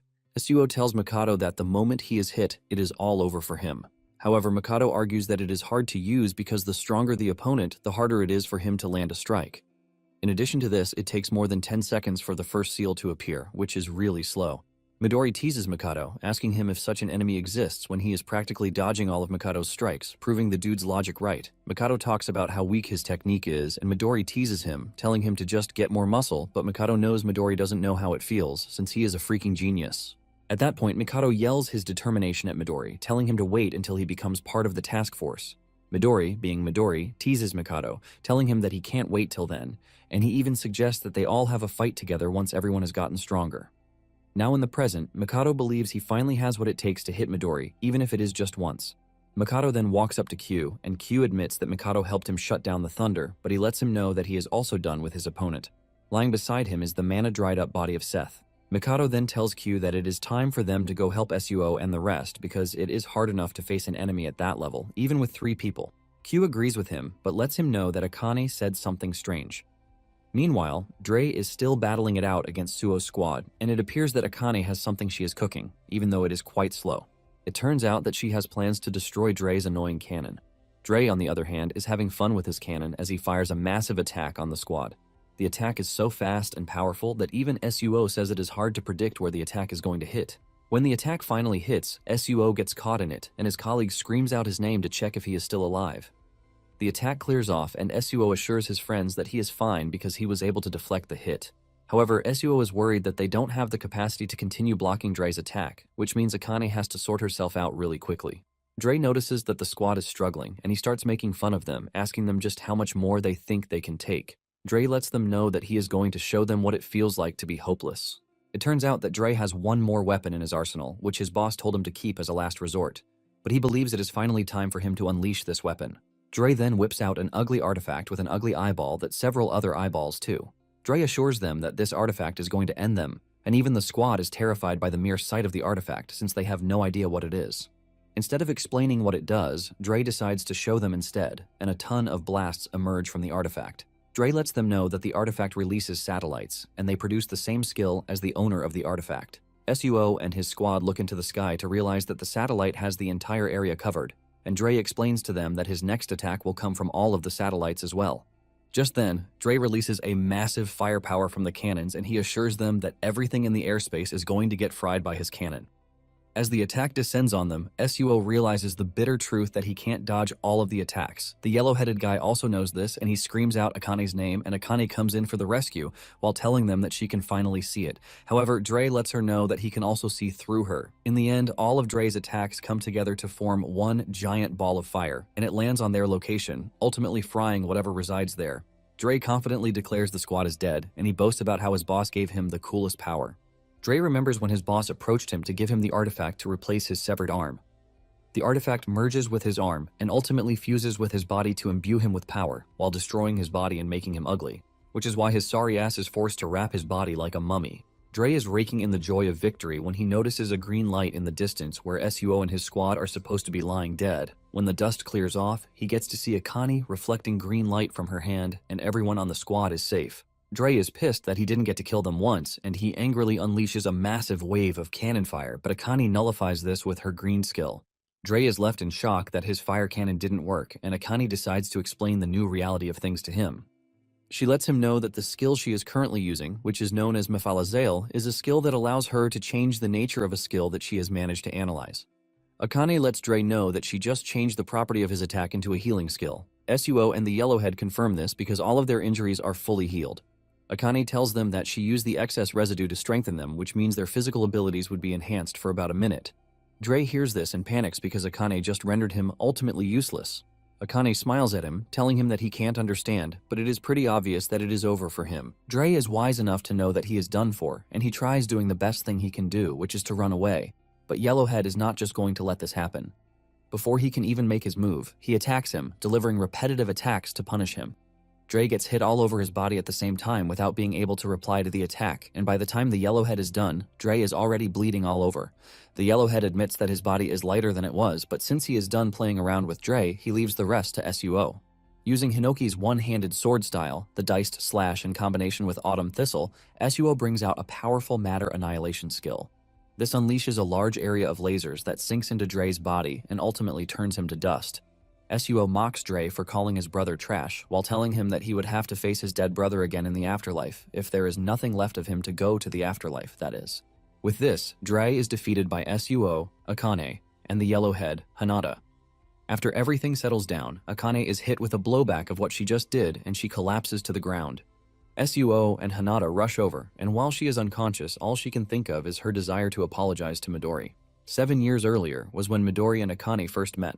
Akane's house was on fire back then, and when Midori finally showed up, she scrutinized him for not coming early. Apparently, there is a special rank prophecy, the Bud of Nightmare. On the other hand, Akane's father is connected with the anti-prophecy, but he accidentally stumbled upon the cursed painting, and when the painting was activated, it turned the whole world into another dimension that converges around his mansion, which resulted in a freaking nightmare. Midori rushed over to the scene and entered the painting to prevent the prophecy from beginning, but both Akane's parents, guests, servants, and everyone were killed, leaving Akane as the sole survivor. Akane criticized Midori for being the world's strongest awakener, but failing to stop the prophecy that ruined her family from being fulfilled. With tears and frustration, she screams out, asking Midori why he had to come late, and Rin, who was with Midori back then, wanted to speak, but Midori stops her from saying anything. They just stood here, taking in every insult and blame Akane could project towards them. It was later that Akane found out that on that very day, Midori was on the other side of the world, dealing with a prophecy. He had saved hundreds of thousands of people, but Akane had no idea, and she ended up saying hurtful things to him. To make it worse, he was only 16 years old back then, and he already had a huge responsibility on his shoulders. Later on, Akane asks Midori during training if he doesn't hate the fact that he can't enjoy his personal time because he is always out there stopping prophecies from happening. Deep down, Akane is also surprised that Midori is willing to save people who are selfish like her. Midori replies that he is with his friends, and the special task force always goes into missions alone, so it is not like they always fight together in the same place, but their hearts are always united. Midori tells Akane that with this, he is not always alone, because he has everyone with him, and they are basically his support, which is why he has everyone on the team as his wallpaper. Back then, Midori tells Akane that he is going to understand the meaning of what he is saying in the future.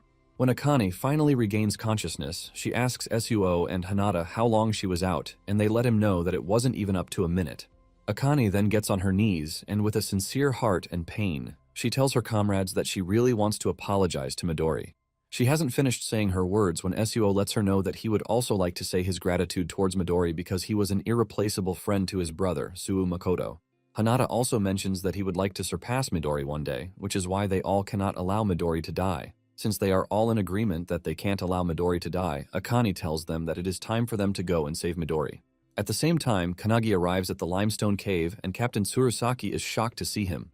Tsurusaki asks him if his training is complete as they planned, but Kanagi urges the captain to leave the area. Kanagi lets the man know that Number Zero is planning to destroy the anti-prophecy with the highest firepower of turbulence, and before stepping into the rift, Kanagi tells Number Zero not to try to run away. With no sense of fear in him, Kanagi steps into the rift, shocking the captain, who watches in shock. Number Zero welcomes Kanagi into the rift, telling him that he is surprised that he actually shows up. Number Zero asks Kanagi if he is there to defeat him, but Kanagi corrects him, telling him that he is there to save Midori. Number Zero is shocked to hear this, since he remembers Io telling him to stay in the cage for 2 days because she would have had something interesting for him by that time. Midori wonders why Kanagi is already out when his preparation to defeat him should have taken at least 2 days.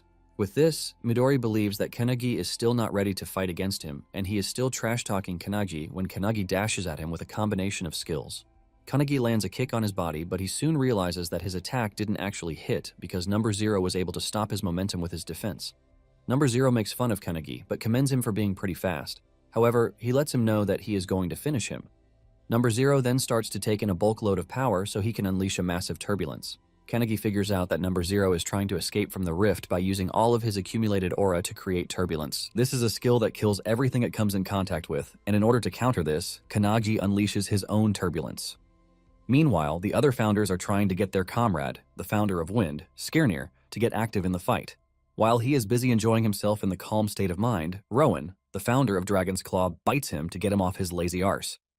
This is when it finally dawns on Skirnir that he is going to be in trouble if Kanagi dies, which is why he has already taught him his divine wind. Back on the battlefield, Number Zero is left in confusion when he sees Kanagi using turbulence. In the vast space of his large turbulence, Kanagi remains safe in a pocket of turbulence he created himself. Kanagi lets him know that all he needs to secure is a small safe space around him, but Number Zero angrily increases the tempo of his attack. However, to his surprise, his attack gets cancelled out by Kanagi's skill. Ryan then tells his colleagues that Kanagi fighting Number Zero in long distance is disadvantageous, and she suggests that they get close to Number Zero with Mel's skill so that they can end the fight as fast as possible. He lets them know that this is possible for Kanagi because of his skill combinations. Before Number Zero knows what is happening, Kanagi has closed him down, and he tries to create another distance between them. Kanagi then unleashes Hinoki's one sword-style wave, combined with Thunderbolt from Hadad, to create Violet Thunder.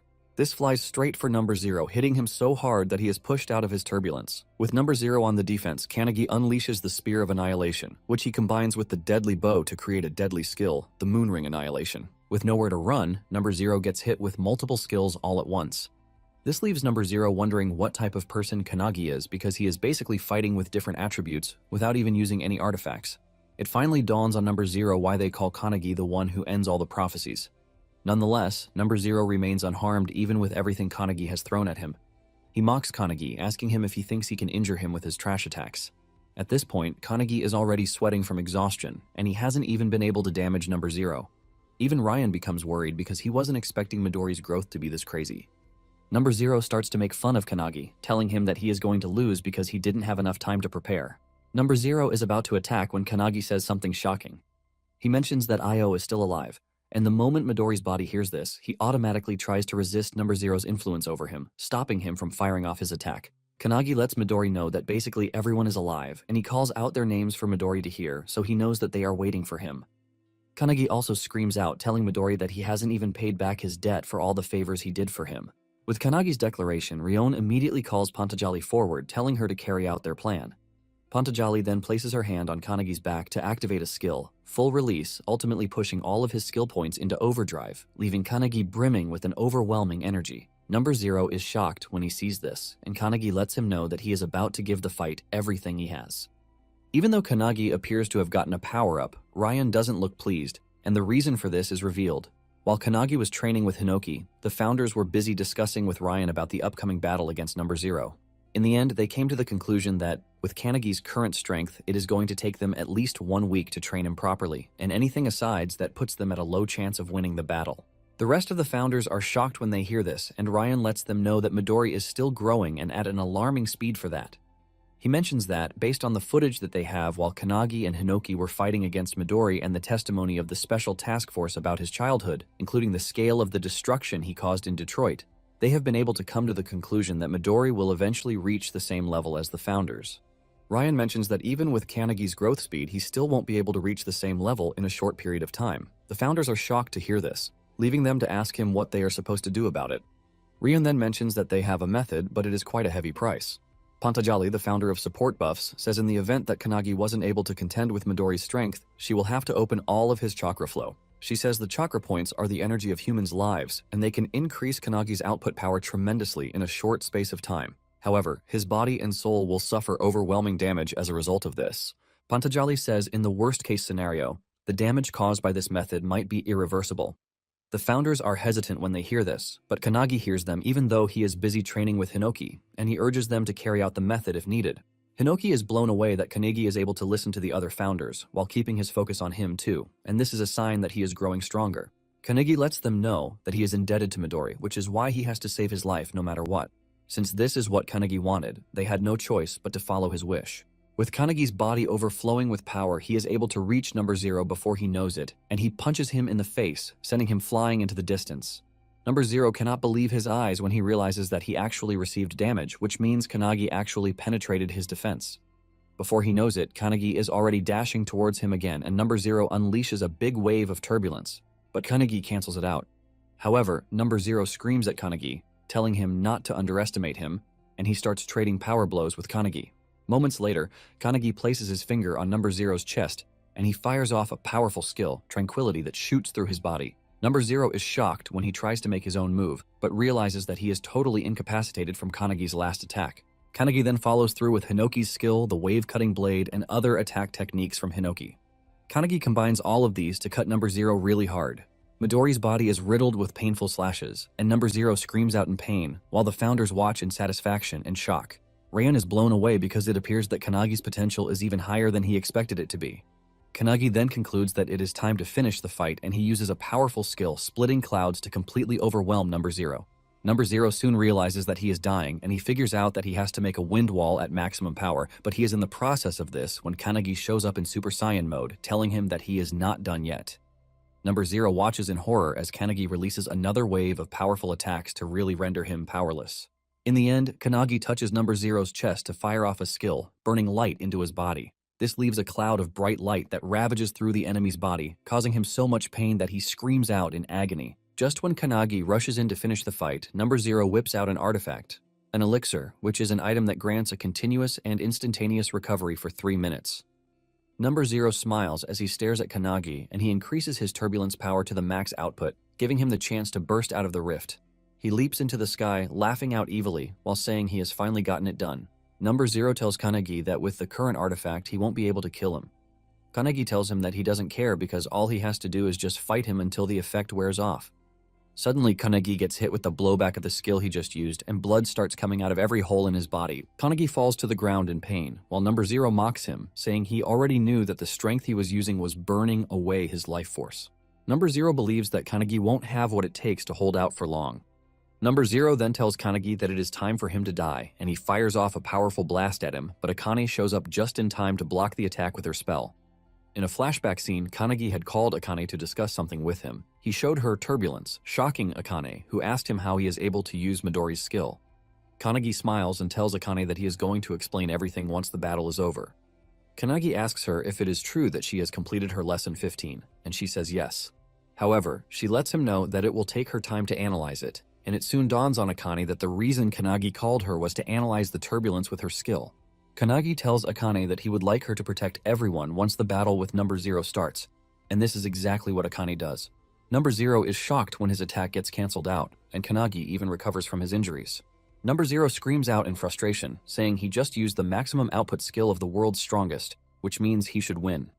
He angrily unleashes another wave of turbulence, but this ultimately turns into a healing pool for those who get hit by it.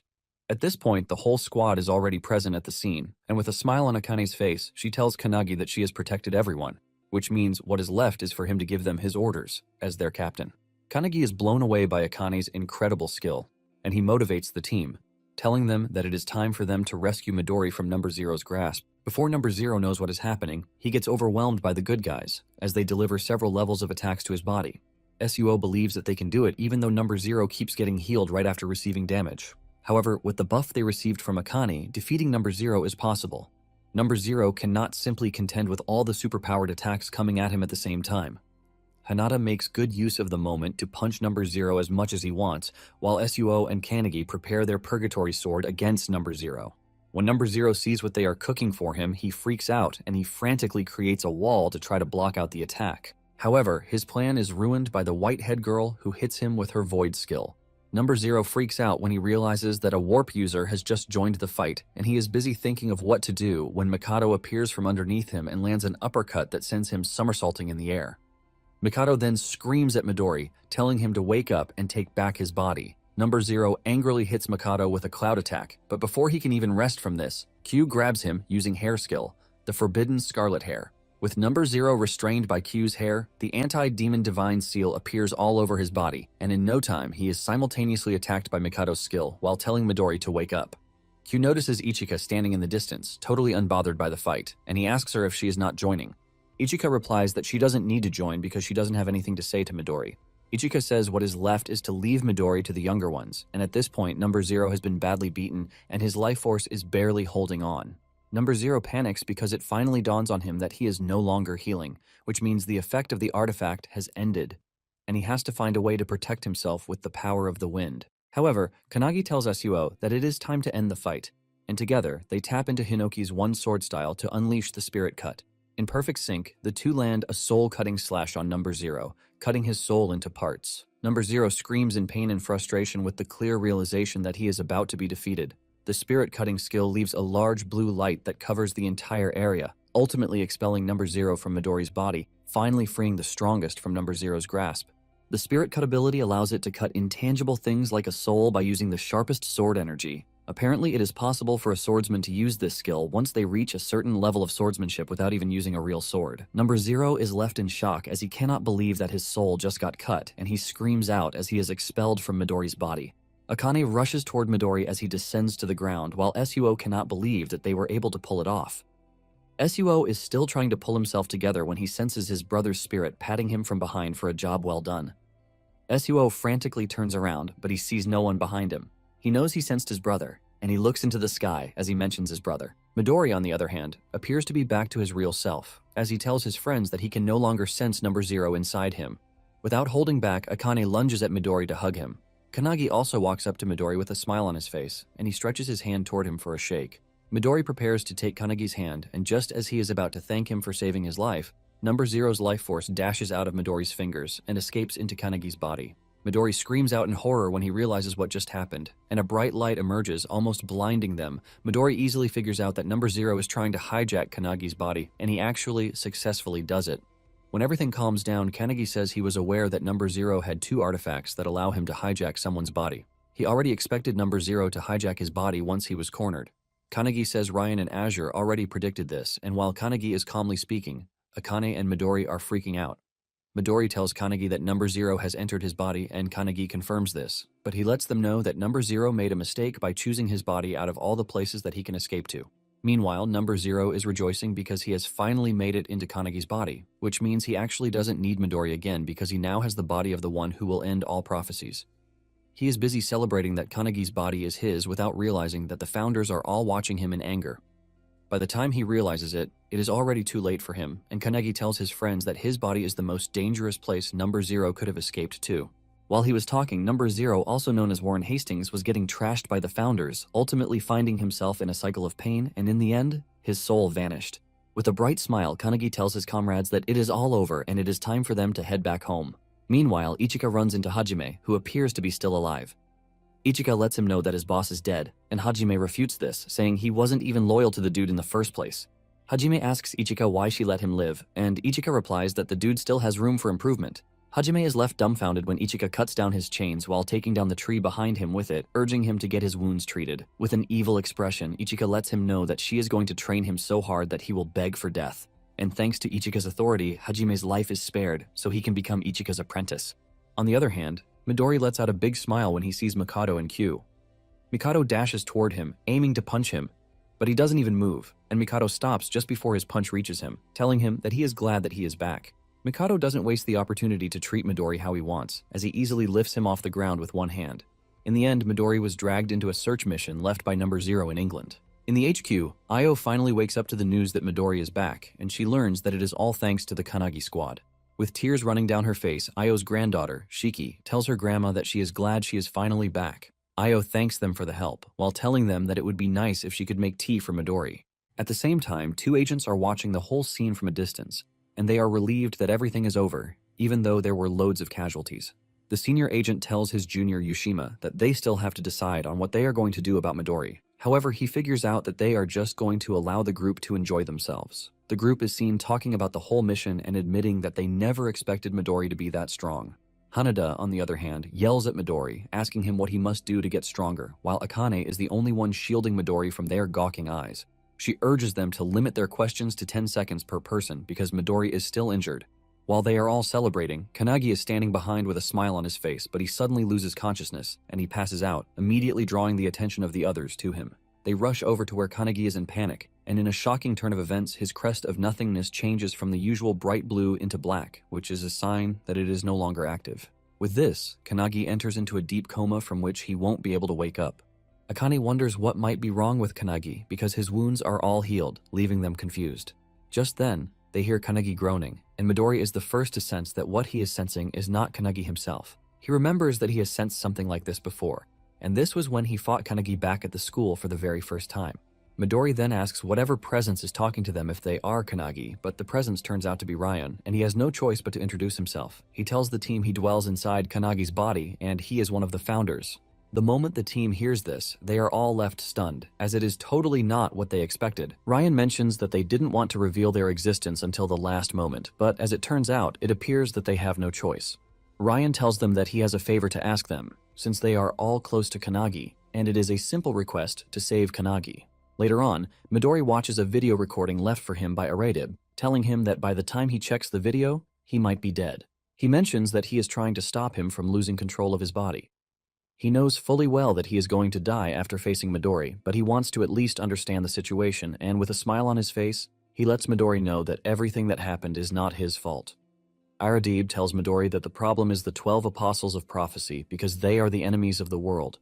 Aradib urges Midori not to blame himself no matter what happens to him because everything is orchestrated and carried out by Number Zero.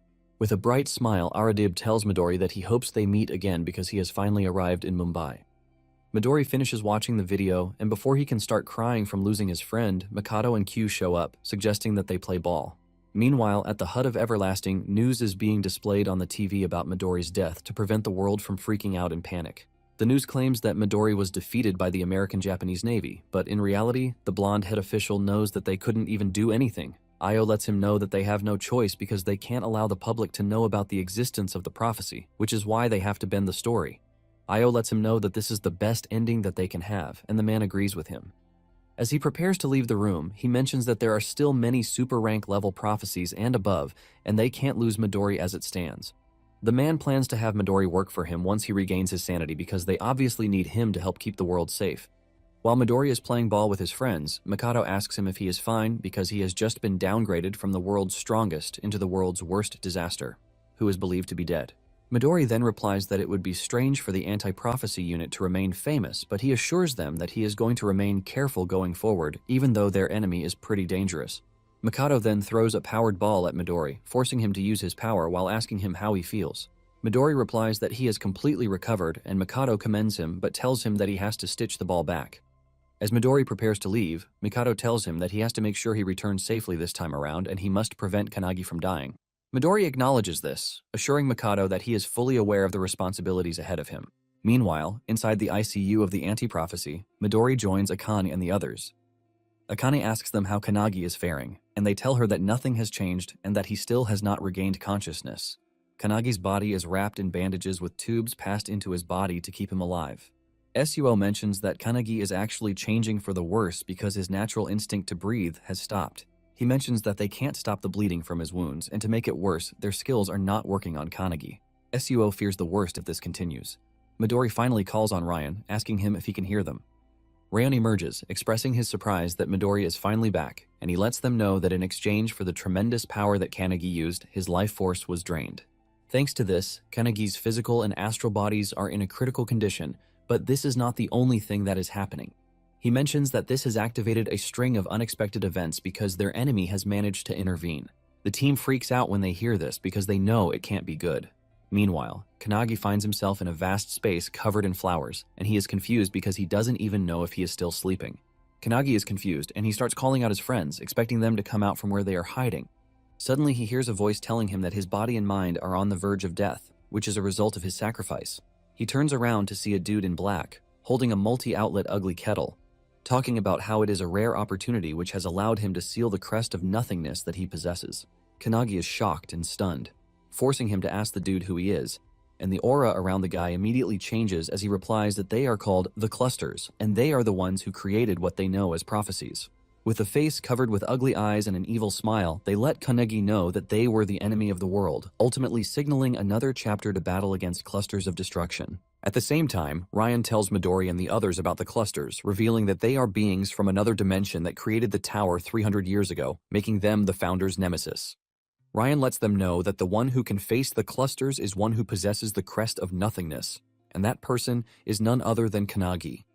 Rion mentions that there is the possibility that Kanagi is currently being corrupted by the clusters, and what he wants Midori and his people to do is to drive away the enemies currently infesting Kanagi's body. Akane asks Rion how he expects them to do this, and he tells them to touch Kanagi's body and entrust their souls to him. He lets them know that the crest of nothingness will invite them in, since they have made a connection with Kanagi. Ryan then takes off his hat while telling them that the mission is going to be dangerous because the attacks they are going to face might break their soul, causing them to die. Even with how dangerous the mission is, Ryan bows to them, pleading with them on the sake of all humans from the past and the current era to save Kanagi. Midori urges Ryan to raise his head because he doesn't have to beg them, since Kanagi is their captain and a precious friend, which means that they are going to go. Ryan thanks them, and with this, the four are sucked into the crest. Meanwhile, the clusters are having a heart-to-heart conversation with Kanagi. The dude cites an example saying a certain human experienced the destruction of his world, and he thought he had died, but he regressed and decided to change the grim future he saw. Even though he failed many times, he continued trying until he reached a happy ending. The dude tells Kanagi that this is a common story among humans, but this is exactly what the clusters are doing. Kanagi is confused by this, and the clusters let him know that they are rewriting the future. They mention that they are beings that came from another dimension and are observing Earth. They mention that humans will conquer space in a few hundred years, and in another 1,000 years, humans will have technology to cross over dimensions. They ask Kanagi what he thinks would happen when humans meet a different race, and the answer lies simply in history. The clusters tell Kanagi that it is obvious that there is going to be a territorial dispute and war, and it is something of common knowledge that humans can't sustain themselves without exploiting others. The clusters tell Kanagi that they are trying to change the future where they are going to be destroyed by humans by using the prophecies to destroy humans first. Kanagi is surprised to hear this, and he asks the clusters why they won't just make peace since they already know what would happen in the future instead of fighting. The clusters laugh out loud when they hear this and agree with Kanagi that he proposes a very simple solution to the problem. The clusters mention that in the far future, they are going to be annihilated by an awakener who is like Kanagi, who possesses the crest of nothingness. Kanagi is shocked that there is going to be an awakener with the same crest as his in the future. The clusters then tell Kanagi that he might have suggested peace, but it is impossible because the principles humans and they work on are completely different. The clusters make an example of this, asking Kanagi if he would get close to wild animals that can eat humans in an attempt to make peace. In addition, he mentions that if a tree were to appear on Earth that would turn all of the oxygen into carbon dioxide, and he asks Kanagi what he would do to the tree. The clusters mention that what is currently happening is a struggle for survival, which is why they have to win. The clusters tell Kanagi that he is the owner of the crest of nothingness, and he is the singularity that their species is afraid of. They let Kanagi know that it is going to be easy to kill him now that he is pretty weak. It turns out that number 0 was actually working for them because they were the ones who gave him the artifacts, but he started believing he could be equal to them. Kanagi is stunned when it dawns on him that the clusters have been the orchestrators of all that has been happening since the start. The clusters admit to this, saying they have failed countless times, but they have slowly learned from the past. Every time their plans were always overthrown by the Awakener of Nothingness, but they let Kanagi know that their series of repeated failures is about to come to an end. Suddenly, Kanagi is grabbed by dark tentacles that start to overpower him, and the clusters tell him that it is time for them to watch him die. Meanwhile, Rion and the other 4 are already making their way into Kanagi's soul. Rion tells them that his consciousness might have been able to escape, but the founders can't join the fight because Kanagi's power is sealed. However, he assures them that he is going to take them to where Kanagi is, and moments later, Akane figures out that they are entering Kanagi's heart. As they pass through his heart, they get to see the horrific things that Kanagi has been through and how high he holds the squad. Even Suo gets to see his brother in Kanagi's memories, and how his brother was killed.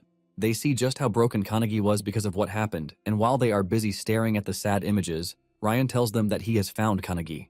They see Kanagi in the distance getting overwhelmed by the tentacles, and Rion asks the Kanagi squad if they are ready. The group assures him that they are ready to go, and they all dash toward Kanagi's position without hesitation. Before they can even get to Kanagi, they are attacked by the enemy, but the squad immediately unleashes massive firepower that burns through the enemy's attacks. While Kanagi is getting sealed off by the tentacles, he tries to keep his eyes open because he realizes that he is already losing his consciousness. However, he knows that it spells bad news if consciousness disappears. Back in the ICU unit, the medical staff is panicking because Kanagi's consciousness level is rapidly dropping, and they start doing everything they can to prevent Kanagi from crossing to the other side. Yushima knows how important it is to keep Kanagi alive because if he dies, the 4 connected to his souls are going to die with him. Later on, the clusters notice that Kanagi is no longer moving and his body has also turned gray. They are left wondering if Kanagi is already dead, and suddenly, Kanagi's image is shattered. Back in the ICU, his pulse totally stopped and they freaked out while the clusters celebrated Kanagi's death. The clusters are glad that they have gotten rid of Kanagi, which means the hegemony of the world is now theirs. Suddenly, a crack appears overhead, and from this, the squad emerges. Akane screams out Kanagi's name, and what is left of Kanagi's body turns around to look at his friends. His friend's presence is able to release a burst of hope and energy into Kanagi, ultimately restoring Kanagi's consciousness. Kanagi is blown away to see his friends, but the clusters are shocked that the squad was able to break the outer layer. Kanagi is still trying to process the whole thing, and he asks them how they got there. They reply, telling him that Ryon was the one who brought them, and Suo walks up to Kanagi to tap him on the shoulder, apologizing for not quickly realizing that he has been carrying a heavy burden all by himself. With a determined voice, Suo tells Kanagi that from that moment forward, they are going to walk together with him. Kanagi is blown away by their determination, and he reveals that this is his first time hearing about the clusters, but he is still thankful that they came for him. Kanagi talks about how thankful and relieved he is that they actually came for him. While they are busy warming up to each other, the clusters finally speak up, telling Ryon that it is nice to see him again, since it is not the first time that they have met. The clusters decide to mess with Ryon by mentioning his family, slowly counting out his family members who met their end in their hands. The dude's head split into 2, revealing the cluster's mouth, while telling Ryon that his sister was really delicious. Seeing how they are talking trash, the team angrily dashes toward the clusters, aiming to attack them, while Ryon screams at them to stop. They end up falling for the cluster's trap as they are hit by tentacles that start to shatter their consciousness. The team is stunned as they understand what is happening to them, but Ryon has an idea, and he is shocked that the dude has this much power even in the mental world. Ryon screams at the team to get back because their souls might be consumed if they are not careful. The clusters make fun of Ryon, reminding him that this is the same thing that happened to his family.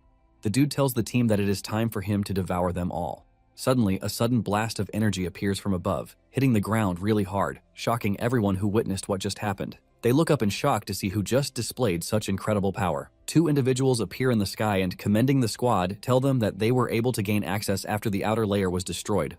The 2 individuals, a bulk-up dude and his sister, look really powerful, with an immense amount of aura oozing out of their bodies. Kanagi is confused about who the 2 are, and Akane tells him that he should have seen them the very first day he joined the squad. Kanagi realizes that Akane is right, and he remembers who they are. Even Suo and the others are shocked to see the 2 because they thought they had already retired. The bulked-up dude then tells his sister that he wants them to defeat the vanguard of the clusters really fast because he has things he wants to discuss with Kanagi. The dude looks really confident while saying this, and it turns out that he is Claude Friedman, a trainee of the Japanese anti-prophecy branch, who is also the same grade as Kanagi, while his supposed sister is Natasha Smirnov, who has the same status as Claude. The cluster dude asks Claude who he is, and Claude descends to the ground, telling the cluster dude to leave the area because he can't stand in the presence of Natasha, who is known as the Princess of Aulette.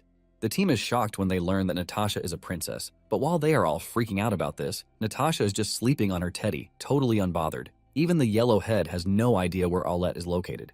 Natasha then moves over to where Kanagi is to tell him that it is nice to meet him, while urging him to save her world with a smile on her face. Kanagi is confused about what Natasha means by Kanagi saving her world.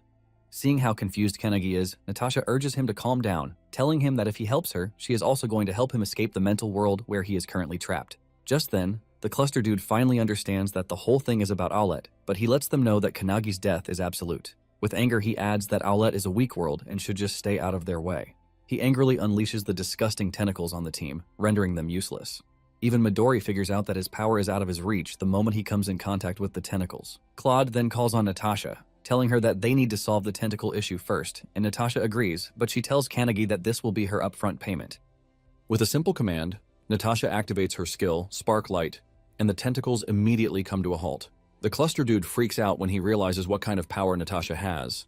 The dude tells Claude and Natasha that they are supposed to know their place as the food that they are. On the other hand, Claude is enjoying himself because his princess just showed how powerful she is.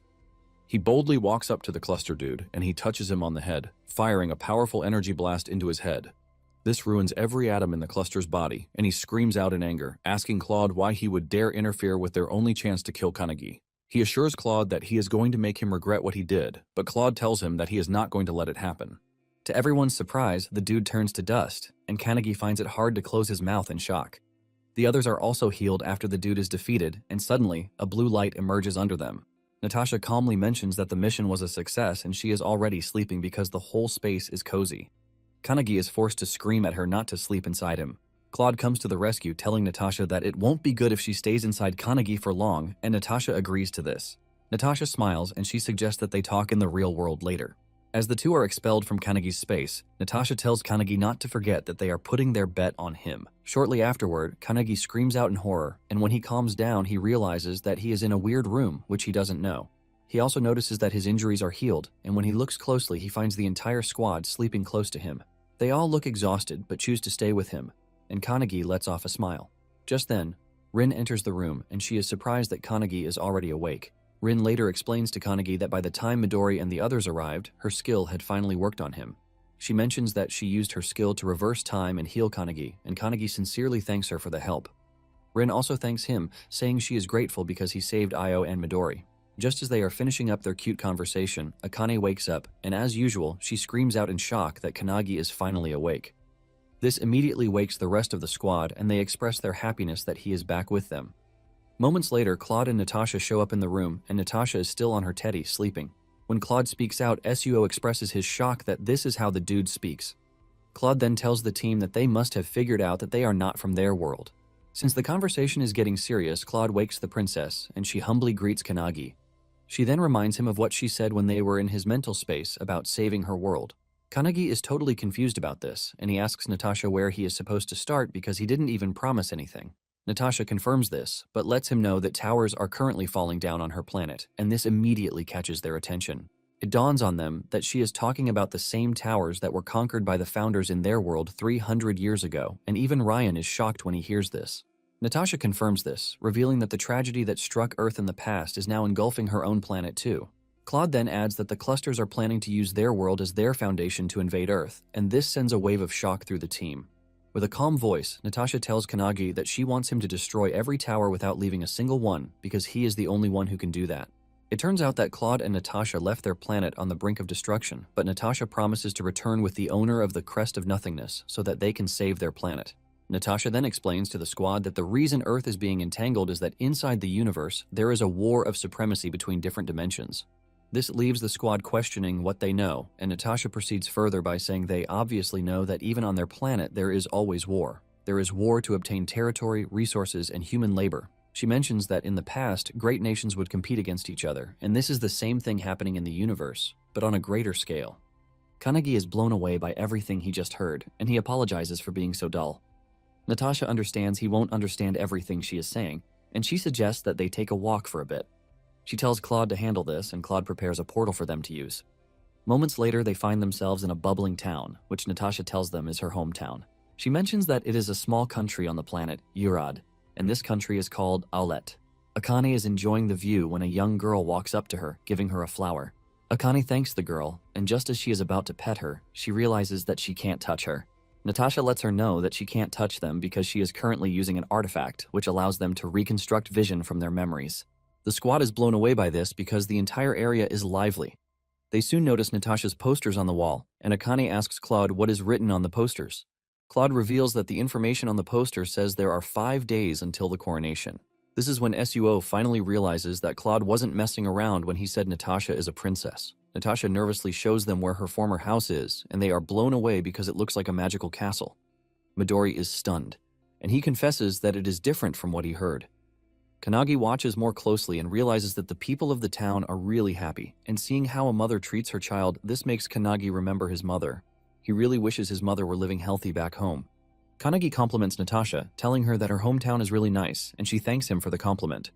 Natasha then urges Kanagi to watch till the very end, and Kanagi wonders what she means by this, but suddenly, the towers start to fall from above, immediately causing widespread panic. To their horror, they watch as the towers fall on the entire population of the peaceful town, destroying everything. The squad watches in horror as people are terminated by the towers, and moments later they hear a piercing scream. Akane asks whose scream it was, and Natasha reveals that it was hers. SUO then remembers Natasha mentioning the artifact that allows her to reconstruct vision from their memories. Before they know it, they find themselves standing amidst a totally destroyed community, while Natasha is asking why this had to happen. They even see an image of Claude protecting Natasha and telling her to get away. He suggests that they run to where the Tree of Light is, but at this point, Natasha's whole family has fallen into ruins. Kanagi is stunned when he realizes that Natasha actually witnessed all of these happen. Natasha then reveals that anytime she sleeps, she always dreams of her world being invaded and overrun by clusters, and the images they just saw are exactly what she always sees. With his head down, Kanagi walks up to Natasha while remembering what the founders told him. They had told him that the reason they wanted to destroy the tower was that the beings from another dimension were trampling and toying with them.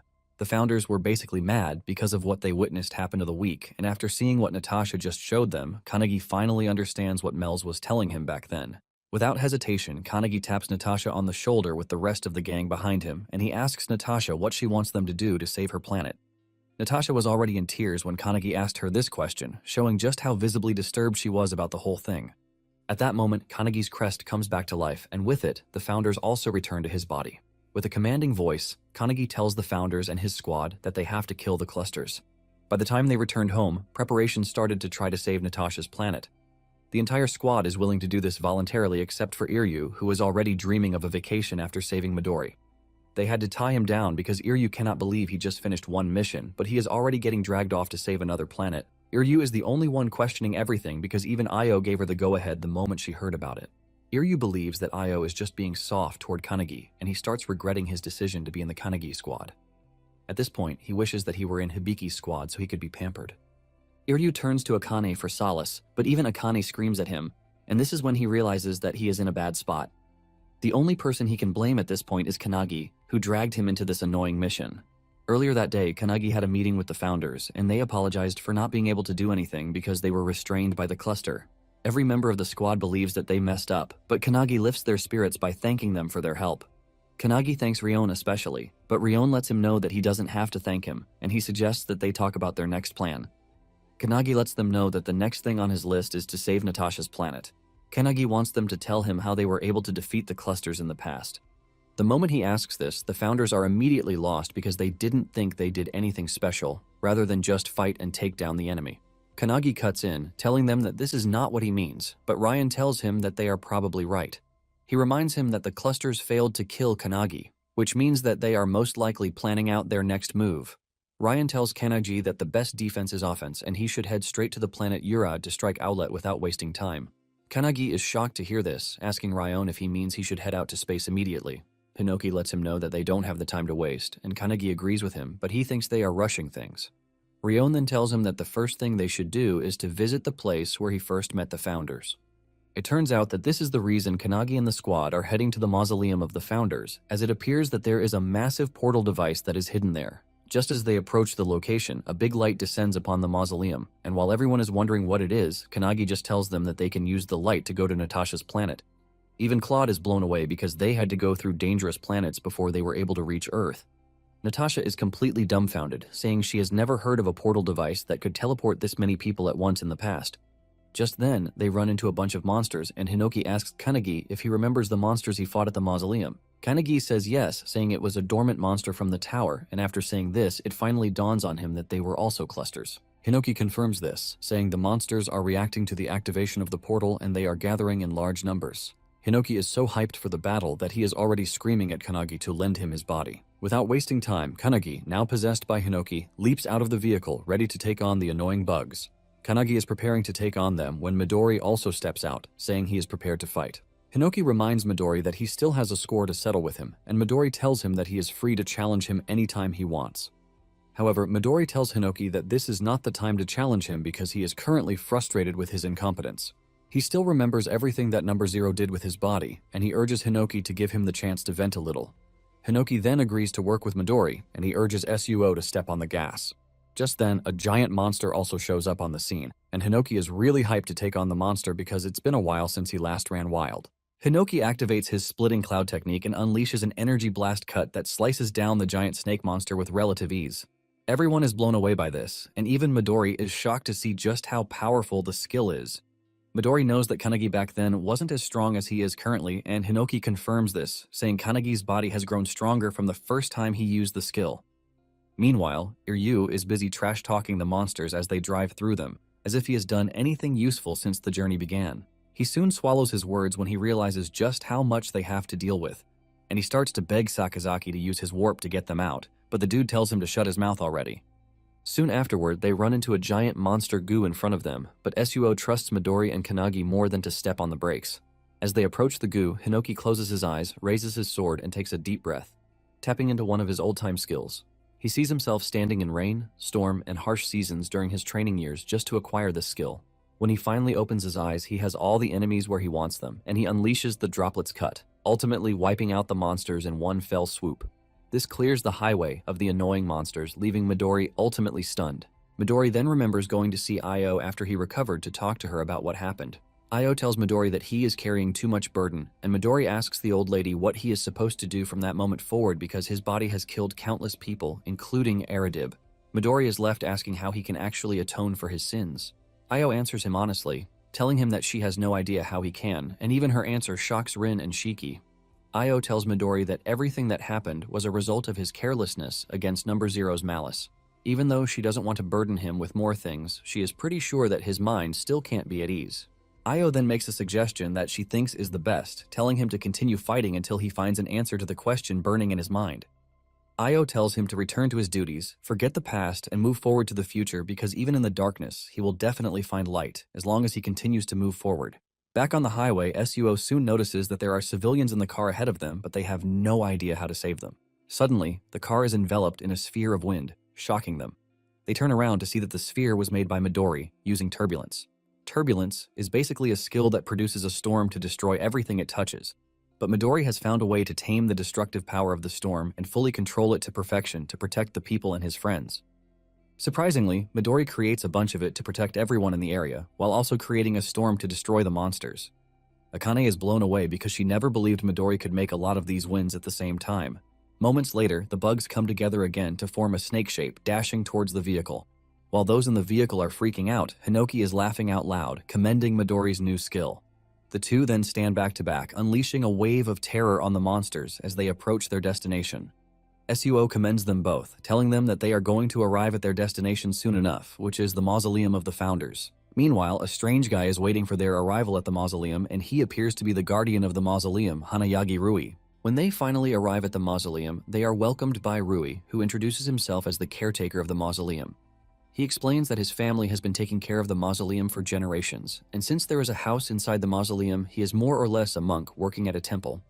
He mentions that his duty is to clean and greet guests, but they normally sell souvenirs too. However, with the bright light shining down on them that very day, he already knows it is not a regular day. Iryu, being the troublemaker, cuts in. saying he would also be surprised if something as strange as a bright light suddenly appeared over his house. Just then, Rui walks up to Kanagi, acting all friendly toward him, leaving the dude to ask if he knows him. Rui is not surprised because it's been a long time, but he lets him know that they used to play together at the library of the mausoleum. The moment he mentions this, it finally dawns on Kanagi who Rui actually is, and he lets out a huge gasp in surprise. Rui admits that he misses the times they played together, and he is pretty sure that Kanagi didn't recognize him at first since he is no longer wearing glasses. Kanagi then asks Rui about his father since it appears that he has taken over the mausoleum. Instead of answering the question, Rui suggests that they proceed into the mausoleum so as not to waste any more time. Rui leads them to a set of stairs that goes down into the mausoleum, and Kanagi is blown away by this. Rui brings out a book and tells them that according to the book, the light is a portal and it will guide, and it is his job to guide all of them to the bottom of it. As they walk down the stairs, Kanagi remembers the fun times he had with Rui when they were younger. They were always running around inside the library, and Rui's father would urge them to stop running. Rui once told his father that Kanagi was chasing him because he wanted him to read the biography of the founders. Rui's father pats the two on the head, telling Rui that Kanagi is actually right. He lets Rui know that the place is not a playground because there are more interesting things going on there. The man brings out a book which looks dirty to Rui, but his father tells him that it is a record about the crest of nothingness. He mentions that in the past, there was a mysterious awakener who was fighting together with the founders, but there is no comprehensive record about this. Rui's father then pats Kanagi on the head, telling him to protect the world just as his beloved founders did, since he just got his crest, creating a belief that the man already knows what Kanagi carries inside him. Kanagi excitedly assures the man that he will, and the man decides to read them a book about the founders, since there are no visitors for the day. Rui's father then sits them to show them the interesting things in the book, including the man who supposedly cut the stars. Now, in the present day, as they go down the stairs, Rui finally reveals that his father is dead, shocking Kanagi. Rui says it was about 2 months after some grave robbers entered the mausoleum and his father was killed by one of the bugs, just like the ones they had fought earlier. Rui then says the insect was killed by a skilled hunter who was just passing by the mausoleum at the time, but at that point it was already too late. Kanagi remembers this like yesterday, and Rion tells him that it must have been because the seal was broken. Rion says the clusters must have sensed the presence of the crest of nothingness, which means they have been waiting patiently for the presence of the crest to take out the owner whenever they show up. When Kanagi hears this, he starts to blame himself deep down because he believes that Rui's father would still be alive if he hadn't broken the seal. As if Rui knows what Kanagi is thinking, he tells him that it is not his fault because the ones who are at fault are the clusters. Rui then tells them something that they don't know, revealing that his father's ancestor, the previous guardian, loved the founders so much that he made Rui's father marry into the Hanayagi family. He says he ended up growing up in an environment with no emotions, unlike his father, who was always calm and smiling. Moments later, they arrive at the deepest part of the mausoleum, and as they open the door, they are met with a giant portal that was supposedly made by the wielder of the crest of nothingness and the founders. Rui tells Kanagi that his predecessor was the one who made the portal, but before they get carried away with talk, Hinoki suggests that they head to Natasha's planet as fast as they can. Kanagi agrees with him, and he thanks Rui for the help. Rui tells them that once they enter the center of the circle, the crest of nothingness will act as a key. He tells them that only awakeners are able to be teleported, which means he will just have to stay back, and Kanagi thanks him once again. As the squad steps into the circle, Rui calls Kanagi back, and he asks him if he is going to defeat the leader of those who killed his father, since that is where they are heading. Kanagi confirms this, and Rui uses the opportunity to make a sincere request.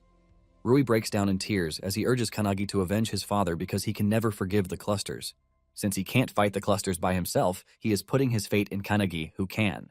Kanagi then grabs Rui's hands, assuring him that he is definitely going to avenge his father and will defeat all of the clusters.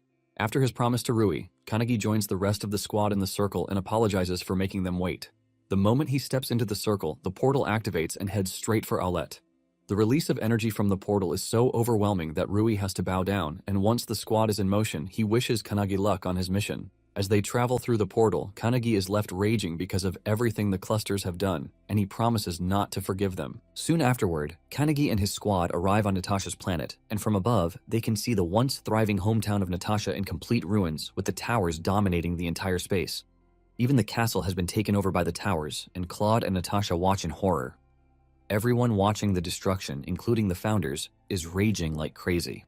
Sokka is able to spot some survivors behind the castle walls, and he calls the attention of the others to this. Suo figures out that the survivors are in hiding, and Iryu calls their attention to something approaching in the tent area. It turns out to be one of the bugs, and Natasha doesn't even hold back before charging in. Since Natasha is rushing in to protect her people, Kanagi calls the squad together to protect Natasha. Meanwhile, the survivors are busy serving the little meal that they have. The kid among them complains to his mother that he wants more, but his mother urges him to eat what he has been given because this is what everyone else is eating. One kid also tells his mother that he would like to go home because he is very cold, and the woman assures him that they are going to go home soon enough. The people wish that their princess could just return so that things could get better, but they have not even finished saying this when Natasha appears above them.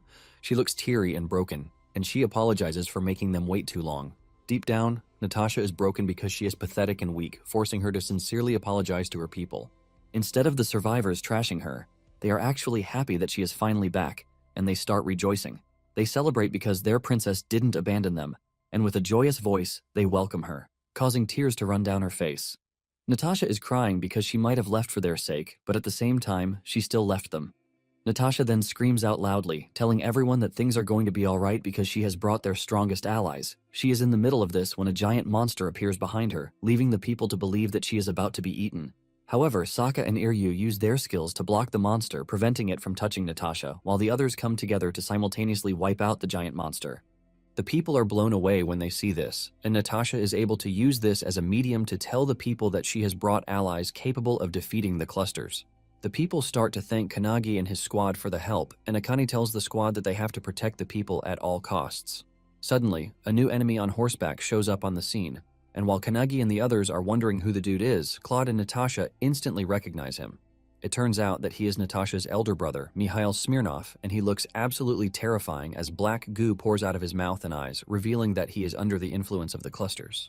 With a weird smile on his face, he welcomes his sister, and he suggests that they head back to the castle because their parents are waiting for her. Meanwhile, at the castle, Natasha's parents are excited that their daughter is finally. Natasha's mother, Anat, talks about how eager she is to see her daughter again, and his father, Nikolai, agrees with her. On the other hand, Akane and the others are freaking out when they learn that the dude dripping in cluster goo is actually Natasha's elder brother. Claude confirms this, saying Mihail is one of the tragedies that invaded the land. Basically, the clusters are hijacking the bodies of those who hold power in the land. Apparently, after they invaded, they used this method to quickly rule over them. Hinata realizes that they are using the same tactics that Number Zero and Eva used, but it is not a surprise, since it was the clusters who gave them the artifacts. Mihail confirms this, telling the group that they accepted the clusters and decided to become part of them. Mihail starts boasting about how he now feels like a different species compared to when he was still a regular human. Mihail then urges Natasha to become one of them, and this leaves Natasha in tears, asking just how far the clusters will go in ruining her life. Mihail also turns to the squad, offering them the same thing he just offered Natasha. He suggests that they all become friends, since they were the ones who brought Natasha home. He tells the squad that all they need to do is accept the clusters and they can all rule the planet together. With an evil laugh, he drips goo from his mouth while telling them that they are going to take over everything. Kanagi replies to his offer by dashing toward him with an attack, which Mihail easily blocks. Kanagi tells the dude that he is not interested while calling him his elder brother, but Mihail tells him that he never remembered giving the dude permission to call him his elder brother. Hinoki then decides to back down from the fight, telling Kanagi that Mihail is all his, so he can see the kind of enemy he will have to face from that moment forward. Kanagi then strikes Mihail's horse, and he targets Mihail for his next attack, but the dude easily blocks the strike. Kanagi is shocked that the dude's spear doesn't even have a scratch, even after being hit with a powerful skill. Mihail then returns the favor by unleashing a cluster of tentacles from his spear, and this goes past Kanagi, heading toward his backline. When Midori sees this, he screams at the squad to protect themselves and make sure the tentacles don't touch them because it will prevent them from using their skills. Mihail then follows through with a powerful energy blast from his spear. Kanagi fears that his squad is hurt already, distracting him and giving Mihail the chance to get close to him. Mihail aims to push his spear into his head, but he manages to block the attack with his sword. Kanagi is completely overwhelmed by Mihail's strength, forcing him to admit that the dude is pretty strong. Mihail tells Kanagi that his family is a family of knights, and the spear they use in battle can penetrate anything. He puts more pressure on the attack, aiming to overpower Kanagi with his lightning power. Melz is surprised that Mihail actually thinks he has a chance when it comes to a battle of lightning. Suddenly, Mihail's attack is nullified, and this shocks him. Kanagi then counters with a sword strike, but Mihail is not done. He unleashes another wave of lightning, leaving a bright light in the sky. When Mihail sees just how impressive Kanagi is, he prepares to go all out, but the tower on the castle suddenly glows brightly, and Mihail mentions that this is an order from his mother to return to the castle. Mihail calmly turns around and rides off on his horse, and he tells Kanagi to follow him to the castle if he is still interested in their battle. Kanagi then spots two people standing at the window in the castle, and with a closer look, he realizes that they are Natasha's parents. Seeing how arrogant the two are standing in the castle, the founders tell Kanagi to proceed forward because they are eager to strike the castle. In a flashback scene, Natasha and her family are seen having a meal at the table, and they all look happy. Apparently, Natasha has always been known to sleep back then, and she is even doing the same at the dining table. Mihail is forced to remind her that they are currently eating, but Natasha asks for 9 more hours. Mihail cannot believe this because it will already be evening by the time she is done sleeping. Mihail quickly tells her that her mother is already staring at her. Hearing her disciplinarian mother call her name, Natasha panics in fear, assuring the woman that she is awake. Her father, on the other hand, laughs out loud, saying it is fine for Natasha to sleep because a child who sleeps and eats well will end up growing well. However, Anat points out the fact that Natasha is doing both at the same time. Even with this, the woman cannot believe that Natasha would be the one to succeed her next. Later on, Karel, the hero who teaches Natasha swordsmanship, is seen looking for Natasha. Meanwhile, Natasha and Mihail are having a sibling talk at the time. The guard tells Natasha that Karel is looking for her, but she replies that she doesn't want to see the dude because she is not interested in practicing that day. Natasha tells her brother how she got scolded by their mother again because she is expected to be her successor, but all Natasha wants is just to sleep and laze around. Natasha tells Mihail that he is actually the one suited to be the king, and the dude reminds her that their family is more of a female patriarch type. It turns out that even their father married into the family. However, Mihail assures her that no matter what happens, she is going to become a fine queen. Natasha wonders why Mihail said this, and Mihail says he is pretty sure that Natasha loves the country. Natasha agrees with him, but asks him if he will always be by her side even if she becomes the queen. Mihail pats her on the head, assuring her that he will always support her, so she doesn't need to worry. Natasha is glad to hear this, and she tells her brother that she will be counting on him. Moments later, Karel finds the two, but Mihail grabs his sister and runs off with her to help her escape from training. Now, in the present, Kanagi returns to the squad, asking Natasha what they are supposed to do. Akane is surprised by the question, since Kanagi is their captain, and he should be the one to decide. Kanagi lets them know that they are dealing with Natasha's family, so she should be the one to decide whether they are going to fight against her family or not. Natasha takes a minute to think about it, and after a deep thought, she remembers what her brother said concerning how much she loves the country. Seeing her people suffer also tells her the right thing to do, and she gives the squad the go-ahead to march to the castle. Upon arriving at the castle, they all get the weird feeling that something strange is going on inside the castle. Yu is the worst as he covers his head, saying he is already tired of dealing with such disgusting enemies. Suddenly, Suo calls their attention to the strange individual standing in front of the gate. Claude and Natasha freak out when they realize that the person is none other than Karel. The moment Karel spots the princess, some of his consciousness slips out, and he somewhat recognizes her, but he loses his cool in no time and swings his long weapon at the squad, telling them to get out of the way. Suo tries to block the strike, but he gets thrown into the distance, and Kanagi is blown away that they have to deal with someone with such impressive powers. While Karel is dealing with the squad, Natasha's family stands on the balcony, watching everything play out. After some minutes of fighting with Karel, Hinoki tells Kanagi that time is up, while Akane asks Natasha if they are allowed to fight Karel. Even though it hurts her to say, Natasha has no choice but to give her friends the go-ahead to fight the person she once called her mentor. Karel hurls the dark goo at the team, but Natasha tells him that she cannot allow this to happen for the sake of her people, and she uses her skill to nullify the goo. Karel is distracted by the spark of light, giving Kanagi the chance to weaken him and destroy his weapon.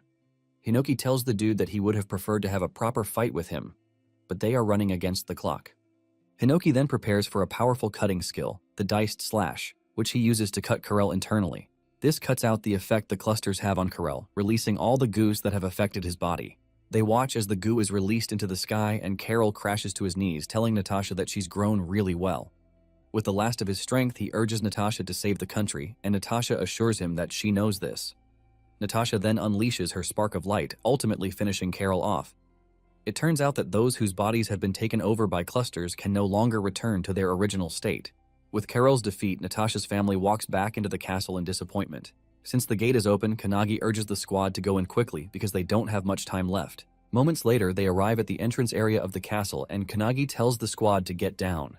Hinoki then unleashes the wave technique to cut down the tower's top. Suo is blown away that just one strike from Hinoki's one sword style is able to do this much damage. Mel's figures out that the tower top is their barrier, and Ryan confirms this, saying that if they can't break it, they won't be able to enter. Shimmer calls it a problematic barrier, since it is protecting the insects and the castle itself. With the entrance open, Kanagi plans to dash to the throne room directly, and Rion tells Hinoki to switch with him. Once Ryan is in charge, he lets them know that the monster at the top is the adult of the void insects, and once it detects their approach, it will accelerate the hatchling. Iryu is confused by this, but everyone else gets it since they were all listening to the explanation back in the car except for Iryu, who was crying about his vacation. Talking about the hatchling, it basically revolves around the tower that absorbs the energy of the planet and transforms it into power to fuse with the living beings. Ryan then says there is the possibility that they won't be able to defeat them once they fuse with the living beings on the planet. Iryu is shocked to hear this, since they have Kanagi and Midori on their team. Suo also asks if the founders inside Kanagi are going to have a hard time dealing with the hatchling, and Ryan lets them know that the probability isn't zero. This basically means the fastest way to reach the insects is to nullify the barrier and destroy them. The confident tone, Ryan tells the squad that the founders will take care of any obstacles that might want to block their path. They soon run into Mihail again, and Hinoki is already gearing up for a fight. But Shimmer steps in, reminding Hinoki that he's been the one doing all the fighting. Shimmer tells Hinoki to leave the current battle to him, since Mihail is a spear user, and that is his area of specialty. One of his colleagues asks him if he needs a spear, but he says no. Conveniently, there is a flagpole lying around, and the moment Mihail unleashes his thunderbolt from his spear, Shimmer casually steps on the pole to grab it. Using this as his own makeshift spear, he blocks Mihail's attack.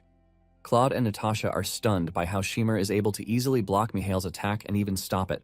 Without too much stress, Shimmer tells Mihail that his spearmanship is trash, leaving the dude in shock. With just one hand, Shimmer sends Mihail and his horse into the distance, leaving Mihail to wonder just what kind of man he is facing off against. He realizes that the aura around Kanagi has completely changed, and even his beloved arrogant horse is already trembling. Shimmer then tells Mihail to prepare himself as he shows him the technique of the blue spear of destruction, which he considers pure spearmanship. The story then takes us back several hundred years to Shimmer's backstory when there was a war between two countries. On one side stands the minority in the battle, and as a younger Shimmer walks past the soldiers, he realizes that most of them just want to return home safely to their families. Shimmer was still very young back then, but even with this, he carried a spear that was 3 times his height, and his hair was like a blue wolf's tail. The commander of the minority army also would like his soldiers to all return home alive, but he is scared that this might not be possible because the enemy's army is massive. Just then, he notices Shimmer, and he calls him a brave lad, asking him what he wants. Shimmer simply replies that he wants the battle to end, and the general is surprised to hear this, since this is his first time seeing Shimmer. He asks him where he came from, and Shimmer points in the direction of the forest of the ancient wolf. This is known as the home of the ancient god, and the man cannot believe that Shimmer is saying he comes from an uninhabitable forest. Shimmer tells the old man that he is aware that he has no intention of surrendering, even though he is aware that the enemy's forces are much larger than his.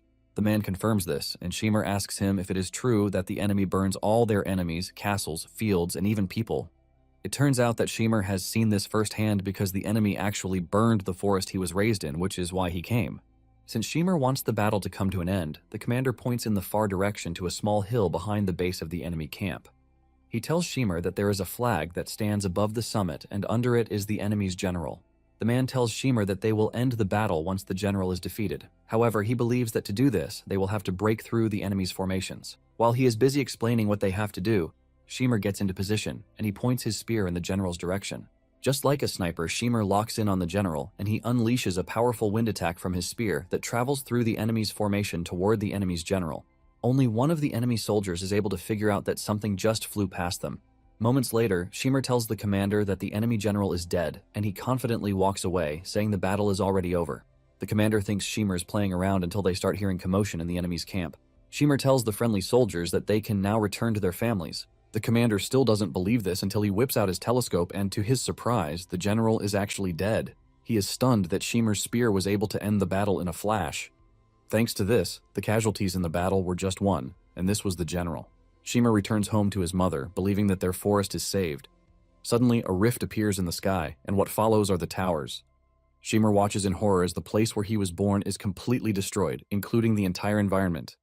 Now, in the present day, Shimmer still carries that grudge, and he is prepared to show Mihail what true spearmanship is. Since Mihail has seen that his opponent is quite strong, he decides to go all out against him. He powers himself up, taking power from the surroundings, unleashing a massive lightning storm that surrounds Shimmer.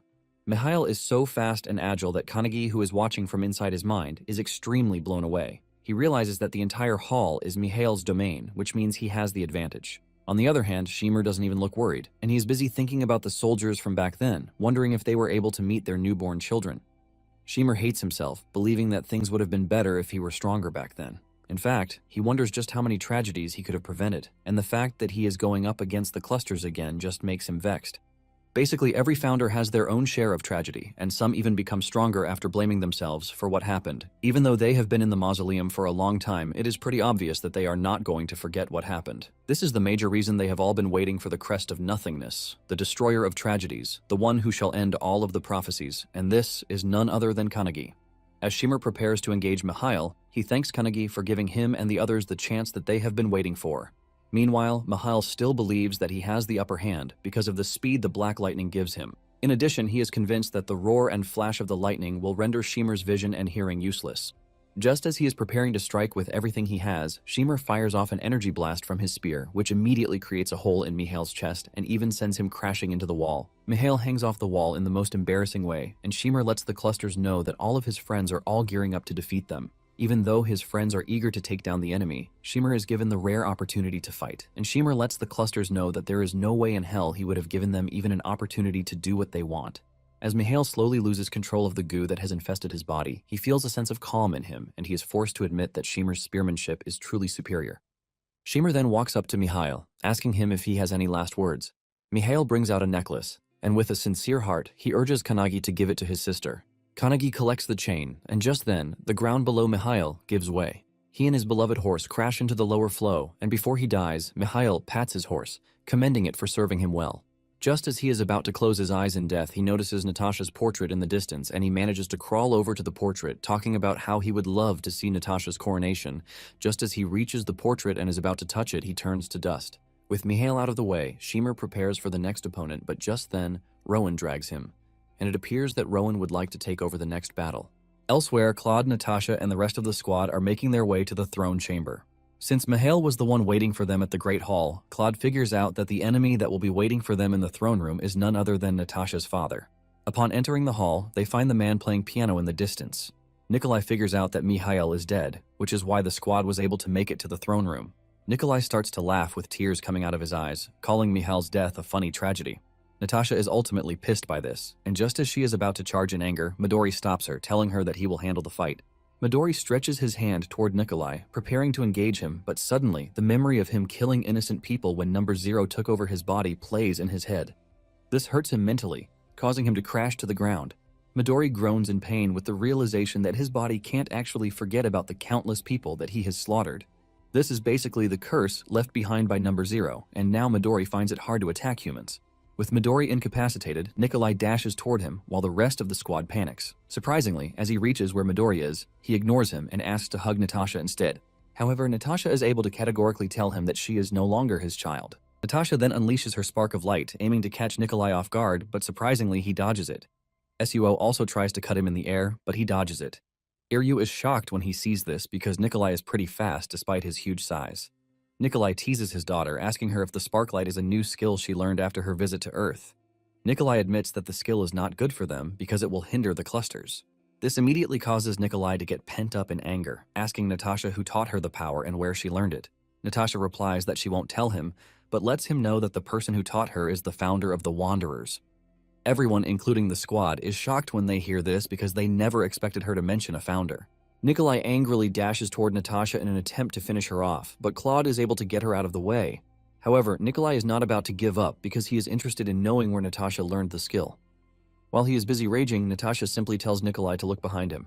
It turns out that Rowan is already behind Nikolai with her mouth wide open, ready to swallow him up. Basically, Rowan is the founder of the dinosaur, and her skill allows her to recreate or reanimate the power of the ancient dragon, whether from reality or from fiction. Before Nikolai can even react, Rowan's giant jaws clasp onto his body, leaving him to scream in severe pain. While the dinosaur is busy tearing Nikolai apart, the squad notices something strange in her tummy, and it turns out to be Kanagi. This immediately tells them that the dinosaur they are staring at is one of the founders. Hanada freaks out when he realizes that Kanagi basically has a skill that transforms him into a dinosaur. While the rest of the squad is freaking out about this, Iryu, the weird one, is rejoicing that there is a dinosaur in front of him. Akane cannot believe just how annoying the dude is because he is celebrating a dinosaur's appearance. Iryu displays his knowledge about dinosaurs by reading out everything he knows about them. To make it worse, he even stole Sokka's glasses just so he could see the dinosaur better. After a bit of struggle, Rowan finally tears Nikolai's head off. Claude cannot believe his eyes, and he compares Nikolai to a freaking toy back on Earth. Natasha unleashes her skill in an attempt to finish Nikolai off, but he still keeps dodging, even though all that is left of him is his head. Natasha urges the dude to stop dodging, and Nikolai, on the other hand, asks her why she is using her skills against her parents. Suddenly, the piano starts to play by itself, while Nikolai's head remains in the air. Nikolai screams at Natasha to stop what she is doing, or else he is going to perform a funeral concert for everyone. Suddenly, a bright light hits the room, and before they know it, they realize that the dude's head is fusing together with the piano pipes. In a shocking turn of events, his head, alongside the piano pipes, is able to transform into a mechanical robot, which Nikolai calls the Divine Musical Soldier. Instead of being scared about the transformation, the squad is actually creeped out because of how lame it is. Nikolai starts to boast that the T-Rex might weigh 10 tons, but the weight of his piano is 20 tons, which means he now has the advantage over the dinosaur. Nikolai delivers a powerful and deadly blow to the dinosaur's body, leaving a bright light that makes everyone believe that Kanagi is done for. However, when the dust clears, they are shocked to see that Nikolai's punch couldn't even penetrate Rowan's head because of the golden shield blocking the punch. Basically, Rowan's skill is transforming the aura into the body of a dinosaur, and since she is fused with Kanagi's extraordinary aura, the size difference is basically meaningless. Rowan then returns the favor by delivering several high-powered blows to Nikolai's body, riddling his insides with punches. Nikolai coughs up blood while groaning in pain and shock because the transformation is supposed to be his invincible musical fortress. Even though Rowan is on the attack, Nikolai is not ready to be defeated, and he angrily gathers his strength to unleash another wave of attack. He frantically activates the piano, unleashing a new wave of music. Meanwhile, the survivors who are scattered around can hear the music, and they immediately recognize that it is Nikolai's piano. While those outside the castle are enjoying the tune, Midori and his squad are covering their ears in pain because Nikolai's music is like a sonic weapon. The pressure from the sound is overwhelming, and the whole attack is directed at Kanagi. This makes it worse for Kanagi as blood starts to come out of his ears, forcing him to grab his ears in pain. Seeing how Rowan is struggling, Hinoki comes in, asking him what he is doing because he is supposed to be the king of the ancient world. Hinoki motivates Rowan, telling him to hurry up and take back his throne. This is enough to push Rowan to another stage, and he transforms into a velociraptor to gain more speed, while Kanagi remains uncomfortable inside him. Nikolai soon realizes that Rowan's speed is a problem because he can't pinpoint the music accurately. Just then, Rowan leaps into the air and Nikolai makes fun of him, telling him that he just lost his advantage by leaping into the air. Nikolai boasts about how precise his music is because even if he transforms into a flying dinosaur, it changes nothing. Once Rowan is right above Nikolai, he transforms again, and this time, he transforms into a Brachiosaurus, which is the biggest of all the dinosaurs. Using his entire body weight, Rowan lands on the dude, crushing Nikolai with his overwhelming body weight of 30 tons. Meanwhile, the clusters have found out that Kanagi is on the planet. The cluster whom Kanagi fought mentally before told his colleagues that he once sent his soul into Kanagi's. He talks about how he was about to be successful with the whole thing, but failed thanks to interference from Natasha. One of the clusters, Zal, is disappointed that the dude lost against Natasha. Another cluster, Kurt mentions that they just received an info that someone taught Natasha Sparklight. Another cluster, Zos, then cuts in, expressing his fear because Sparklight is the only skill that can instantly kill them. Zal lets his colleagues know that the whole thing is really bad, and he adds that Kanagi is also a problem because no matter what kind of problems he faces, he always overcomes them. The cluster in black lets his colleague know that as long as Kanagi exists, there is no way they are going to escape their destruction in the future. Zal then asks the dude in black who is in charge of Aulette, and the dude replies that it is Voss, the quintuple husk. He mentions that Voss is currently absorbing the energy of the planet and preparing to fight against Kanagi and his squad. Zal is pissed at how everything is going, and he talks about how he would like to go to cut down Kanagi himself. But the dude in black says he would go instead because he would like to see the singularity with his own eyes. The dude in black, Yell, bows to their king, an unknown figure behind a veil asking for permission to leave the meeting. The king grants him the permission while wishing him a safe trip too. It turns out that Yell is the first rank among the clusters, and he is also known as their returner.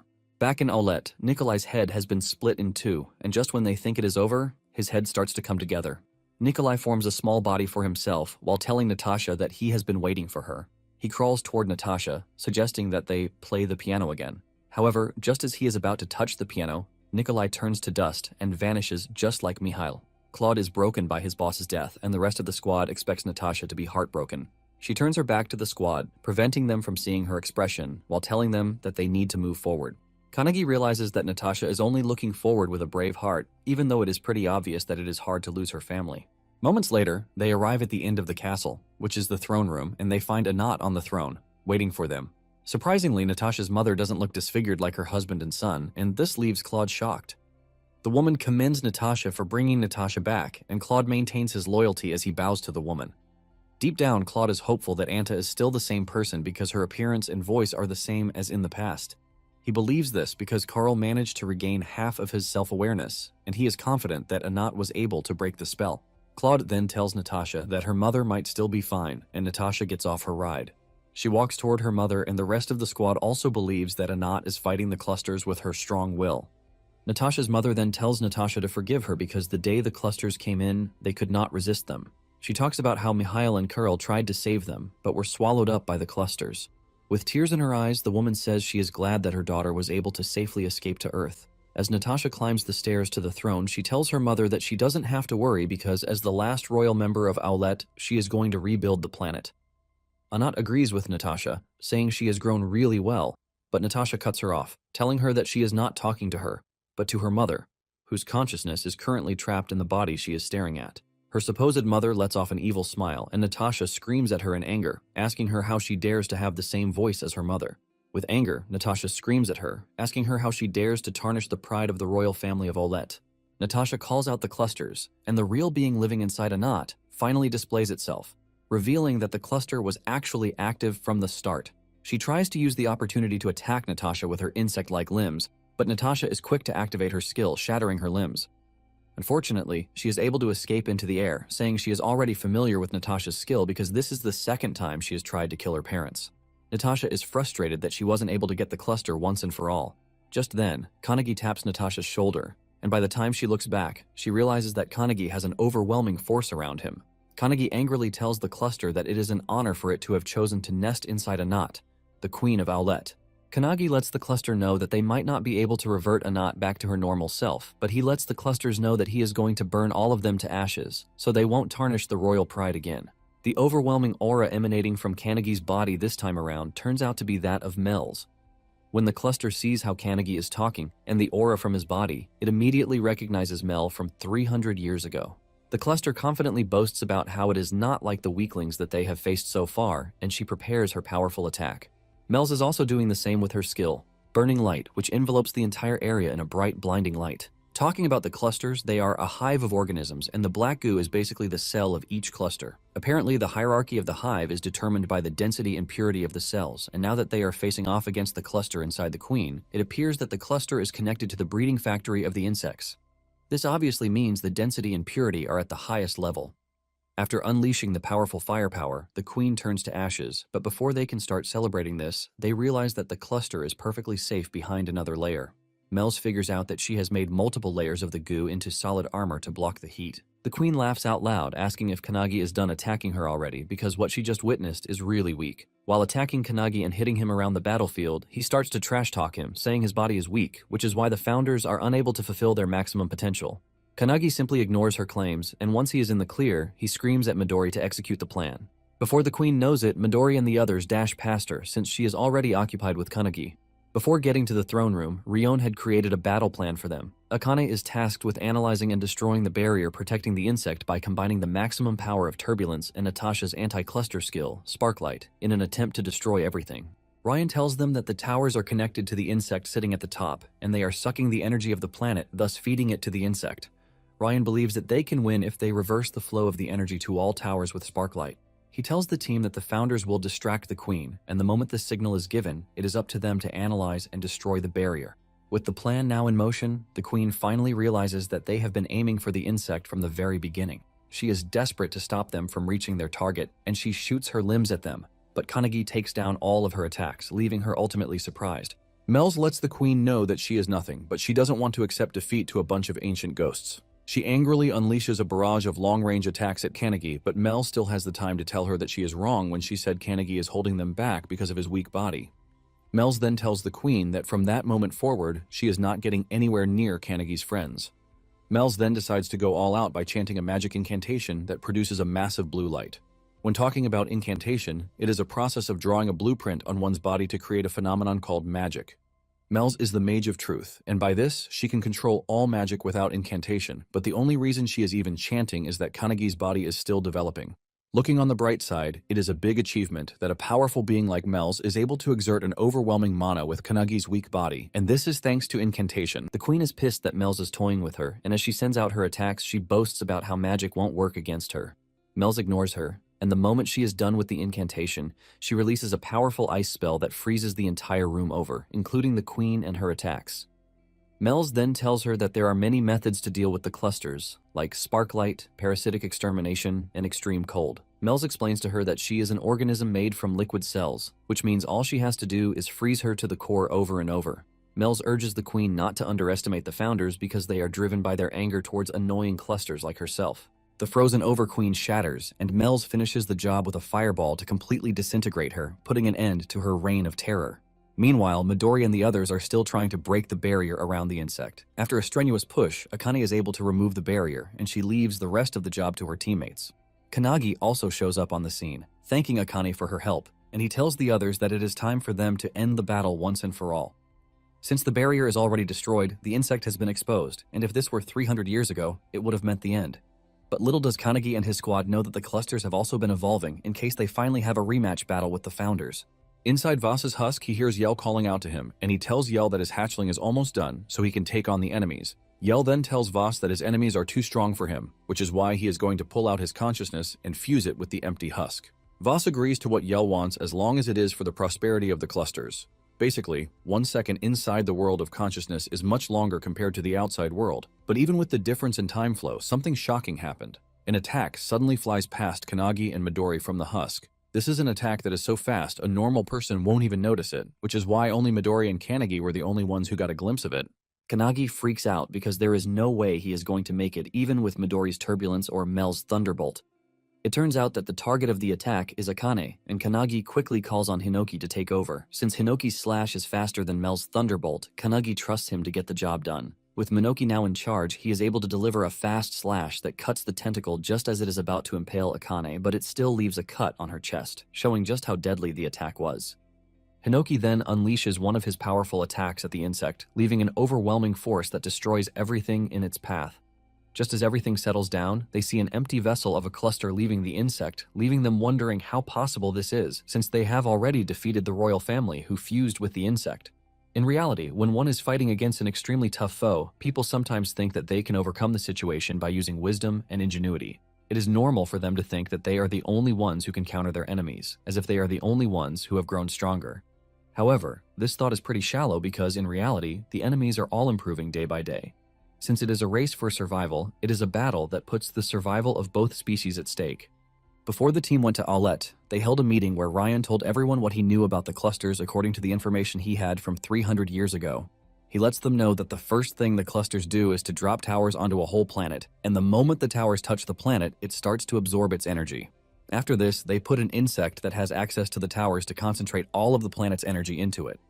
Once they are done with this, they fuse the core of the insect with the local organisms to create the strongest individual there, which is basically the husk. While Ryan is busy explaining all of these, Iryu turns to Sokka to tell him that he doesn't understand anything from what Ryan has been saying. Since Iryu is too dull to understand, Sokka decides to explain to him that the clusters are parasites that absorb the living force of a planet to reproduce. Ryan then continues by saying they have no idea what condition is on Aulette. However, considering the fact that the invasion started 6 months ago, he believes that there is a possibility that a husk has already been made.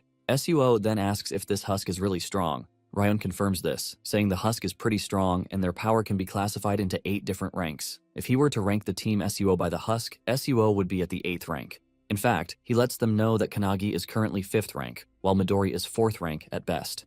He then tells them that if they meet a 3rd rank cluster or below, they are to retreat immediately. Ryan then asks Natasha how strong her family is, just in case they have been used as fusion materials. Natasha revealed that her mother is the strongest and she is just as strong as Suo with his katana, which means she would be at least 6th rank or in the worst case scenario, a 5th rank. With this, Ryan believes that there is still a chance at defeating her, but this was all based on their plan that the clusters haven't evolved over the past 300 years. Now that they are facing off against a husk, sweat runs down Rion's face because it appears that his fear has come through. He is shocked to see that the clusters can now produce a husk without the need to fuse with a local organism, and this is not the only problem. Hinoki tells the team that judging by Rion's previous prediction, the enemy should be around 5th rank, but he lets them know that his last attack was at least around 3rd rank. Rion panics when he hears this, and his colleague tells him that 300 years have passed already, so it is pretty impossible to produce an accurate prediction based on their logic only. The husk finally speaks out, saying he is impressed with the body because it appears that he can actually go toe-to-toe with the founders. The dude then greets Kanagi, telling him that it's been a while, and Kanagi is shocked that the dude knows him. The dude then reminds Kanagi that he is Yell, the one cluster who slipped into his consciousness back on Earth. Kanagi is stunned when he realizes that he is going up against such a powerful enemy, but as if this isn't enough, a barrier is created around Kanagi and Yell, blocking out the rest of the squad to prevent them from helping him. Yell tells Kanagi that, the same way his friends won't be able to help him, he also would not be able to help his friends. Yell then finally introduces himself to Kanagi and the founders, leaving them stunned as he reveals that he is a first-rank Husk. Meanwhile, the rest of the squad is also freaking out because they realize the barrier separating them is so strong that even the founders' strength might not be able to shatter it. Suo asks Akane if she will be able to dispel it, and she replies that she is going to try to do so. They soon realize that the cluster monsters are heading toward the civilian population, and without hesitation, Natasha figures out that she has to save her people. She dashes toward them without giving it a thought, and Akane screams out her name since she is putting herself in danger. However, Midori takes charge, creating a protective barrier around Akane while telling the rest of the squad that they can go after Natasha while he protects Akane. Suo commends Midori, telling him that they are counting on him and they urge Akane to continue dispelling the barrier.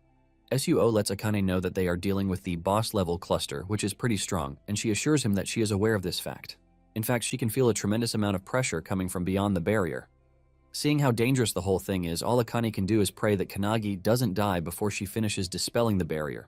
Back in the barrier, Hinoki throws away every element of fear and tells Yell that he would be a worthy opponent since he is first rank. Hinoki uses his skill against Yell, and Yell replies with a powerful attack that leaves a shockwave in the barrier. Yell remains steadfast while Kanagi is thrown backwards, but manages to land on his feet.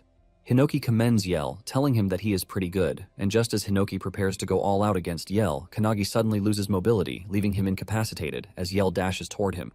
Hinoki is shocked, and he asks his comrades what happened. Ryon screams at Hinoki, telling him to immediately get out of Kanagi's body. Hinoki argues with him, saying there is no way they are going to defeat the enemy if he gets out of Kanagi's body. Suddenly, a gust of overwhelming wind moves past, and just as Yell is about to break Kanagi's head, his hand gets kicked off. It turns out that Eiler swooped in at the last second to protect Kanagi's body, and she screams at her colleagues, asking them what is happening with Kanagi.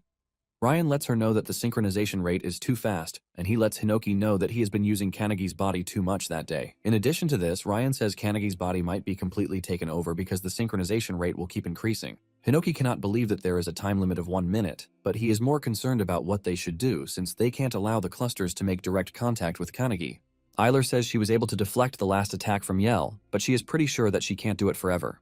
As if this isn't bad enough, Yell's attacks are fast like lightning, which makes Hinoki believe that he is the only one suited for the situation. He hasn't finished saying this when Shimmer hits him on the head, telling him to stand back. He reminds him that they still have more synchronization time left compared to Hinoki's. Shimmer then tells Kalik to make weapons for them, but Hinoki doesn't think alchemy is going to help them against someone as strong as Yell. While they are busy arguing, Yell is getting closer to Kanagi, and Eiler screams at the team to decide on what they want to do quickly. Hinoki calls Rowan, telling him to take control, believing that Yell won't be able to touch Kanagi, since he will be covered with an aura in the form of a dinosaur. Rowan shakes his head to tell Hinoki that he is wrong, and Skirnir decides to translate it for Hinoki, telling him that Yell is faster than lightning, which means Rowan's dinosaur defense is nothing compared to what Yell can do. Skirnir makes sure to add an insult at the end, but Hinoki pretty well knows that the insult is from Skirnir, not Rowan. Hinoki is completely overwhelmed as he has no idea what they are supposed to do, and Kanagi finally steps into the conversation himself. He lets them know that he is aware that his soul would disappear if he lends his body to a single person for too long, but even with the risk attached to this, he lets them know that he still has an idea. Meanwhile, Yell is already trash-talking them, telling them that their movements are so dull. He reminds them that Natasha and the entire planet will be done for if he manages to kill Kanagi. Seeing how Kanagi remains incapacitated, Yell launches a long-range attack on him, but just as the attack is about to hit, Kanagi vanishes and appears right behind Yell. Eiler angrily asks him whose attack he is calling dull, and without mercy, he kicks Yell in the head. This sends Yell flying, but before he can even balance, Kanagi has closed him down again, landing a kick to his body. Yell feels the impact of the attack and realizes that he is now going up against the founder of kicks, Eiler. Just then, Eiler exhausts her time with Kanagi, but before Yell can take advantage of this, Eiler switches with Shimmer, who punches Yell's head with a powerful spear attack. Shimmer assures Eiler that he is going to continue where she stopped, and Eiler heaves a sigh of relief.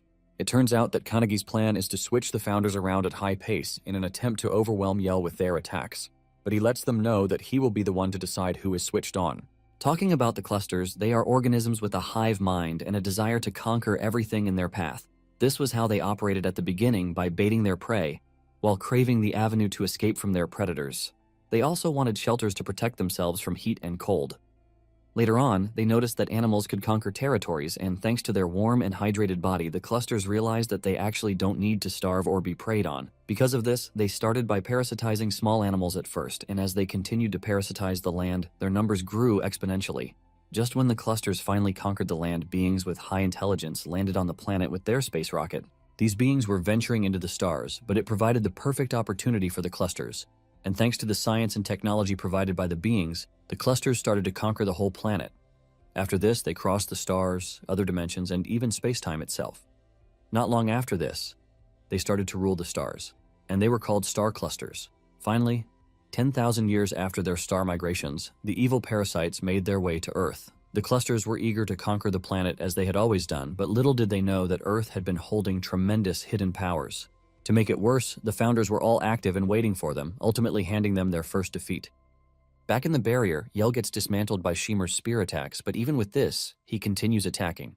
It turns out that Kalik was the one who created the spear, but Shimer knows it is still not strong enough to block Yell's incoming attack. However, Shimer resorts to the use of a skill to deflect the attack and shatter half of Yell's head. Even with this, Yell just smiles, and Shimer finally figures out that there are no internal organs inside the husk.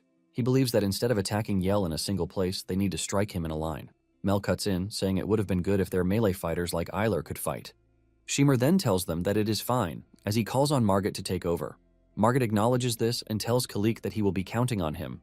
Yell is shocked when he sees Kannagi whip out a bow and arrow, wondering why Kannagi would choose such a slow weapon. However, Garbett analyzes the entire surroundings and fires off his weapon. Yell dodges the arrow coming straight for him since it is quite slow, but just then he notices that the arrows inside the quiver are gone. Before he realizes what is happening, arrows have impaled his body from several angles. Yell is shocked because he didn't even know when Garbett fired the arrows. It turns out that Garbett is not yet done, and he activates his skill, the arrow of the umbrella, ultimately opening the arrows up like an umbrella while they are still stuck inside Yell. This dismantles Yell's body, and he is forced to admit that the Founder's skills are still potent even though they are borrowing the body of a weak boy.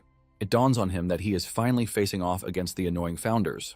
Yell regenerates and realizes that he will be at a disadvantage if he allows the battle to continue for long, which means he has to finish Kannagi off with his next attack. Kannagi also lays out his worry to the rest of the team, saying it is weird that Yell is weak. Hinoki agrees with him, but the others have no idea what they are saying. Hinoki explains that if what Yell said about being a first-rank husk is true, he is supposed to be much stronger than he currently is. Hinoki adds that according to Ryan's assessment, he is ranked 5th, which means fighting Yell would be impossible.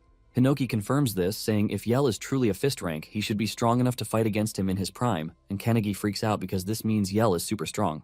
Hinoki continues by saying that Kannagi would have been torn to pieces right away, and Hinoki tells Ryon that the dude should be around 3rd rank at least, based on what he could ascertain after fighting him.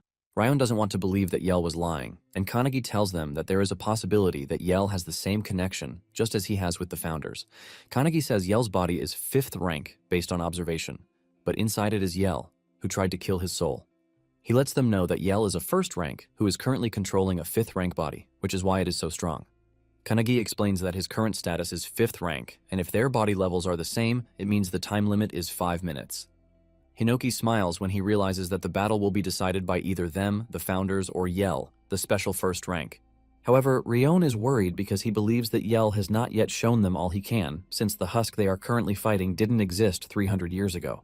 Ryon says it would be nice if they could have more cards in their hands, and Hinoki smiles, reminding her that they have some cards that they can use. Hinoki then turns to the group of introverted Founders sitting in the distance, telling them that their time has come to be useful. The leader of the introverts. Hazama Yoshikatsu cannot believe that Hinoki just called them introverts while they are busy playing a game of cards, and he threatens to kill Hinoki. In a distant past, in the year 1992, when Awakeners didn't exist, Hazama is seen on his video game, while his mother is telling him to go get her groceries. Hazama urges his mother to give him some time until he reaches a save point. However, his mother lets him know that she is going to dump the game in the trash, ultimately forcing the dude to leave the game. However, he gets even more interested in the task when his mother lets him know that he can keep the change as his pocket money. Moments later, Hazama is on his way home when the towers start falling from the sky, destroying everything in their path. Hazama watches in horror as fire engulfed the whole area, but just before he is killed, a portal appears underneath him. Hazama is taken through the portal, and he lands on a field where he finds other people who have been transferred there to fight the clusters. It turns out that the Earth summoned its first generation of Awakeners at the same time the towers fell from the sky. The humans were all from different eras, and they were the strongest humans. Hinoki is the first to walk over to Hazama, asking him what his skill is, and Hazama nervously replies that his skill is gaming. Now in the present, Hinoki and Hazama are still busy arguing. Hinoki tells Hazama that he and his group of introverts didn't even train Kanagi when everyone else was. Since they have found themselves in this tough situation, Hinoki tells Hazama and his group to be at least useful. Hazama screams at Hinoki, telling him that they would have gladly trained Kanagi if they had the chance, but Hinoki and his gang have been hoarding Kanagi to themselves.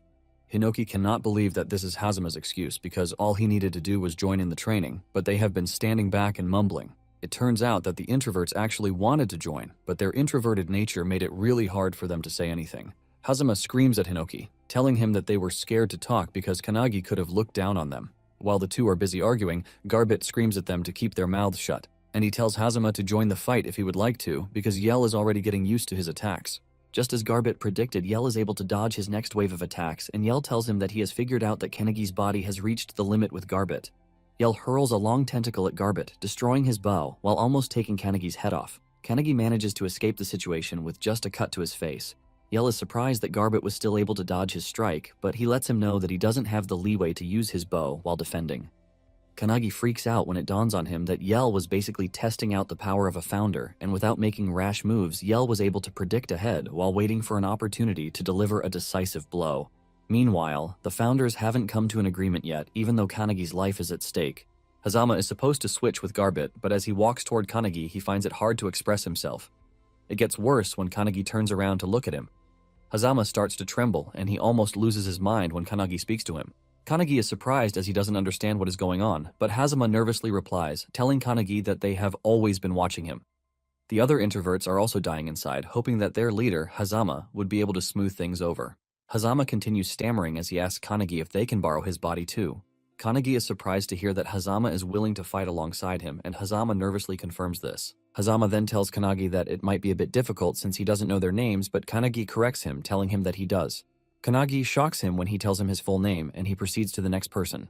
He mentions the dude under the mask, Mujin Inari, the girl in purple, Nemi Nefronkte, the dude with nunchucks, Huo Longyan, the fellow with a wooden weapon, Takamura Keiji, and the girl with pink hair, Luciana Glitchspear. The gang of introverts is shocked when Kanagi basically calls out their names, showing just how familiar he is with them.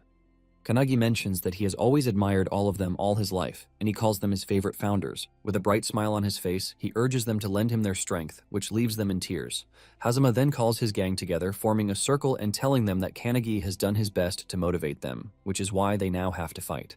Back on the battlefield, Yell is about to hit Kanagi when his tentacle is suddenly dissolved in a poison-like substance, and he also realizes that the aura around Kanagi has changed again. It turns out that Hazama is now in possession of Kanagi's body, and he is wielding a sword and a shield, while the rest of the introverted gang prepares to join him in the fight. Hazama dashes toward Yell with his supposedly powerful attack, trying to cut him, but Yell easily dodges the strikes, while wondering if Hazama is trying to bait him. Yell counters with one of his tentacles, and he almost decapitates Kanagi, but he manages to dodge at the last second. Yell continues to attack Hazama, forcing him to keep dodging, and in Kanagi's mental space, Eiler asks Hinoki if he is sure that Hazama can handle the task given to him. Hinoki wonders why Eiler is complaining, and she mentions that she hasn't fought with the introverts on the same battlefield before, so she hasn't seen them fight.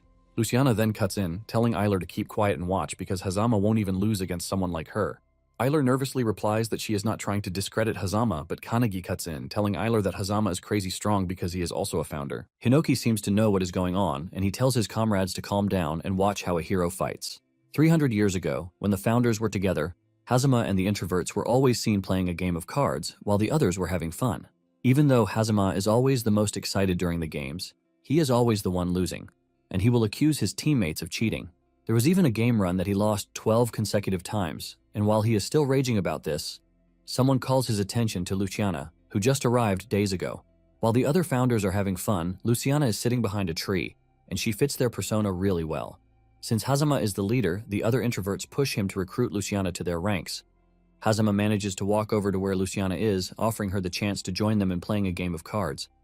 Luciana is surprised that she is being invited all of a sudden, and just as she is about to crash out on the dude, she notices that he is trembling, which means it was hard for him to even approach her. Since she has found people like herself, Luciana thanks Hazama for the invitation and joins the group. Now in the present day, Hazama is struggling against Yell. Even though his movements are a joy to behold, Yell can see that his attacks are really weak. However, he doesn't feel the need to be scared of him because it doesn't look like he is skilled like Garbett and Shimmer. Yell continues chasing Hazama around the battlefield with his dangerous and long tentacle. Moments later, Yell finally gets the drop on Hazama from behind, but just as he is about to impale him, Hazama suddenly turns around and parries his attack with his shield. Yell is shocked when his attack gets parried because it appears that Hazama put aura into his shield. Before Yell knows what is happening, Hazama cuts him midsection, slicing him in two.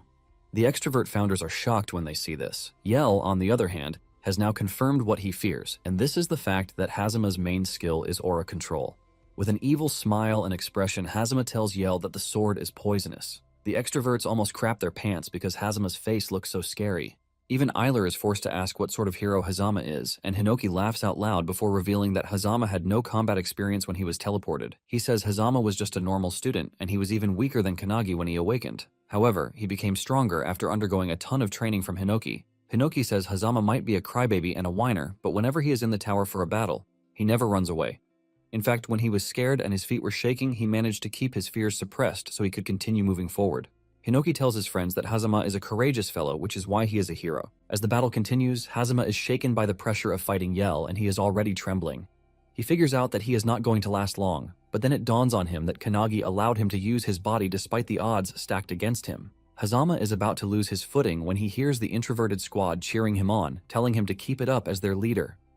Kanagi also chips in, apologizing to Hazama, telling Hazama that he is struggling because his body is weak. However, Kanagi lets Hazama know that he would like to save Natasha and the people on the planet, which is why he is counting on him. Kanagi's words and the encouragement from his team members is able to push Hazama to start fighting again. With a smile on his face, he dashes toward Yell, combining his sword and shield skills against him. Yell watches in horror as Hazama closes down the distance between them, pushing his poisonous sword into his body. Yell is surprised when he realizes that his body is actually getting slower, and even though he is not attacked with Sparklight, it appears that poison is also effective against his species.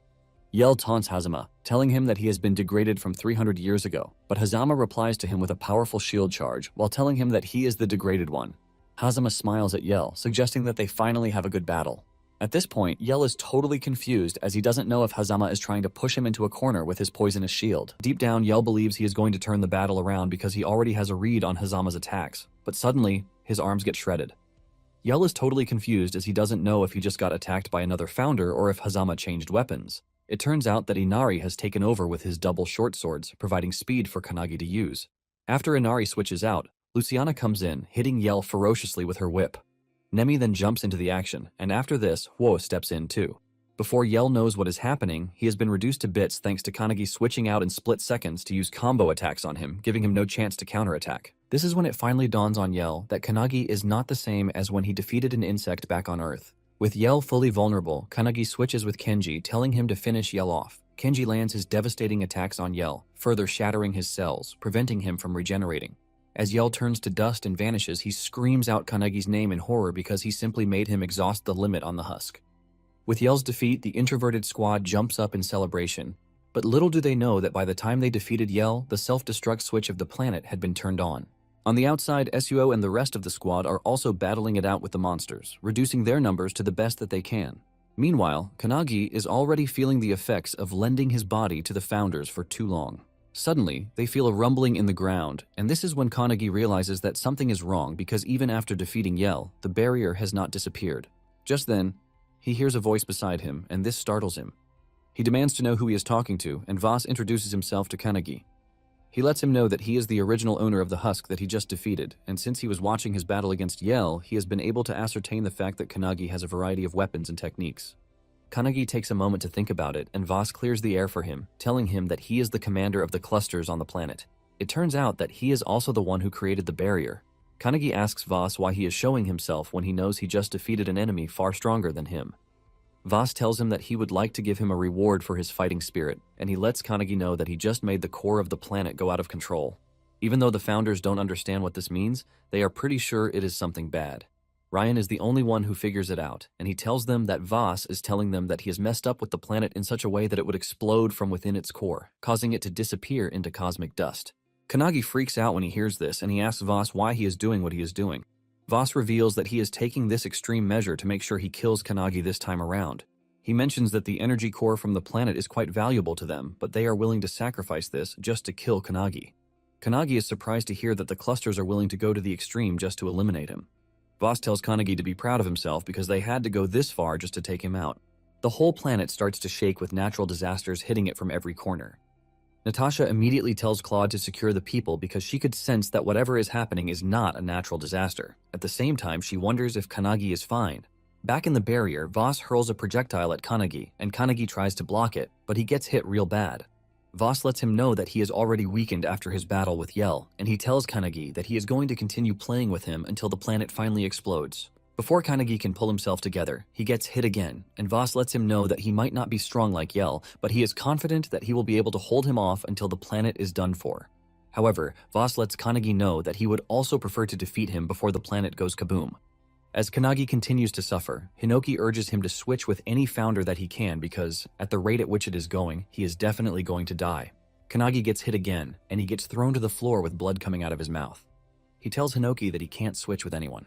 Rian is freaking out because he knows that Kanagi has received a lot of damage from fighting against Yell and was also forced to bear the burden of switching with more than 10 founders that very day, which basically means Kanagi's mind is at its limit. The only solution to this is to defeat Voss and break the barrier and return to Earth as fast as they can, but Kanagi disagrees with the founders when they say this. He tells them that there is no point if they just save themselves, and he lets them know that he doesn't care what happens to this body as long as he gets to save Natasha's planet. Kanagi groans in pain, wondering if he is still going to be on the losing end even after he defeats the first rank with everything he has. Tears roll down his face as he slowly starts to accept defeat. Just then, a familiar voice speaks to him from outside the barrier, telling him that he did well. In a shocking turn of events, the barrier shatters, releasing Kanagi from the confined space he is in. As he falls down, he is grabbed by Akane, who just dispelled the barrier. She hugs Kanagi tightly, talking about how happy she is that she managed to break the barrier in time. Voss, on the other hand, cannot believe that Akane just broke his strongest barrier, but he still believes that Kanagi has nowhere to go. He puts everything into his final attack as he dashes toward Kanagi and Akane. However, his fate runs out as Midori intercepts his attack, and he looks really pissed since Voss doesn't have the appearance of a human. With Midori's appearance, Voss feels an overwhelming fear he has never felt before, causing him to change into defensive mode before even realizing it. Since he was born as a cluster, meeting Midori's anger is the first time he will ever experience the emotion called fear, and with overwhelming strength, Midori tears him apart. 45 minutes after landing on the planet, Kanagi and his squad finally defeated their main enemy, but they now have 3 minutes until the planet turns to dust. Meanwhile, Sokka and Iryu have just finished rescuing the civilians when the barrier broke. They expect everything to be over, but the whole planet is vibrating. Even the survivors are surprised that everything is going to shit. Iryu freaks out, and Sokka tells him that the planet can't be saved even though they really worked hard. Deep down, Sokka is also disappointed that the planet is going down even after all that they have done. Sokka is pissed that he wasn't useful, even though his power and that of Iryu's would have been the best to carry the civilians to safety. Sokka is still beating himself up when Iryu calls his name in Natasha's presence. Natasha lets them know that she has checked the surroundings and it appears that everyone is safe thanks to Sokka and Iryu. Natasha then dashes off because she still has the strength to fight, thanks to the two. Natasha has been able to put some level of confidence in Sokka, and he smiles. Natasha then makes her way to where Kanagi is, and Kanagi, who is just recovering, apologizes to Natasha that they are not able to save her planet. However, Natasha grabs him, telling him that he is wrong because the planet can still be saved. Kanagi asks her how, and she explains that 300 years ago, Earth was able to gather its strongest founders, which means a planet has its own will. Natasha believes that with Sparklight, she can communicate with the planet's will, and she concludes everything on a maybe. Kanagi and Akane cannot believe that she is seriously relying on a maybe at the moment. In Natasha's defense, she tells them that this is going to be her first time, but it was the founder of Wanderer who taught her how to do so. Natasha tells them that she believes that the tower where the insect was residing should lead to the deepest part of the planet. She explains that she just needs to go there and use her sparklight at the core of the clusters. Since only people from the planet can enter the deepest part, she tells them that she would have to go alone. She urges them to leave the rest to her.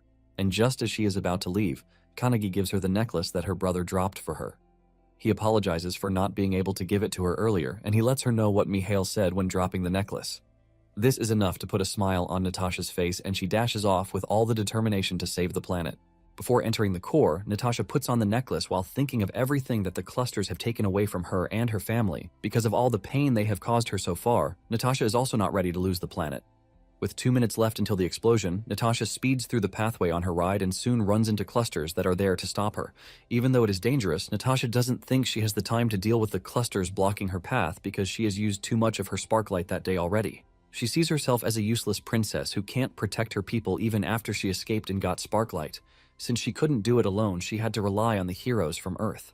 She remembers the shock on her face when Kanagi and the squad assured her that they were going to help. She couldn't believe that even Midori was ready to help her, and she asked them why they were ready to risk their lives even though her planet had no connection to any of them.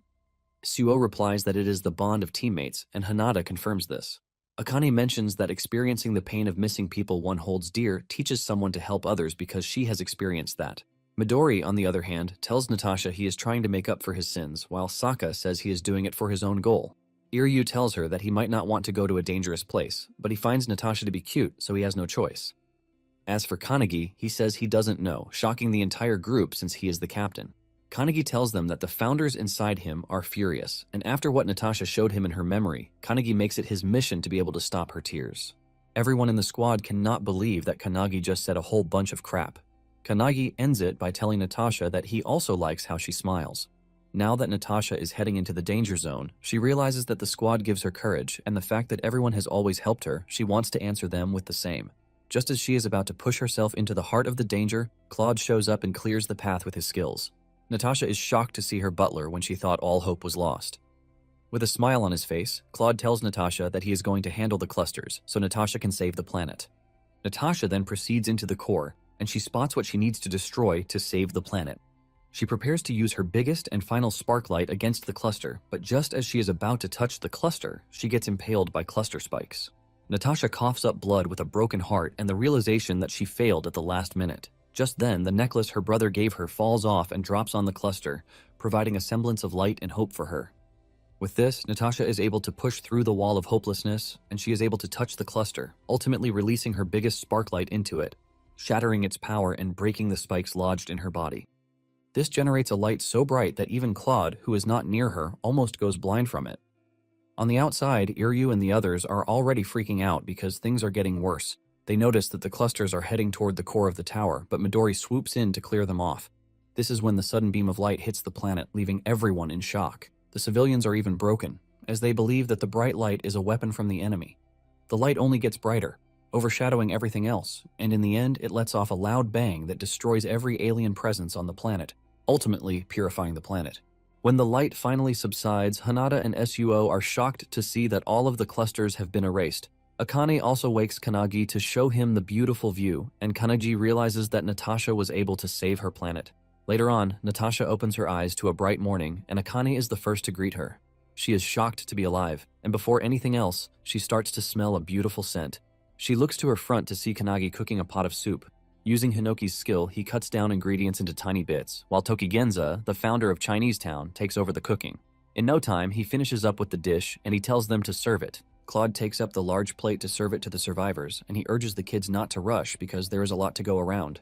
Moments later, Suo and Hinata also return with meat and fish so that they can have another food source. Toki is happy to see this, and he tells them to drain the blood from the meat and prepare the appetizer, while telling others to help with the fish. After cutting up the meat, Toki tells Suo to rub sauce on it, while Hinata continues working on the fish. Toki tells Akane to make more tableware because they need more. Natasha is shocked by everything she is seeing, and she asks the gang what the hell they are doing. Hinata simply answers that they are cooking, and Akane casually says they are short-staffed. Natasha stands up to see that her people are already eating to their heart's content. The kids who have not eaten well in a long time consume the food with tears in their eyes. While cooking, Toki tells those who are injured to signify that their Valentine healer is ready to work on them. Kanagi lets Natasha know that they barely saved her. It turns out that the healer put everything she had into saving Natasha, but Kanagi obviously passed out after that. After a short rest, he was able to lend his body to a founder, which is why Toki is now in charge of food. Natasha ignores the food first and decides to watch out for the clusters, but to her surprise, she realizes that there is no single tower on the planet. She is shocked by this, but Kanagi commends her, telling her that she was the one who erased them. Thanks to this, the sky of Aulette is finally blue again. And since there is nothing else to worry about, Kanagi tells Natasha to eat her meal with her people. One of the children walks up to Natasha with a plate of food and a smile on her face, urging the princess to eat with her. Natasha is left emotional from this, and she lets out tears of joy while accepting the child's meal offer. Just then, Iryu screams out, telling Kanagi that they have a problem because refugees from other areas are coming in. However, Kanagi doesn't see this as a problem because Toki is eager to make even more food for as many people as he can. In no time, Toki has prepared food for everyone who has just arrived on the scene, and they are all thankful to be alive. Even Natasha admits that this is the first time she will be eating such tasty food. Even the introverted founders wish that they had their bodies so that they could also have a taste of Toki's superb cooking. Kanagi assures them that he is going to give everyone his body, so that they can. The introverts are happy to hear this, and Hazama immediately makes a bet, saying whoever wins next will be the one who eats first. Luciana has no issue with this because she is pretty sure Hazama will be the one to eat last, since he is a colossal failure when it comes to the game. Hinoki, on the other hand, notices Mel's smiling and he asks her what is funny to her. Mel's replies that it is nothing serious, but she only missed what she is currently witnessing. She reminds Hinoki that 300 years ago, they were always eating just like this after every battle. Hinoki agrees with her that it is fine to eat a good meal after a big battle, and he starts to walk away into the distance. Mel's asks him where he is going, and Hinoki replies that he has to clear his mind. He reminds them that Yell didn't die, and Hinoki is planning to be the one to take down the annoying cluster the next time they meet. Meanwhile, the clusters have learned of Yell's defeat, and they are not entirely surprised, since he was using the quintuple's husk. One of the clusters then talks about how she is going to tease Yell the next time she sees him. However, she remembers that there is a prophecy that she set up on Earth, and it is time for her to go see it herself. Several days after the battle on Aulette, Akane and Kanagi start to carry out the refabrication of the planet, creating housing and other things to make life better for the people. Kanagi commends Akane on her transmutation, saying she is improving. Akane reminds him that alchemy is her forte and she is not ready to lose to Kanagi, who is cheating. Iryu then points to the large, long crack in the floor, asking Sokka what it is. Sokka replies that it is a result of the earthquakes, but he wonders just how far it goes. Suddenly, water starts flowing down the crack, and Hanada shows up, revealing that he managed to redirect the flow of the river. Iryu's brain almost freezes when he hears this as he tries to process what is actually going on. Hanada tells him that the river can be used as a source of drinking water. Apparently, Hanada heard from some of the survivors that there is a water stream over the mountain, so he just brute-forced a path of about 10 kilometers to get to the water. Iryu cannot believe what he just heard, forcing him to ask if the dude is a freaking monster.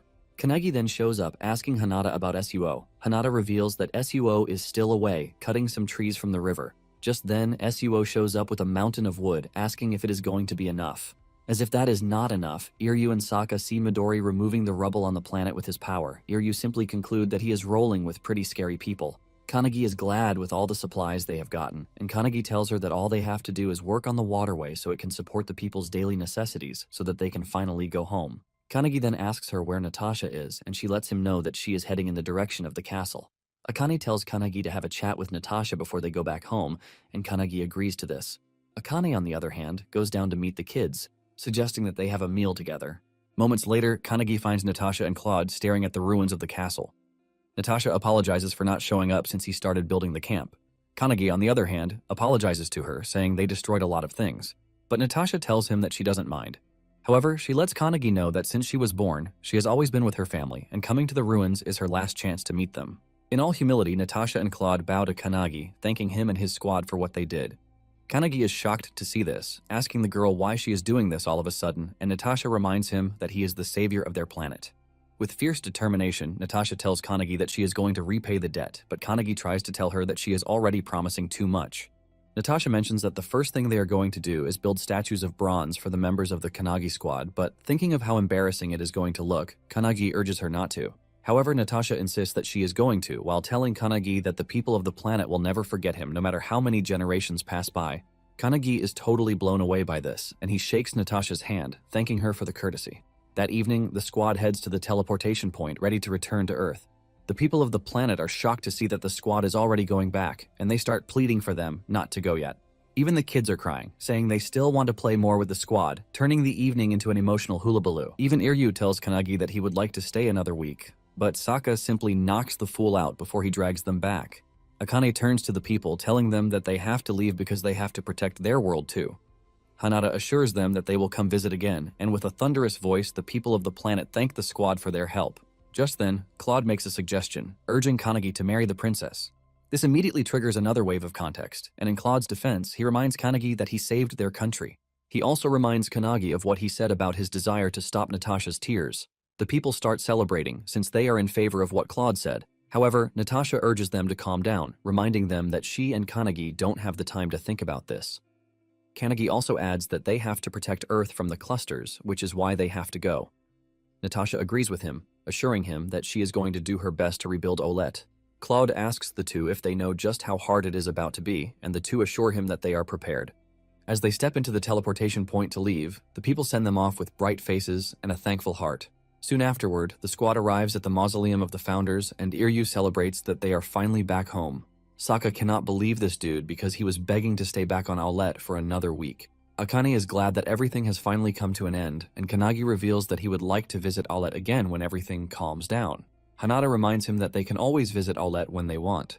Just then, Kanagi remembers what Natasha said about family, and he tells the group that he would like to visit his mother. The group is surprised to hear this, and Midori lets them know that Kanagi's house is nearby. Midori tells Kanagi that he can leave, assuring him that he is going to handle the reports. Kanagi is glad to hear this, and he mentions that he is going to talk to Rui.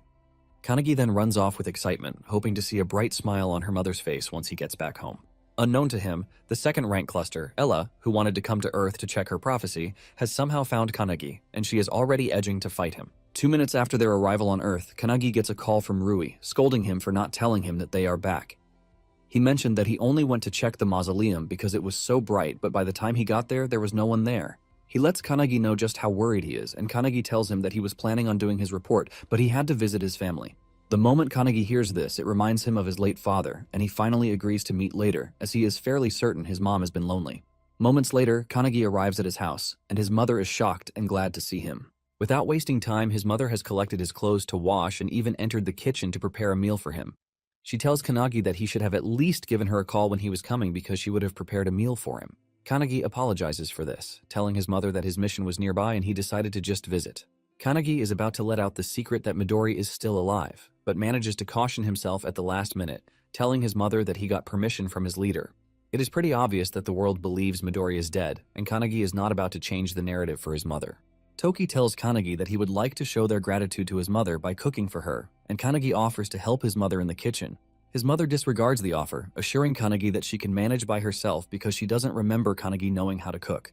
While waiting for his mother to finish cooking, Kanagi realizes that time goes by really fast because it feels just like yesterday when Midori showed up at his house to recruit him to the anti-prophecy agency.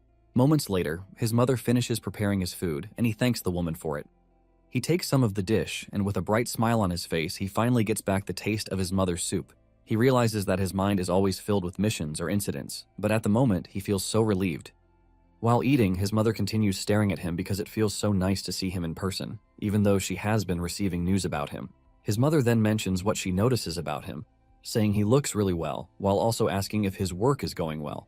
Kanagi confirms this, saying he might not be able to go into details because it is top secret, but he has been quite busy. He lets his mother know that he has made a lot of friends, and even if it's not as beautiful as he thought, because there are many challenges, he is glad that he became a hunter. His mother is happy to hear this, and she talks about the money she sends him every month. Kanagi quickly asks her if the money is not enough, but the woman replies, saying the money is too much. With shock written all over her face, she tells Kanagi that the amount feels like his annual paycheck, while asking Kanagi if he even spends any of it on himself. Kanagi then tells his mother that the money he is sending her is just half of his salary because he obviously doesn't have the time to spend money. His mother freaks out in shock when she learns that her son makes her annual income in just a month. She finally confirms the fact that hunters are really amazing, and Kanagi tells her that hunters face many dangerous situations. After he is done eating, Kanagi stands up to leave, telling his mother that he has an appointment with Rui at the mausoleum. Before leaving, Kanagi's mother asks him what he wants for dinner, and he replies that he wants tonkatsu. Deep down, his mother is surprised that he is leaving for the mausoleum immediately after his meal, which is something he used to do during his summer vacation in elementary school. On Kanagi's way to the mausoleum, Keiji notices the change in Hazama's expression, and he asks him what the problem is. He replies that he is envious of Kanagi because his timeline is just like his. Hazama then asks Keiji if he doesn't miss his home, and he confesses that he does, revealing that he was summoned when he was doing his part-time job. Just then, Hazama mentions the fact that he hasn't seen Hinoki, and Mel's tells them that Hinoki is currently inside the rift. Hazama hears this and freaks out because he doesn't expect anyone in their right mind to enter the rift. Mel's reminds Hazama that they are already dead, and she believes that training in the rift can sharpen one's mind. Mel's lets them know that it is imperative that they prepare for their final battle. Meanwhile, Hinoki has gone to challenge the dudes in the rift. The dudes are happy to have him back because it's been a while since he visited. Hinoki lets them know that the clusters have gotten stronger, so he can't sit around, which is why he needs to refine his mind to the best. The leader of the Rift guys, Melville, who is the founder of Monster Slayers, laughs out loud before welcoming Hinoki to the lost world of Carnage. Moments later, Kanagi arrives at the mausoleum and Rui wastes no time asking Kanagi to tell him what happened in Owlet. He also wants to know if Kanagi wants any advice, and Kanagi immediately asks him if he knows the founder of the Wanderers. Rui is shocked by the question, and Kanagi lets him know that they need to find the founder of Wanderer to obtain a certain skill that will help them defeat the clusters. At the same time, in the remains of the Rank 1 prophecy, Snowball Earth, the area remains peaceful under the supervision of the Anti-Prophecy Agency. One of the agents there, Kasha, tells his colleague Ray that he has noticed the drop in temperature. Suddenly, Ila appears on the scene, and Kasha demands to know who she is while telling her that normal people are not allowed on site, so she has to leave. Ella laughs out loud when she hears the dude refer to her as a normal person. She unleashes a massive aura from her body to show them that she is not a normal person, as they think, and she proceeds to attack them with the aim of killing them. She hurls a powerful dark blast at them, and Kasha frantically taps the emergency button on her collar, hoping that someone would show up to save them. Just as they are about to be wiped out, they are saved by Midori's turbulence, and Midori appears in the sky, asking Ella who she is. The only reply Ella gives is the fact that she is a second-rank husk. Meanwhile, at the library of the Mausoleum of the Founder, Rui has brought out every book he knows that might contain what Kanagi is looking for. However, he is still doubtful of the fact that there is a founder of the Wanderer. He lets Kanagi know that there is also no book in the library that has anything to do with the said founder. Kanagi doesn't want to argue because he is pretty sure that the founder exists, because Natasha mentioned that he was the one who taught her about Sparklight. Kanagi tells Rui that they might finally have a chance against the clusters if they know more about this founder. Just then, Skirnir calls Kanagi's attention, and Kanagi is shocked that the loner is reaching out to him. Skirnir then tells Kanagi to immediately reach out to his friends, saying he is getting some weird feedback from Midori's crest since they share the same crest. Kanagi is shocked to hear this, and Skirnir hasn't finished talking to him when he gets a call from the rest of the squad, telling him that they are on their way to the mausoleum already. Kanagi runs out and meets up with his squad, who showed up in a car that appeared out of nowhere. Akane screams at Kanagi, telling him to hop in because Midori is in danger. 5 minutes earlier, Akane and the others got the news that Midori is missing, leaving them to start asking where he is. Sokka is the one able to figure out where Midori is, and this is thanks to the fact that he placed a marker there, including several other locations. Since he has a marker there, he lets them know that he can teleport there immediately, and he believes that Midori most likely received a distress signal from the agents stationed on site. Sokka lets them know that something ominous is going down on the mountain again. Just as he predicted, Midori is having a really tough time against Ella. He is badly wounded already, while Ella is busy toying with him. Ella mocks him, asking him why he is so weak when he is supposed to be the world's strongest. While they are safely tucked away in Midori's turbulence, Kasha and Rei apologize to Midori, telling him that they never expected the enemy to be as strong as she is. Even though he is badly wounded, Midori tells the two that it is not their fault, while assuring them that he is not going to let any of them die. Basically, Midori is currently being held back by two things, and the first is the psychological trauma that he is facing after mass murdering people. This makes it hard for him to fight against human-type enemies, and the second is the fact that he is trying to protect Kasha and Rei, who were Makoto's former squad members. Thanks to these two factors, Midori finds himself struggling against Ella, who has gravity powers. She is making life hard for Midori by countering all of his power. From everything Midori has seen, he realizes that Ella is close to Mel's level. He almost gets crushed, but manages to escape, and the crater left behind from Ella's attack shows just how powerful a second rank is. As the battle continues, Ella scolds Midori, telling him that his fight is boring because the battle she had against the Founders 300 years ago was more interesting. Exhausted, Midori asks Ella what it is that she wants, and this question pisses Ella off. She mentions that she is the owner of the prophecy, Snowball Earth. She explains that the plan was to use cryogenic cores in 17 different locations to freeze the whole planet because current humanity won't be able to stop it. However, everything has been going south thanks to the appearance of the Founders. Ella tells Midori that, thanks to all of these setbacks, she has decided to give things a small push. Before Midori knows it, his left side gets hit with something he never expected from a cluster, which is an ice attack. The shock on his face is glaring, and Ella knows that he is probably wondering why she is able to use ice attack when the clusters are supposed to be weak against cold. Ella calls Midori an idiot, telling him that humans can obviously use fire even though they are weak to it. She mentions that she developed the skill that allows her to control low temperatures, and the whole world will be frozen by Snowball Earth. With her new skill, Midori realizes that Ella is just too strong. Another attack from Ella forces Midori to start dodging, rendering his power weak. Kasha then steps up to take on Ella, urging Midori to run away. He lets Midori know that they can't afford to lose him, but Midori refuses to run.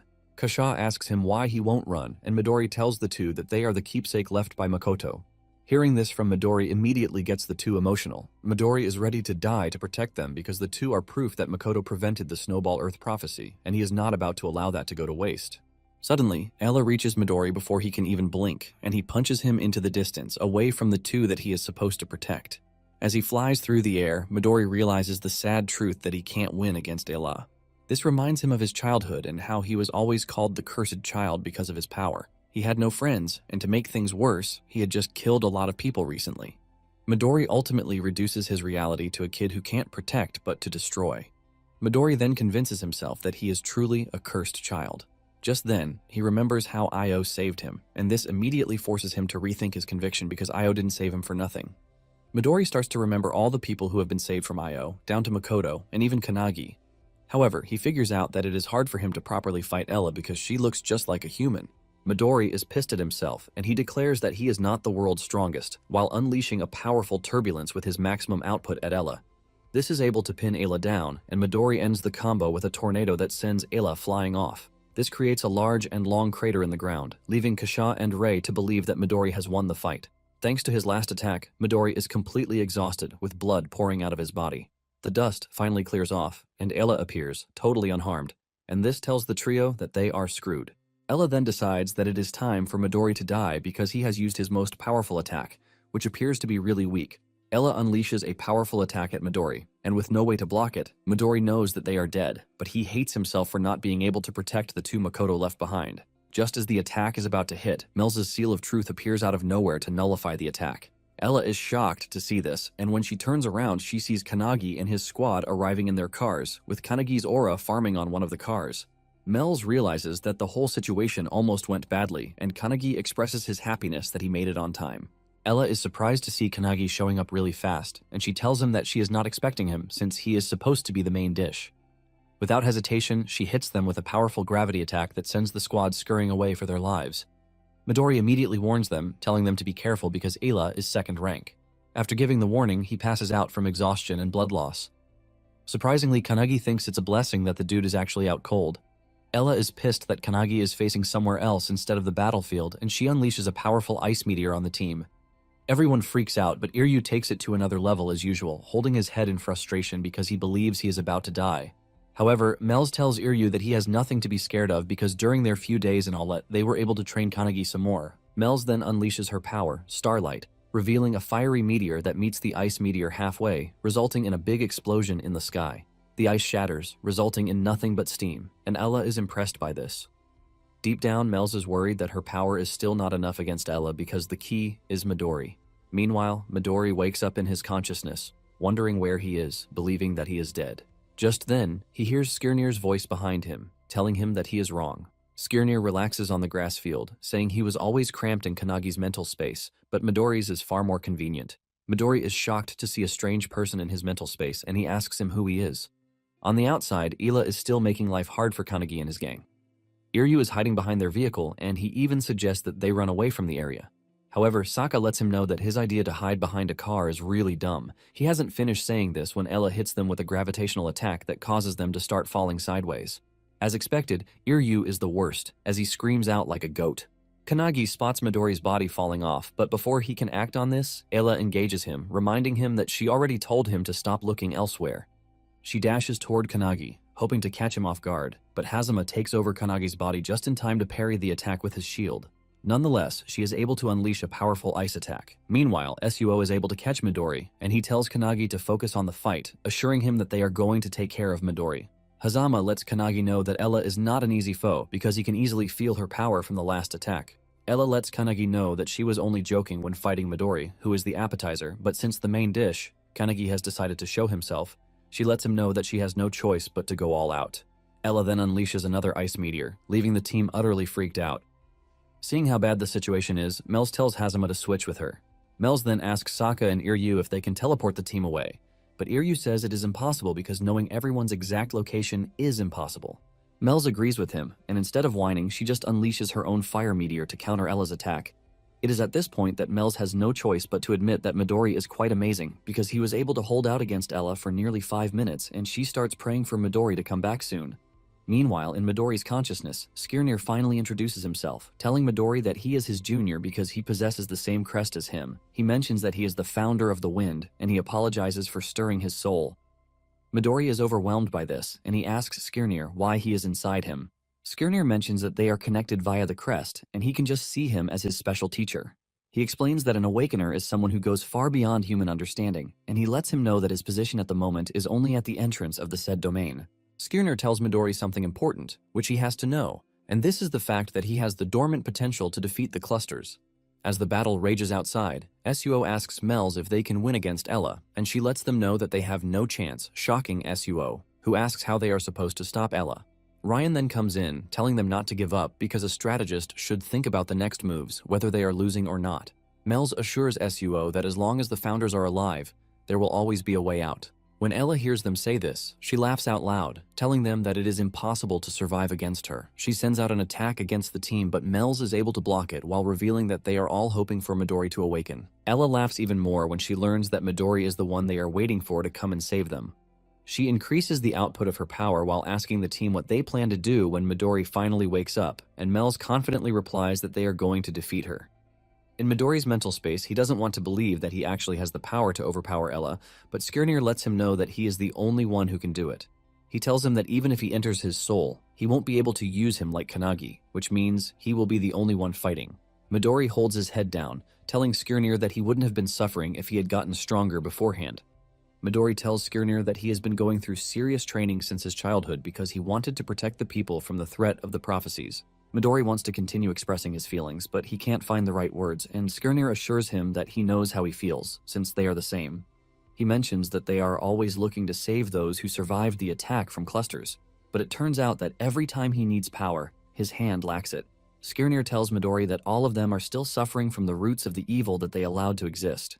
It turns out that Skirnir also had his own share of trauma. Skirnir manages to bottle his emotions, and he walks up to Midori, telling him to give him his hand. He assures Midori that he is going to give him the power that he needs. It immediately dawns on Midori that if Skirnir gives him his power, he is going to be gone for good.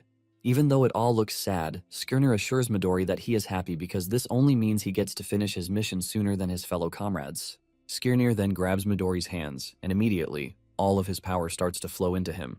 Midori is also able to access Skirnir's memory thanks to this, and he sees him talking to the founder of Fire, Astra.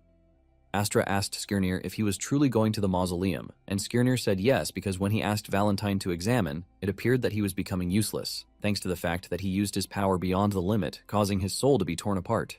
Skirnir decided back then that he had to wait for the next awakener of the Crest of Nothingness, since this is the only thing that can stop the progress of the destruction of his soul. Skirnir tells his comrade that even if it is one person that he can choose, it is still the better option. After hearing this, Astra also tells Skirnir that he would also go to the mausoleum, but Skirnir tells him not to rush himself. Skirnir then tells Astra that fighting is really hard, and he wonders why he wasn't able to grab the girl's hand. Skirnir is still broken about the girl he wasn't able to save, but Astra urges him not to think too much about it because they all failed.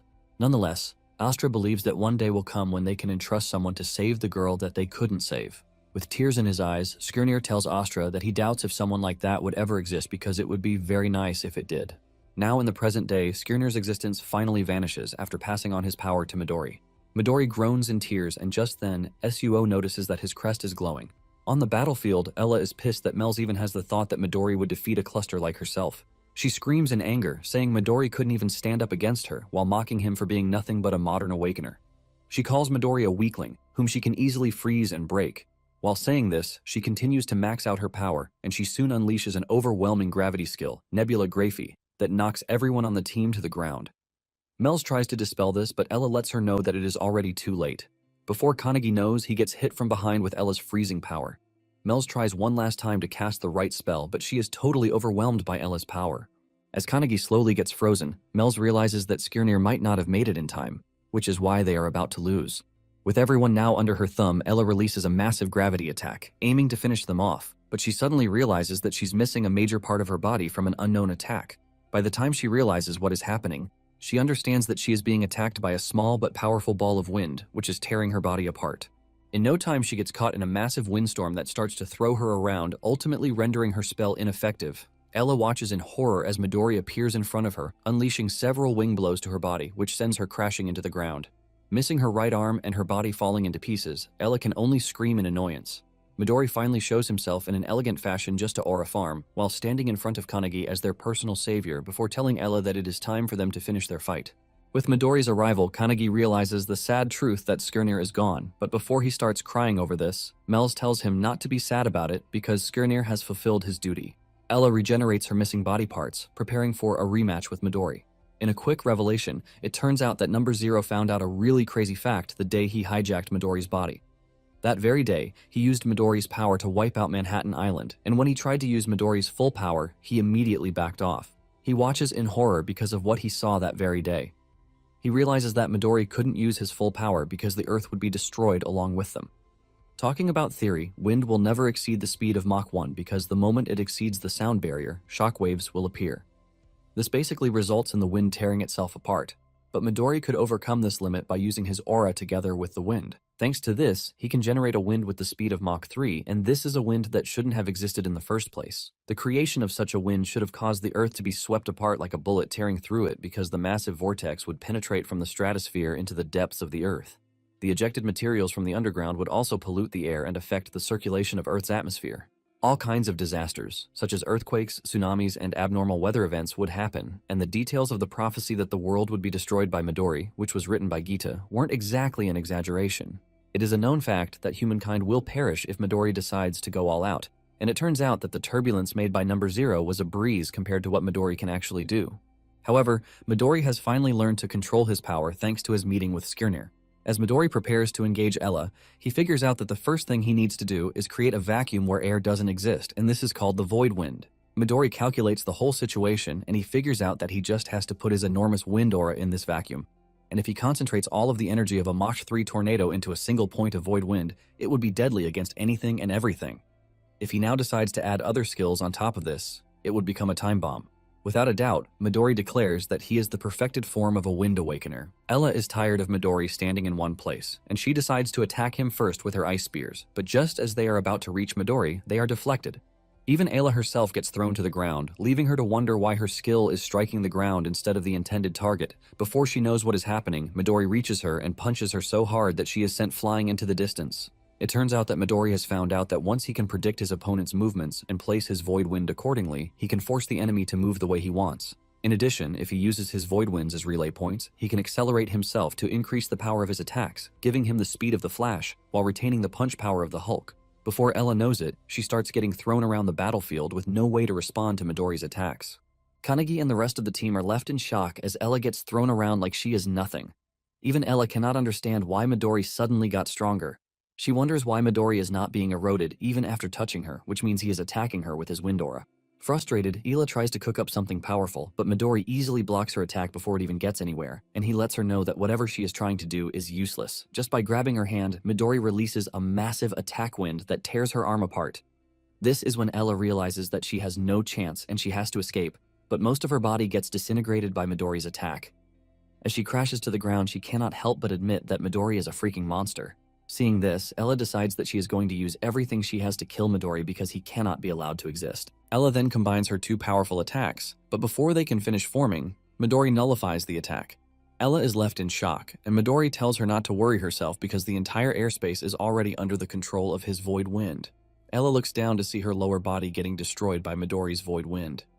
Ella crashes to the ground, and with fear written all over her, she realizes that there is no way in hell that she is winning against Midori. Upon accepting defeat, she decides that she has to make the prophecy come true at least. She then releases a massive wave of aura from her body, hoping to wake the prophecy, Snowball Earth. But her energy is sucked in by Midori's void wind yet again. Ella is left speechless when she sees this, and Midori reminds her that he already told her that whatever she tries to do is useless because he can just suck her power using his void. Midori assures her that she can't do anything in that location, but Ella's ego still makes her believe that she amounts to something. Midori then grabs her with his void wind, and Ela soon realizes that she has lost all mobility, including her voice. As she is slowly disintegrated by Midori's power, she finally understands what her comrade experienced 300 years ago when they fought the Founders. Midori closes his fist and finally finishes Ella off, turning her into dust. Just as he finishes Ella, he hears Skirnir's voice behind him, commending him for a job well done. As Skirnir finally vanishes into the afterlife, he tells Midori that he is leaving the rest to him, and Midori calls him his teacher, while thanking him. Meanwhile, on a certain planet, we see a group of strange individuals who seem to know about the clusters. The white-haired tells the red-headed dude that the clusters have made a move. With what he can see, he figures out that the second rank has been defeated on Earth. The redhead doesn't see why this information is important until the white-haired tells him that the main force of the cluster is on the move, and it appears that they are headed towards Earth. The redhead is surprised by this because it is quite soon, and the whitehead tells the redhead that they should also go to Earth. Surprisingly, the redhead agrees to this, and in a shocking revelation, the redhead is Kane, and he is the founder of Wanderer. Also, with the group, the founder of the Odachi, Minamoto no Shigur, and he is in agreement.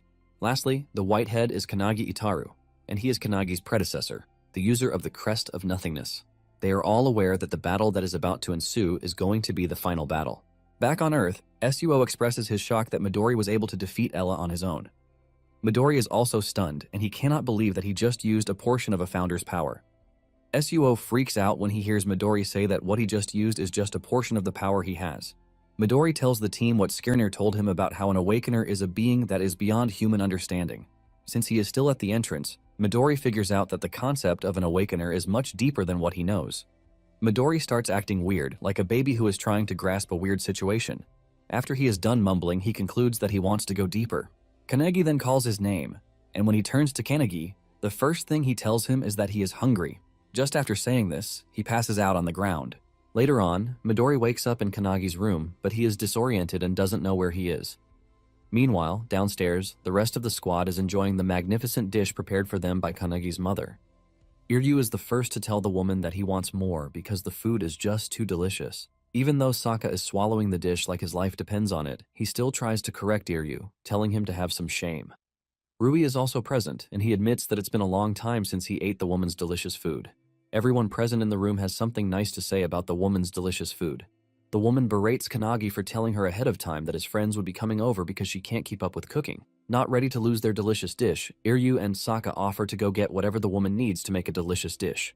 However, the woman tells them that there is no need for this, since they are guests after all. With this in mind, she urges them to eat until they are full. Just then, Akane asks the team where Kanagi is, and Suo tells her that Kanagi is upstairs. At the same time, Kanagi has served Midori his own portion of food, and he is going crazy about how delicious the dish is. Kanagi lets him know that the dish is his mother's specialty, and he wishes that Midori could eat with everyone, but it is not possible since the world believes that he is dead. However, Midori assures him that he is good with the way he is. Kanagi then tells him that the day he scouted him, this was the same dish that they prepared for his arrival, but the S-rank hunter who attacked them finished the food. After Midori is done eating, he and Kanagi sit down to talk. Midori tells Kanagi that Skirnir handed over all of his knowledge to him and disappeared. Because of this, Midori is looking to understand his power even better so he can repay Skirnir. However, he is sad that there is no place on Earth where he can practice with his full power. Just then, Rui enters the room, telling them that he heard their conversation, and since Midori is looking for a place to train, he lets him know that he knows a good place. Later on, when Kanagi falls asleep, he finds himself in his mental space with Mel's waiting for him. It turns out that Mel's has figured out that Kanagi is also looking to get into a deeper power level. Mel's then tells him that it might finally be time for him to reach the second stage. Mel's looks into the sky while telling him that Hinoki has already gone into the rift to train. Kanagi looks up to see an island flowing in the sky. On this island is the founder of the divine beast, Byakko. The founder of Dominion, Valerian Rex, is also there, and he is excited about the fact that Kanagi is finally ready to come up to them to train. However, Rex lets Kanagi know that he is not going to show him mercy during his training session. Rex asks the founders if they trained Kanagi well, but Mel's lets him know that the rest is up to him because they have done their part. Kanagi, on the other hand, is still confused as he doesn't know what they mean by the second stage. Suddenly, he is grabbed by an invincible hand that starts lifting him toward the mysterious island. Mel's lets him know that from that night forward, he will be training on that island. She mentions that what they have taught him so far are merely skills that enhance human capabilities, but those who are on the island are on a different level compared to them. Since they need their power, Mel's tells Kanagi that from that moment forward, they will be entering the domain of founders. Kanagi screams out in shock, asking what Mel's and the others would be doing at that time, and Mel's replies that they also need to sharpen their own soul. Kanagi is utterly confused by all of these, as he doesn't understand what it means to sharpen his own soul. He hears a strange voice, and from the voice, he easily deduces that the person talking is Rex. Rex is surprised that Kanagi knows him, and Kanagi tells him that he has read the Book of the Founders so many times that the book has almost worn out. From everything he knows, he's found out that the only person who can use this skill is the founder of Dominion, Valerian Rex. Rex is impressed that he is correct, and he drags him closer with his invincible hand. Kanagi lands on the ground, wondering where he is, and Rex ultimately tells him that his head is too high. With an overwhelming force, he pins him to the ground, forcing him to bow before him. Kanagi is shocked because he literally can't even move his body, and Rex tells him that he has to stay humble until he tells him that he can move his head. Groaning in pain, Kanagi asks Rex why he hasn't shown himself since he was inside his body too. Rex then tells Kanagi that he is just a vessel, and he believes that it would be nice if he could learn from humans like himself. Rex explains that the crest of nothingness that he owns is connected to the planet's past and future, which makes it a great potential. He mentions that the Earth is gathering all of its strongest beings from all timelines into a single one to counter the malice that is consuming the universe. He adds that the person Kanagi knows as Melstius Silentius was the first ancient king, but he and his folks have existed long before that. With a flick of his hand, he finally lets Kanagi breathe, and he tells him to raise his head. Kanagi is still confused by what he means by that he and his folks have existed long before. Kanagi raises his head to see overwhelming figures appearing on the scene, and Rex tells Kanagi the shocking truth he never expected. It turns out that Rex and his folks are demigods. Rex tells him that they have been waiting for his growth since they don't fully grasp human limits. Kanagi is confused by this, and Rex explains that his body is going to be torn apart if he is to accommodate gods, and it is obvious that they don't know human limits. Rex then lifts into the air with overwhelming pressure, telling Kanagi that it is time for them to see if he is truly worthy of having their power in order to subjugate the clusters or not. Rex tells Kanagi that this question alone is going to be his second stage. Since Kanagi has started training up there, Mels tells her comrades that it is time for them to fulfill their duty, and Astra agrees with her. The founder of the water element, Jie Shui, and the founder of the earth element, Reve, are also on the scene. At the same time, Suo is having a good sleep when his brother appears to him in his dream, telling him that it is time to take his crest. Suo is totally confused, forcing him to ask Makoto if it is a dream, and his brother tells him to interpret it however he wants, but he tells him that his aim is to give him his crest. Suo immediately asks his brother if he will be leaving again once he is done giving him the crest. His brother doesn't answer because the answer is obvious, and Suo bursts into tears because he still has a lot he wants to talk to his brother about. Seeing how emotional and tearful his brother is, Makoto transfers him into his room so that they can talk. Suo cries even harder, seeing his brother sit in front of him with his cat in his hands. Makoto commends his brother, saying he has been living well, and Suo agrees to this. He mentions that Oribe and he are living well, including everyone else in the family. Suo also boasts about how he trained under Ichika and became the vice captain of the Kanagi squad. Suo continues telling his brother about everything that has happened since his death. After talking for some time, Suo finally slows down, telling Makoto that he is so happy to see him, even if it is a dream. Suo tells Makoto that he is going to become very strong so he won't lose to him. With a confident voice, Suo tells Makoto that he shouldn't worry about him. Makoto assures him that he knows this. And just then, Makoto touches Suo's crest with his own, and a warm feeling of energy passes into Suo's body. Makoto then tells Suo something important in an inaudible dialogue, and moments later, Makoto leaves again.